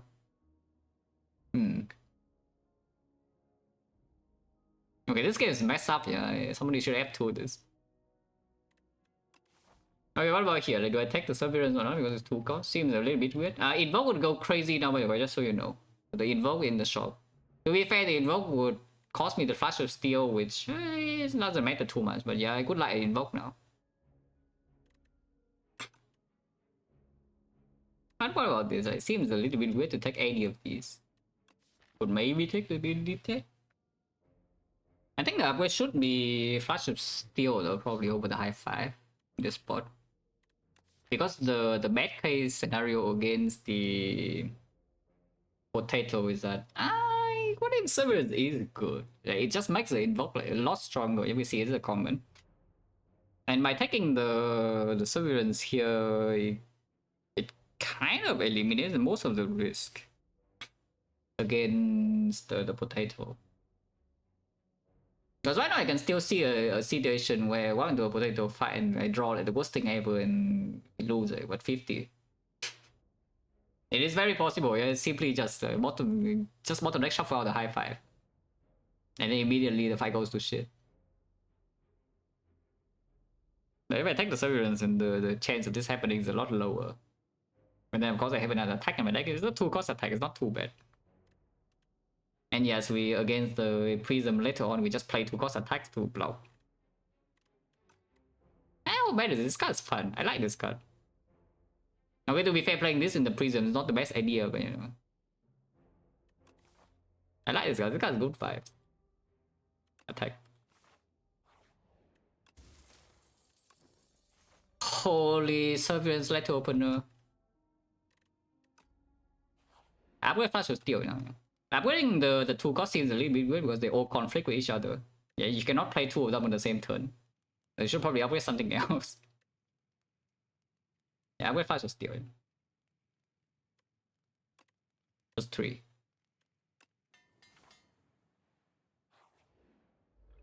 And here comes the potato. Start with Flash. Okay, Surveillance and don't play the soul.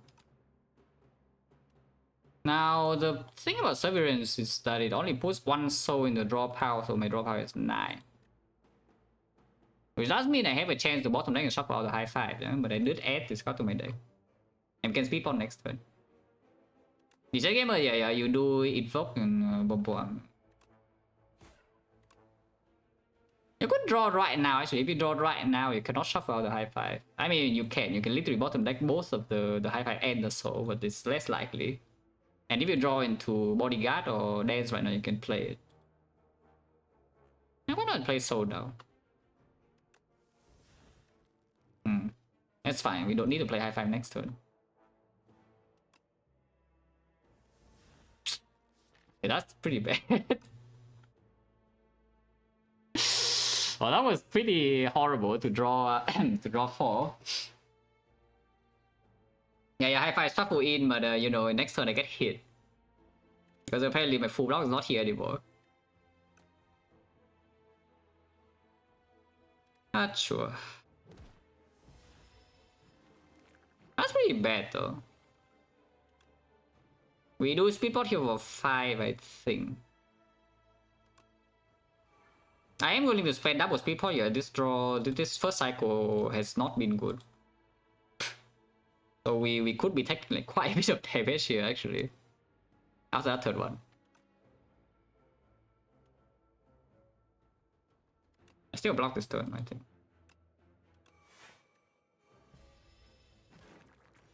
I mean, this fight is like so scary.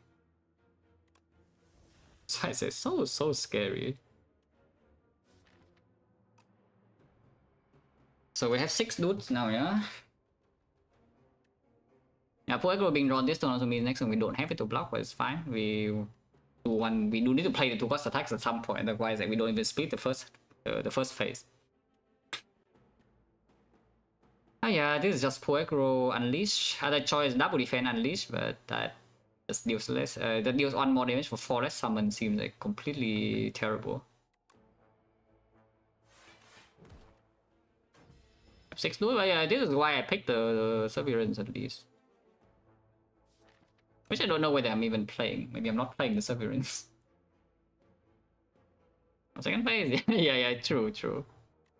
Hey, we play high five, Bodyguard defense. Yeah, you can do second speed spot, but I think the second speed spot, now that we're in this situation, it could be better to hopefully draw like maybe 2 block cards or block like all these infections.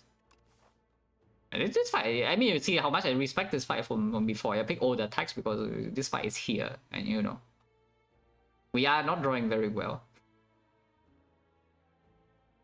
Yeah, we are not drawing very well. In case you're wondering. With this high five, it dies next turn, right? It goes to 18 and 18. Yeah, these two attacks will split, and then we do have the high five and the redraw. Even if high five is literally here, we can play it immediately. Okay, so high five it is. And then it is the same. If you don't use potion, I'm not using potion. So we will not take the next hit. Ooh, Severance. I think I want to flash though, because playing the Severance first and then flash, and you can top deck exactly high five, and then you're pretty sad. So we should flash first, even though this deals 1 less damage.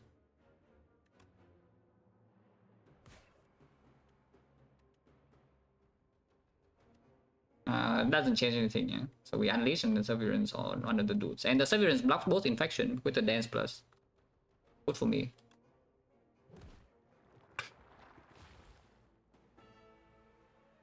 Um, 13. We only have 2 attacks left in here, which is not great. None of them roll 18, which is also not great because the letter opener cannot kill.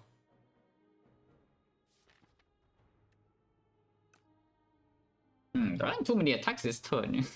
We do have a soul to help this a little bit. But yeah, these ones are not like very good, even with the split now. So where do I hit? You cannot kill anything until we draw to high five. I guess we could technically let open once and then strike one, but we don't have energy to do that. We have a soul though, so it could happen on the soul turn. Which means I can play around. I mean, it's 11 either way. It's 6 plus 5 or just 11. Pretty likely I can draw block next turn. I think we should just do the most obvious line. With Severance here, the open strike kill.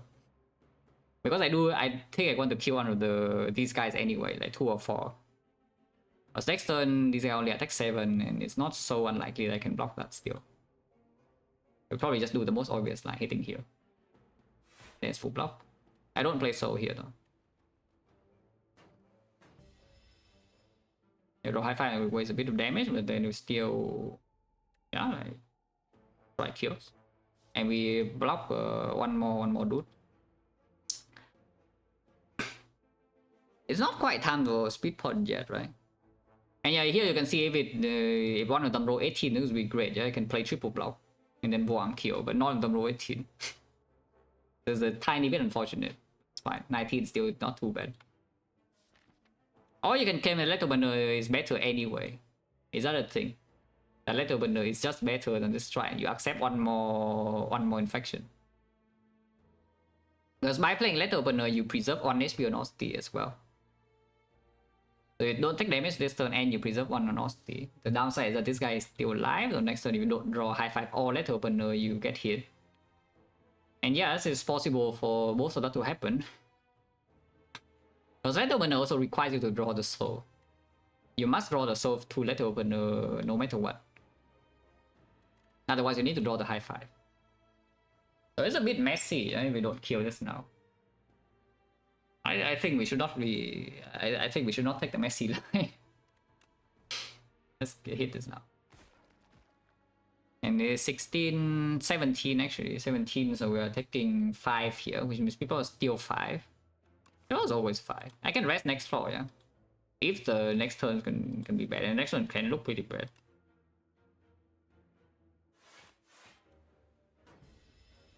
And now we only need to deal with one guy here. Okay, high five is in play. I choose so because I do want to draw a strike for next turn to kill this. And of course redrawing high five is good. So we soul here and then high five and play one defense. Even though this soul probably cost me HP now, I don't care. Otherwise, you can let open. If you're extremely optimistic, you can ignore the high five. I think just stupid. They play the high five. And then once again, don't speed pot for this. The speed pot is a bit less than 5. It's only 4. Actually, it's only 3. A lot of infection still, yeah, but high five is in play. Ah, 9 HP, and you have the high five. Vulnerable with this, exactly enough to kill. And the dance it blocks. Need high five redraw though. Yeah, good job, high five. So that was pretty spooky. In the end, we only lost like what 10 HP or something in one speed pot, which block 5, so it was like, around 15. But I mean, you can see like how many ways that fight can go wrong. You can see how many ways that fight can go wrong and why it was respected so much.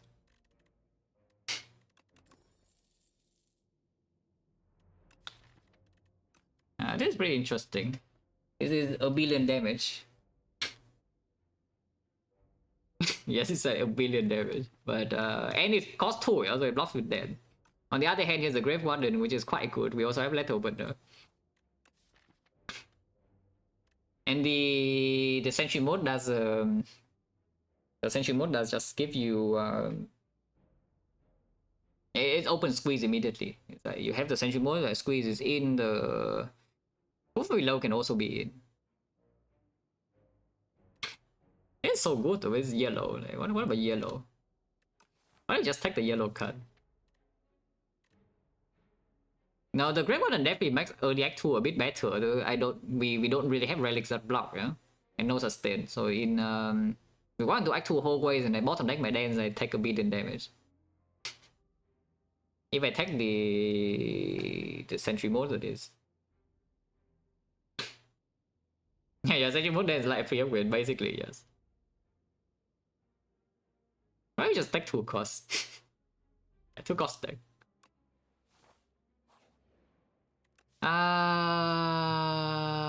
Next, the statue should not be that difficult. The bird is painful. Bird hurts a lot, mainly just because turn 1 it hits you freaking 19. Yeah, who starts a conversation like that, really? Like, it attacks you for 19 immediately on turn 1. So I do wonder how real it is to just rest here, yeah? Because the floor after it leaves also advanced when these relics don't block front load. So again, I can see a situation where the bird like hits me for a lot and then the advance away is like bad and suddenly now we don't have enough HP for the kill or something. Upgrade I would go on I5 or bodyguard or like pull aggro. Not super important. Why don't you just rest? And if we see the statue, honestly the statue can also go wrong. I just need to bottom deck the dance and the sentry mode, you know. It gives me 2 free turns and we can bottom deck like more than 2 cards. So yeah, we just need to bottom deck both of these and suddenly the statue will also hurt. This is just because these relics don't block for me. You know, if we see stronger relics, I would never rest here. Here's a bird.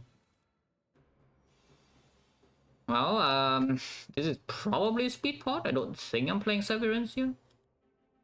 It's probably a speed pot turn. We just speed pot, double defend bodyguard, it blocks 9. And it saves the thing and procs Lethal Opener. Boom. Oh, I mean high five needs to be played. And yeah, like you see this draw is that so good, man. Like like bottom deck all of this. Like even the statue freaking hurts. This fight is not over yet. But I think we do high five flash and then see. I do want this damage. I do want the 4 damage on the flash, even though I could just draw into the dance and lose 6 HP for it. 1 out of 5. But I think I want to high five first and then flash. Yeah, and nice sentry mode. The Grave Warden would be sick here, but it's sentry mode. Because the Grave Warden would not shuffle out the pull aggro. Do we defend? Do we defend? I could strike. Next turn it doesn't attack for that much. It's like what, 20, 21. 21, so we could like dance for aggro. And that block's only 17, so I still take damage, yeah? And then the turn afterwards, it hits me for big multi-hit, but dance is in place, so we don't take that much. How close are we to killing? This is a 10 damage already. Next one I deal 0. Not that close, you do need to draw flash or steel, maybe. It depends on when we draw the high 5 redraw, I guess. I think I'm allowed to block here. Be wrong. Dance and I could play Severance as well. It's 21 damage, it's a lot. And with this 21 we can go to we can open, is there any little high 5? This would be 11 and this would be Vajra, yeah? So it's 9, 13. 13, this is 10, 23, 34. 24, 21, not quite killing. So we need to block like 2 more turns at least. I feel like I should really play this though. Like not playing this is so weird. Okay, not playing this is just stupid. Let's just play that. I don't soul here though, I don't think.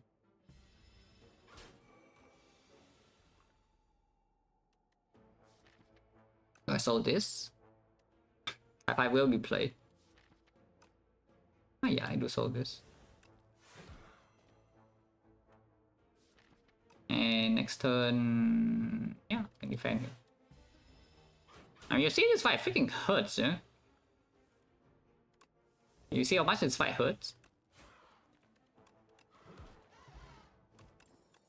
Ice cream. The invoke. Invoke. Oh, invoke. Okay, so these relics don't actually block front load for me at all. And that's bad, just so you know. Which means that we are subject to draw the pretty heavily in early act 2 here. And I don't have enough time to bring 2 potions, to get 2 potions into act 2 because this fight doesn't even drop a potion. So any bone charge angle here. Charge is quite good in the kin fight. We don't have any excess. I mean, we do. We kind of have a little bit of summon.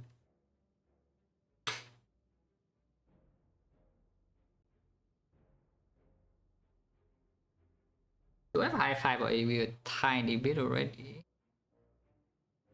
But I can certainly see that this bone shot is very good in the kin fight, yeah? And these relics are not telling me that I'm that good in that fight at the moment. If I bottom deck the dance, that is. If I top deck the dance, the fight is probably fine. I can just bottom deck the dance. And the whole fight goes to shit. Bone shots. Even this fight. Ah, bone shots.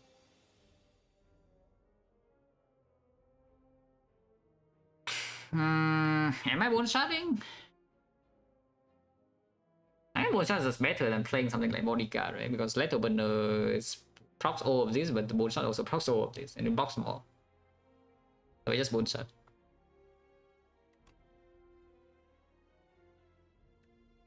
There's no like, yeah, there's no kill here. We play 2 blocks. I could play 1 block. I could play 1 block because it saves me enough energy to play 2 Ghost Cast next turn. Otherwise, I could also see playing like Bodyguard Unleash because I kind of need to kill one of the side dudes by next turn. Actually hurting, and right now I'm taking 4. I'm pretty sure playing double block here is stupid. And I'm just wondering whether I played Unleash or not.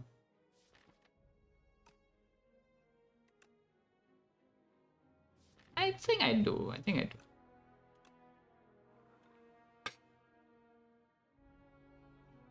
I think I do. Actually, I'm only taking 3. Letter Burner next turn is not really a thing, huh? If Letter Burner is not a thing, should probably hit the 17 HP one. Is Letter Burner ever a thing next turn with 3 energy? No, it's impossible to get Letter Burner.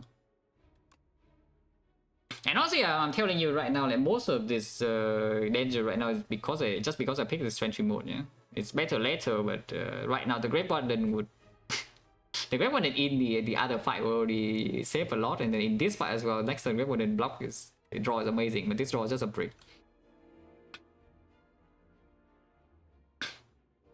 I mean, this is also what I say about Overgrowth, Advanced Hallway. This fight dangerous as hell. You don't want to see them. Yeah, I should probably hit here. Next on the side ones deal a lot of damage, so we do want to put this lethal range. Good for me. Like 3 more. Now we kill. Now here's a power, here's a potion. These are completely worthless. Yeah, you can horn into the Severance, but no. This is pretty screwed up though, because once again the deck is not that good. I mean, it's okay after it plays powers, but if it bottom decks a dance, then I can certainly see situations where we take like a crap load of damage against the kid. Are we resting again or what? Feels like we're resting again.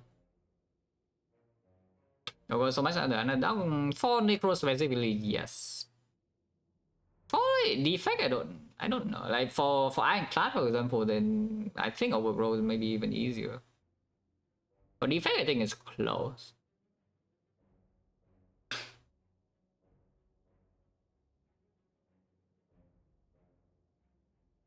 Yeah, for Ironclad, like sometimes you want into underdogs and you see the Waterfall Giant and you have no way to win.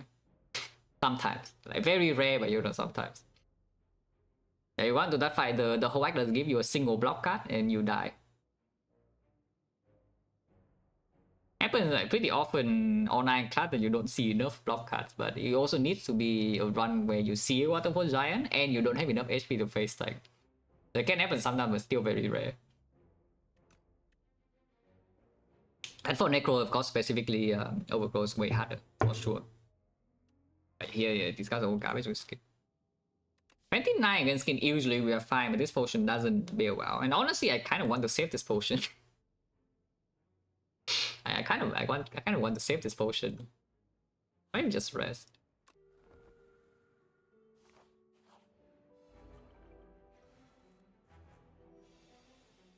Sentry mode is played. Think Bone Shard is good enough to spend energy? Not sure.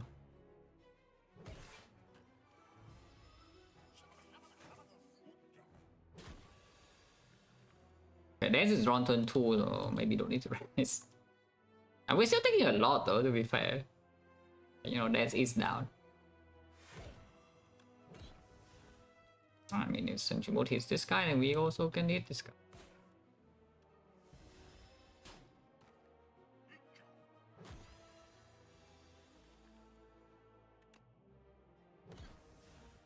Okay, Sentry mode cannot make up his mind. Okay. So I mean, you can see that without the res, our HP is already dangerously low, yeah, because these relics don't block for me. And the deck also doesn't block either until I have played this. Honestly, for 5 block, probably still worth it. I can spare some energy soon, maybe.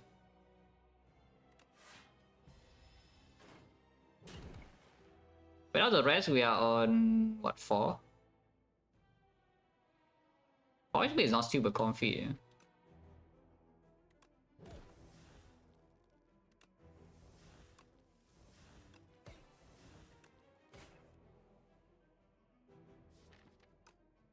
Now I probably just ice cream it up.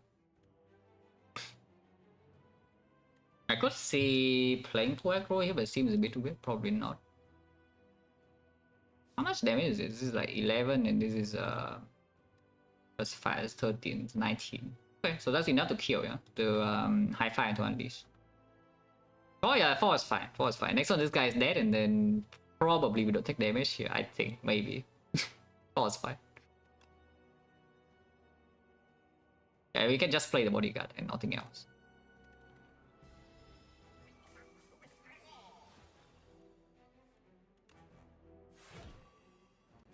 It's killing. Play defend.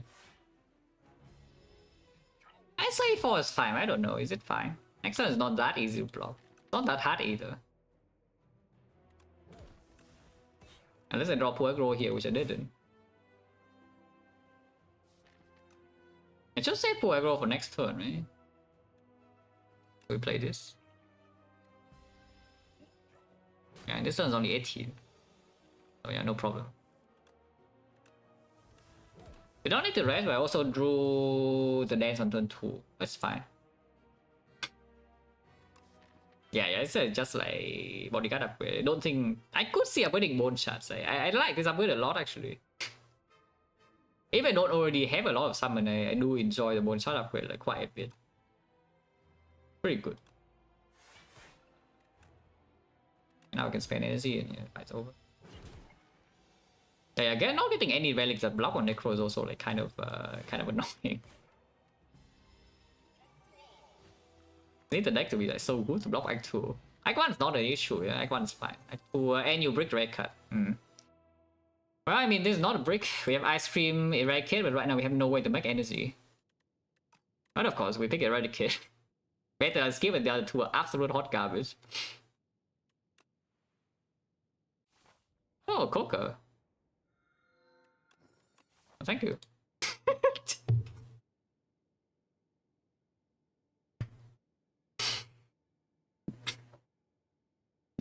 Now we have energy now for the for a lot of things, like for the ice cream and then for the eradicate and for the 2 costs.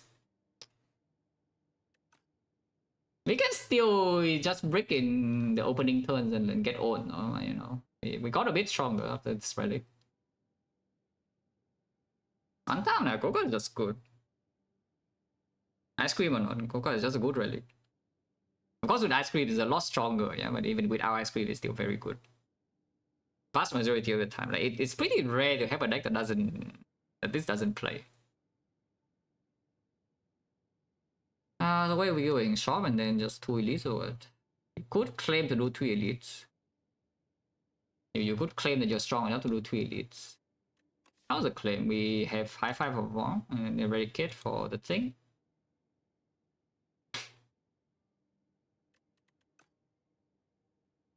I don't care too much about the shop, and we can still go shop later. So the question is just whether like advance or whether they're too much or not. Fires are not bad, yeah, fires are cool. Eradicate upgrade is great. And then now that we have like Eradicate Ice Cream, I would like the high 5 upgrade as well. And after these 2, then we make an rest one, even upgrade some block cards. And actual events are good. Why don't we just go here? We can still get hit, yeah? Like turn 1, if we don't draw enough block to deal with the enemy, then we can get hit. If we do draw enough block on turn 1, then we're usually fine.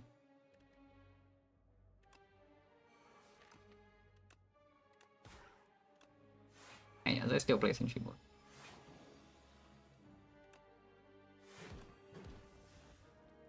Any reason to eradicate here? Kind of not. I mean, any reason not to because it's dead. Great Weapon is back.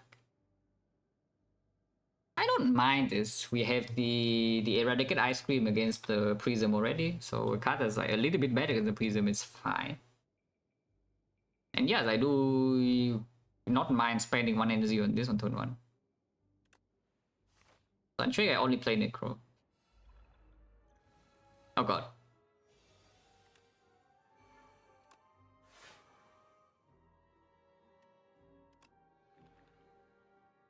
Take 1. Yeah, 4 energy for next turn, and that's enough to play 2/2 cost. Then it's already in play. Yeah, sure. I think I spend energy to block 1. Hopefully not giga stupid. Actually, no, it's block more than 1. Blocks more than 1. Blocks like Osti, of course. What am I talking about?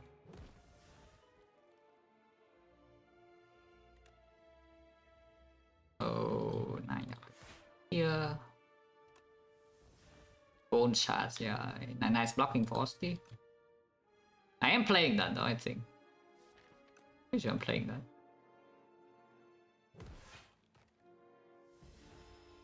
Yeah, we fine.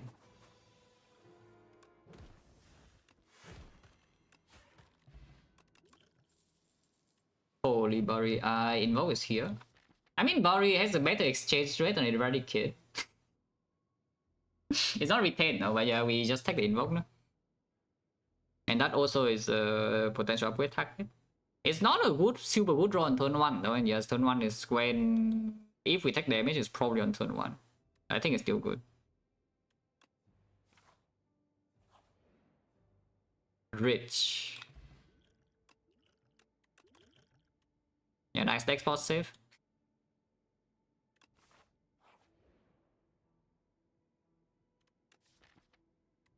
Enlightenment, yeah, enlightenment. No, you can remove, it's fine. We are rich. We are poor though, because I would take remove 2. But we can only remove 1.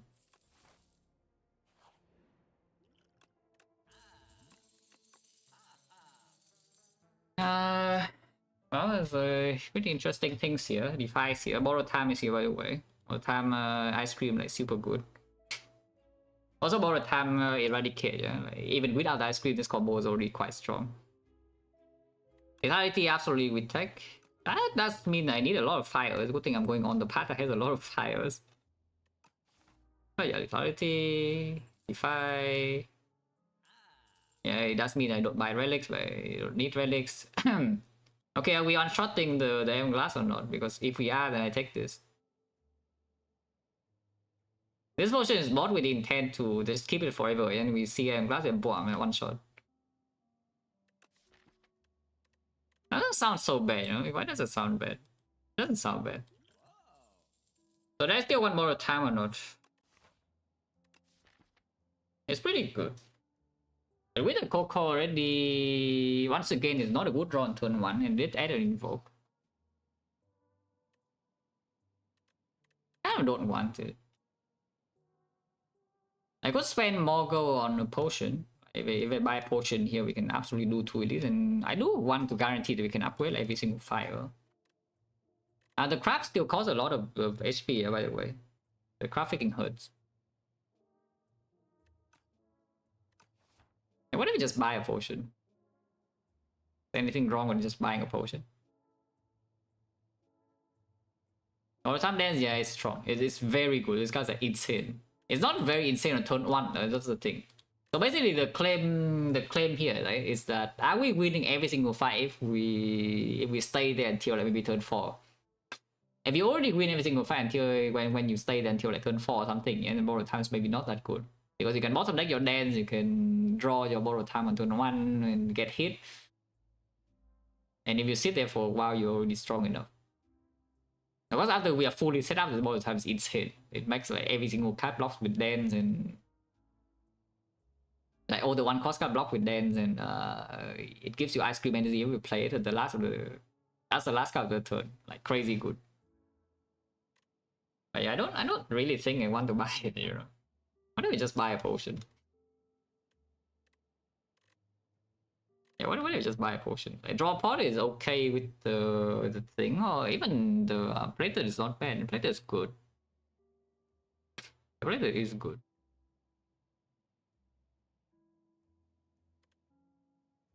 Because honestly, we don't need the draw pot too much, you see, with the Eradicate already in the deck. Like, what happens is just that we store a bit of energy and the Eradicate is always in hand 1 shot. So the use of the draw pot would be on turn 1, you draw nothing, and you would like to not draw nothing. So you play the draw pot on turn 1 in order to block a little bit. But the other pot blocks at least 7 for you on turn 1 already. And it also gives you maybe 1 energy more to store, you know, for the Eradicate to build up. Because it's more expensive. Because it's stronger. Potion. What's the first upgrade? Probably lethality first? Lethality upgrade is still stronger than Eradicate upgrade unless exactly turn 1. But on turn 1 we're not playing Eradicate. It's only 98 damage, yeah? Actually, if I upgrade Eradicate... No, it's the same thing because I need to draw both Lethality and Eradicate to 1 shot.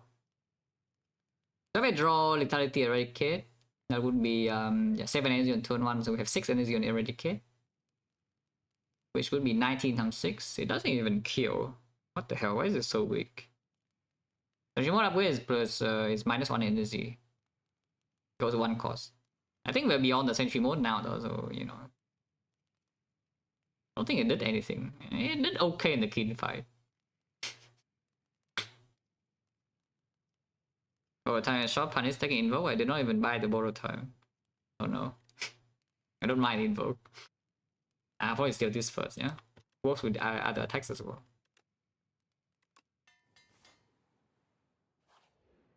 Okay, what are you? Oh god. Oh, I mean, that's what the potion is for, if you want to use a potion. As this doesn't kill. Of course you can use this to kill, but this is for other things, yeah? Not this guy. Borrow time would be good here, by the way. This is borrow time can kill. This is Great Warden, and Sentry Mode is basically off, it's fine. We can hardwire it. This is only blocking 7, maybe you can block next turn. If we do this 7, yeah, 7 still doesn't kill. So we would have to block next turn. And it would block 13, maybe. Yeah, sure. I don't play Sentry Mode though. Ow! Yeah, like, this is fine. Here's already full block. Now we kill. We can wait until next turn as well, but you know, killing now. I just play it, die.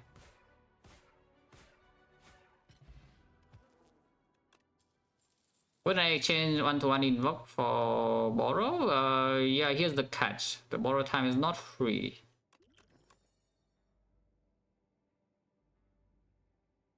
The invoke was free. The borrow time costed, how much gold was it? A lot. Okay, so second lethality and we just like giga one shot, or I take second defy to buy time for the one shot. Either or. Okay, block what damage, guys. Block what damage. Yeah, is it block or is it damage?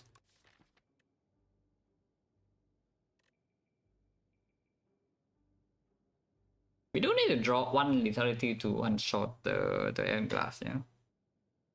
Okay, modify. Honestly, even against Queen, against the dude like the test subject, then it's a bit different. Centipede? Nah, Centipede we have other AoE for. Centipede we have these.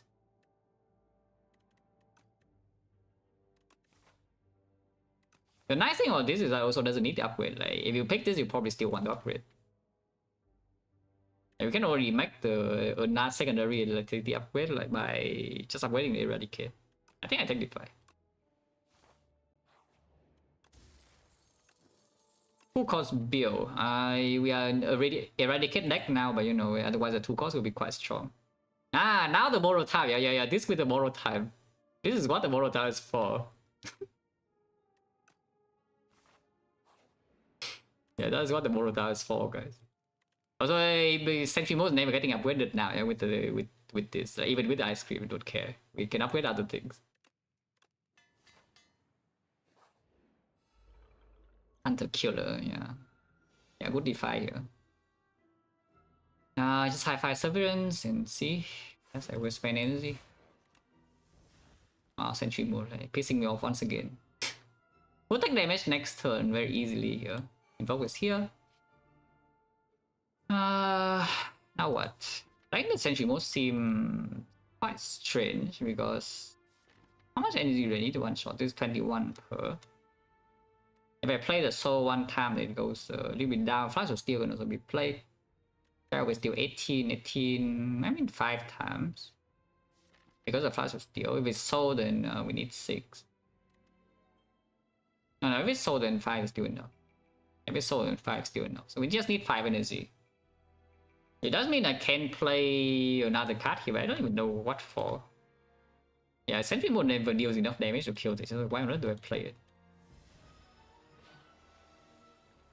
And we draw this anyway, or die.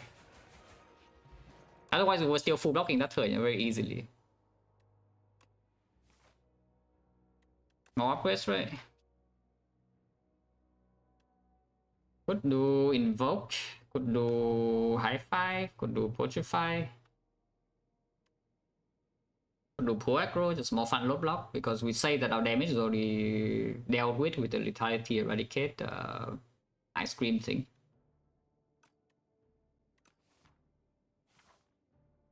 Yeah, I mean, so we could just upgrade more front load block to, you know, not take damage. In some fights, we don't draw the other things. I think it's probably still high five first, though. Probably high five first. Triangle against the. Yes, I would play Botify. I don't play this, though. It's weakened next turn, it's vulnerable. Dead.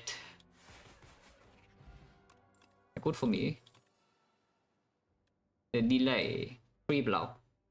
Blocks a billion, by the way, refunds energy. Or you can take pass. Pass is okay too. Pass is a way to accelerate into your lethality eradicate, but you still need to wait a little bit anyway before going in. And delay is just good, no? Block. Block potion versus this. This is energy. I like energy. And now that I already picked the block cast and whatever, I think I keep this energy pot. Also, we don't go short. Right? And enemy seems to be dead.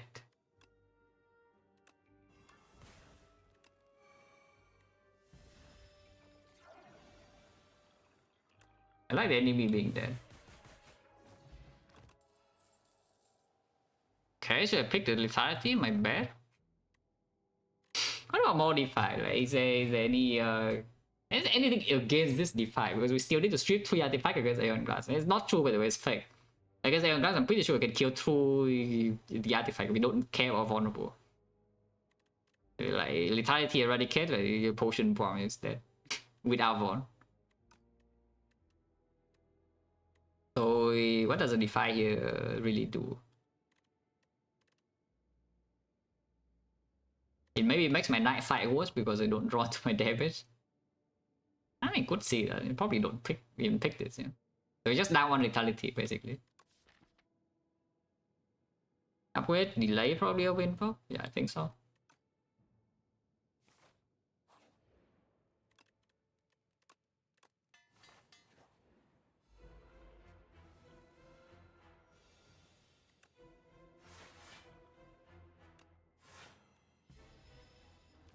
Take damage next turn sometimes.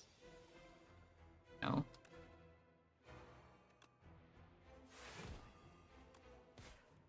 Holy Sentry Mode's here again, guys. Yeah, doing nothing. Good job, Sentry Mode. Do I play Severance or Sentry Mode? A real question. Maybe Sentry Mode is still okay, you know, because we can only eradicate one. I can only eradicate one of them and the other one needs to die, like, to some other thing. Okay, fine. We'll play Severance to full block there, but I think I just play Invo.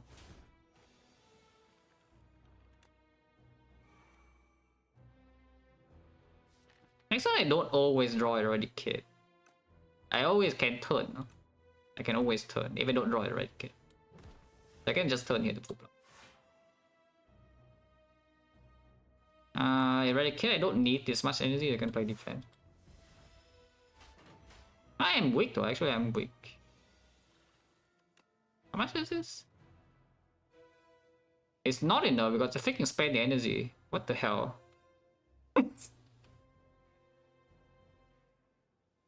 I literally forgot that I'm weak, yeah, so it's not enough damage, it's barely off. And I do not know where this thing hits because, you know, I need to play this first, otherwise my lethality is gone. Okay, it's fine, we just block. We just block, guys. What's the problem? Blocking. Oh, yeah, turn around with this. Yeah, the problem is I'm taking damage. What the hell? Ow! Yeah, Sentry Mode minus 2 energy. That was rude.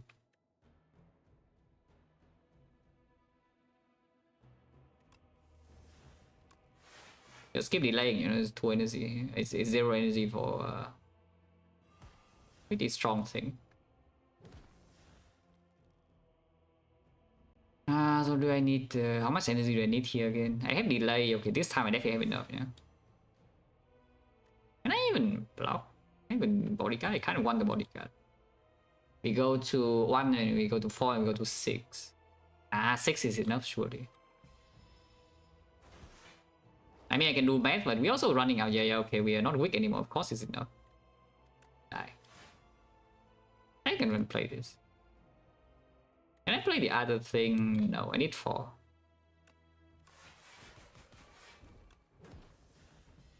No problem. And now, of course, the fights are very easy. This guy's also dead in maybe 2 turns. Maybe 1 turn. Okay, 2 turns.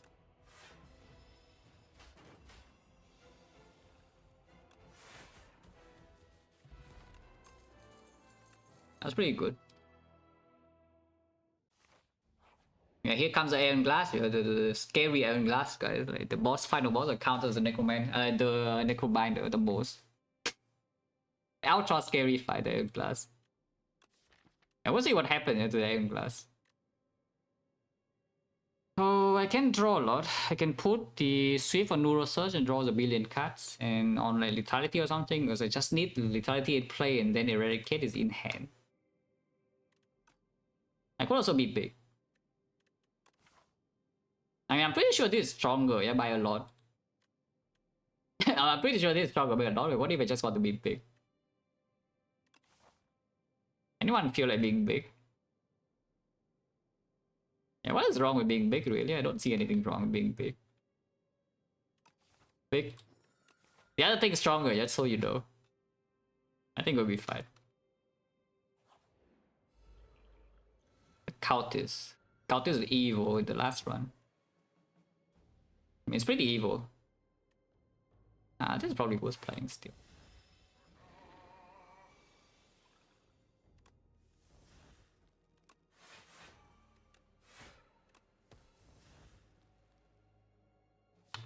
I haven't drawn any power. Next one it already hits hard. Is that a problem? I hope not.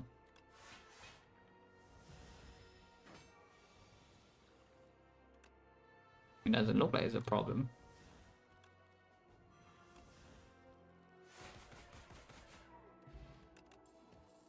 Garbage. Question marks faster? Sure. Holy, yeah, taking the freaking... Like, come on, guys, like, why are you small? Why would you be small? Like, come on, what are you doing? Yeah, imagine being small, guys, come on. Why would you do that? I mean, to be fair, you probably also have a sharp Eradicate, or maybe you have draw towards something else, but you know, I don't mind it. I'm big. Marks faster. That's rude. We are definitely not giving this up yet, so I guess we just get this power. Eradicate. Not Lethality. I don't mind that. And that's pretty good too. Not bad. Do I even want to fight elites? Why do I fight elites? Okay, guys. Let's analyze the boss gauntlet a little bit. Yeah, here's the Iron Glass and the Queen. So what is going on with the Iron Glass and the Queen? They only have one phase, yeah? You kill the main body, it's over. They die instantly, the fight is done. No second phase, you know, no third phase. Yeah, so we can just move on. We don't actually need more relics, you know, we can just wait until the... And yeah, we have this max HP to store for that to happen, yeah? And then we just play one Eradicate and boom, like one fight done and the other fight also done.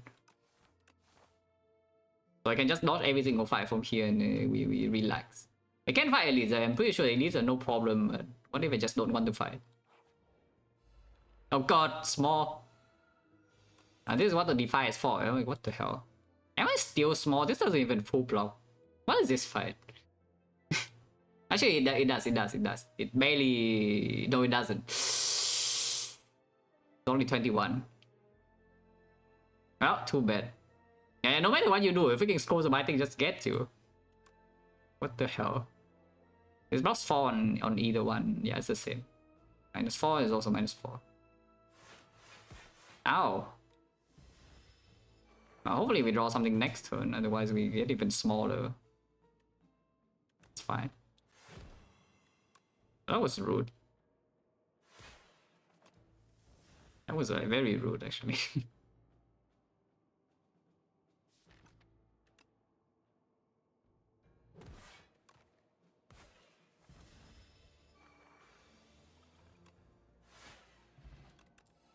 Seriously, no matter what you do, the scores of biting just get you.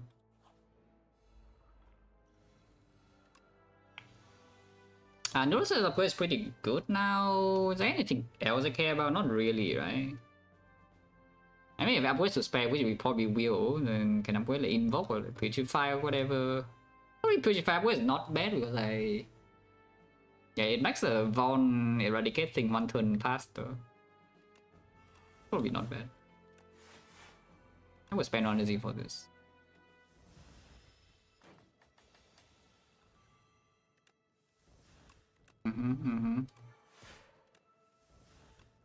Next turn, I think next turn something's happening.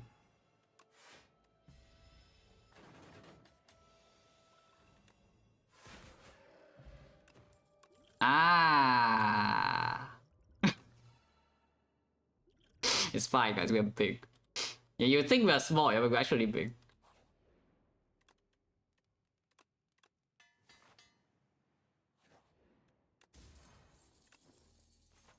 It is okay. We don't have like hang or anything crazy, but just fine. In this fight, it doesn't work. Against the queen, it's good though. Against the glass, doesn't work at all. Probably purify first. And sure, we fight one elite. Oh god. This elite can actually hurt a little bit, hopefully it doesn't. We'll see. Yeah, this elite actually can hurt a little bit.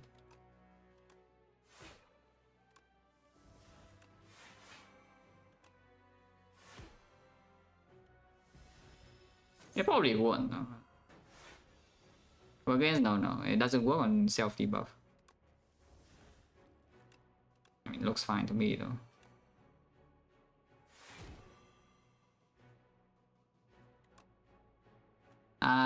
Should I spend more energy here though? I don't have upgrades, yeah.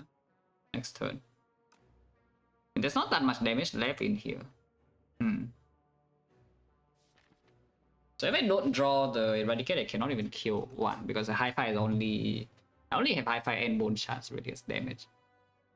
Next one I don't have Delay. Don't have Invoke. If I don't draw no resource, I also don't have energy. What does that say then? Yeah, the guys are strong. The guys are strong. Guys actually hurt quite a bit. We don't have Dance in play though. I think we do this. Hopefully not stupid. It could be. But we can just rest. I don't need more upgrades. Yeah, it looks fine.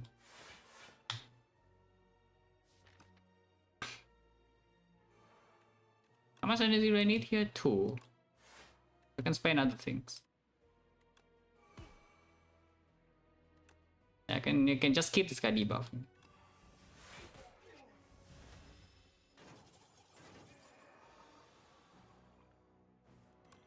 And now because the fight is done.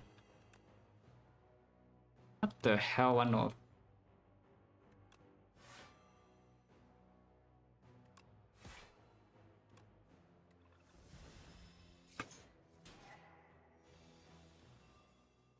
There is something though, is that my deck doesn't have that many attacks left, so I do need to kill this guy before I run out of cards. I don't think that would be a problem, but you know. Need to pay a tiny bit of attention. Potion Bell is pretty good, not that we are doing anything with it. Dance I don't care. This dance actually blocks a billion, but we don't care because our plan is just withdraw, eradicate with a bit of energy and enemy dies. But these cards don't matter. Oh, upgrade. No, shop and buy more potions, why not?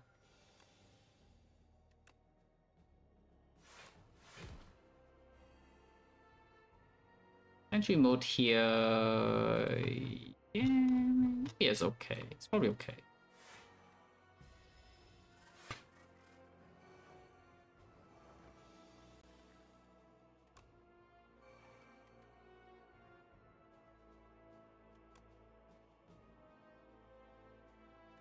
Let's do it here. Now here's a problem. We're taking damage and we're taking damage again next turn or what?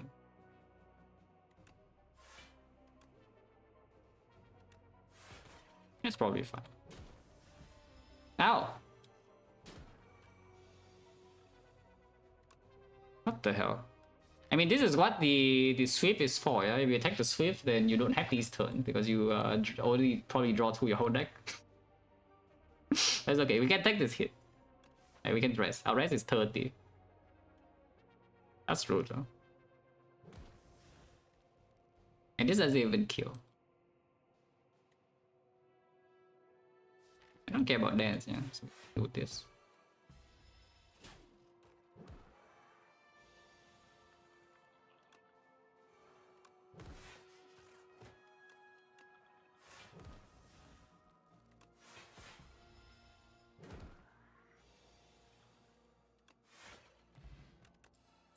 Savage. Nah, Levy, I don't need that. Can buy potion for fun. And remove, remove's good. Boom, and then yeah, okay, drink this.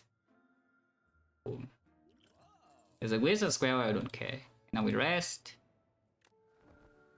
100. Okay, the Iron Glass, a very scary fight. Extremely terrible fight for Necrobinder.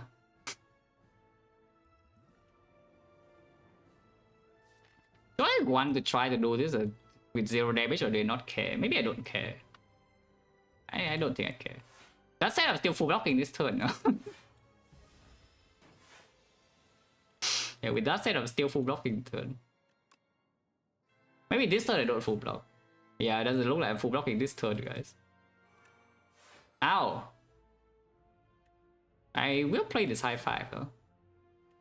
How much have I been taking? What if it just skill pot? The queen will deal damage to me, I think, maybe. I don't know. Maybe she doesn't even deal damage. What if it just full block? Okay, block. Holy delay. Okay, now I full block.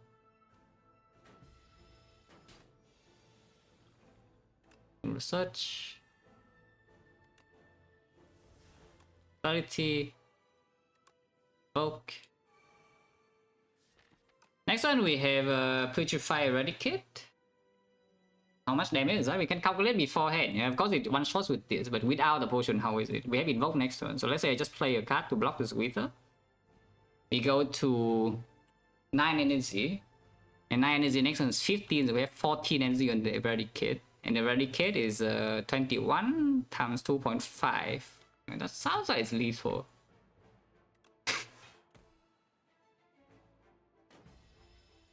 So, yeah. I think it's dead, guys, without the potion. Yeah, we can deal 3 times that, just so you know. You can indeed deal 3 times that. This will take 1 damage, that's unacceptable. So we just defy here.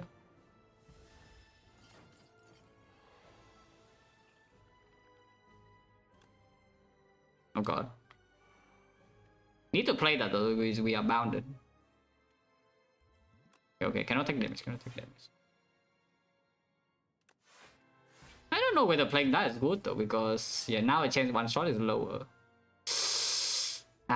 Is this enough? It's so close, but actually it is, right? Just with the potion, without the Vaughn. Like, of course with the Vaughn is enough. You see, it's like 290 a die. Okay, good. Almost died.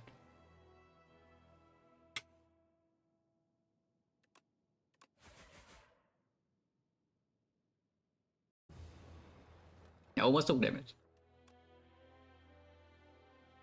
So what's the conclusion of this run? Oh yeah, it's the other profile.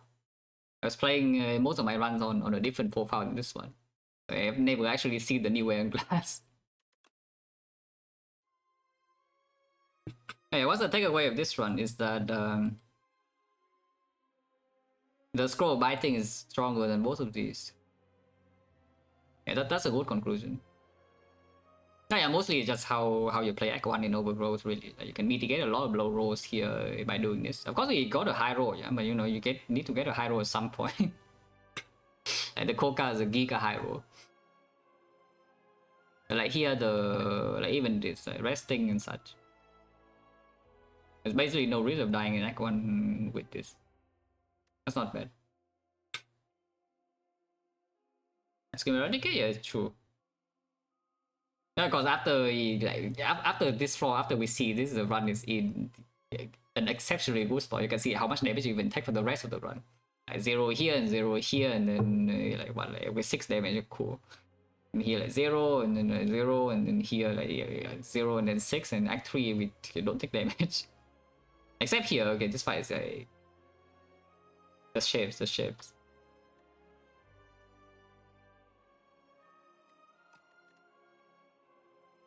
I probably end stream here. I will be back in 6 hours, I think, for to commentate a silent seat. Like, yeah, open registration, like community run. Anyone can register to play some seeds of Spy 1 and Spy 2 for private friends. So I will be commentating with Nave, I think, in 6 hours. And yes, I should be going live on my channel as well. It will be streamed on the main private friends channel too. Yeah, 6 hours, yeah. Okay, let's get out here.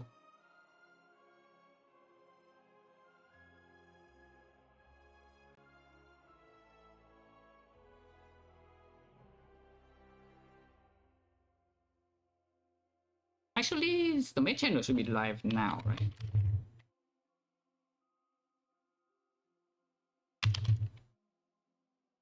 Is it not? Oh, actually, no. Maybe the run's already over.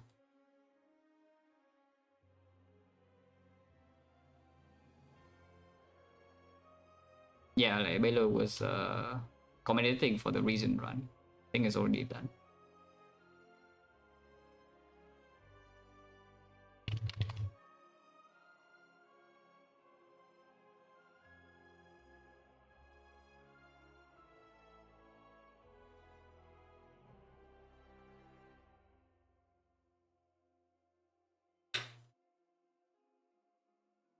Yeah, thanks for watching, guys, as always. See you in a few hours.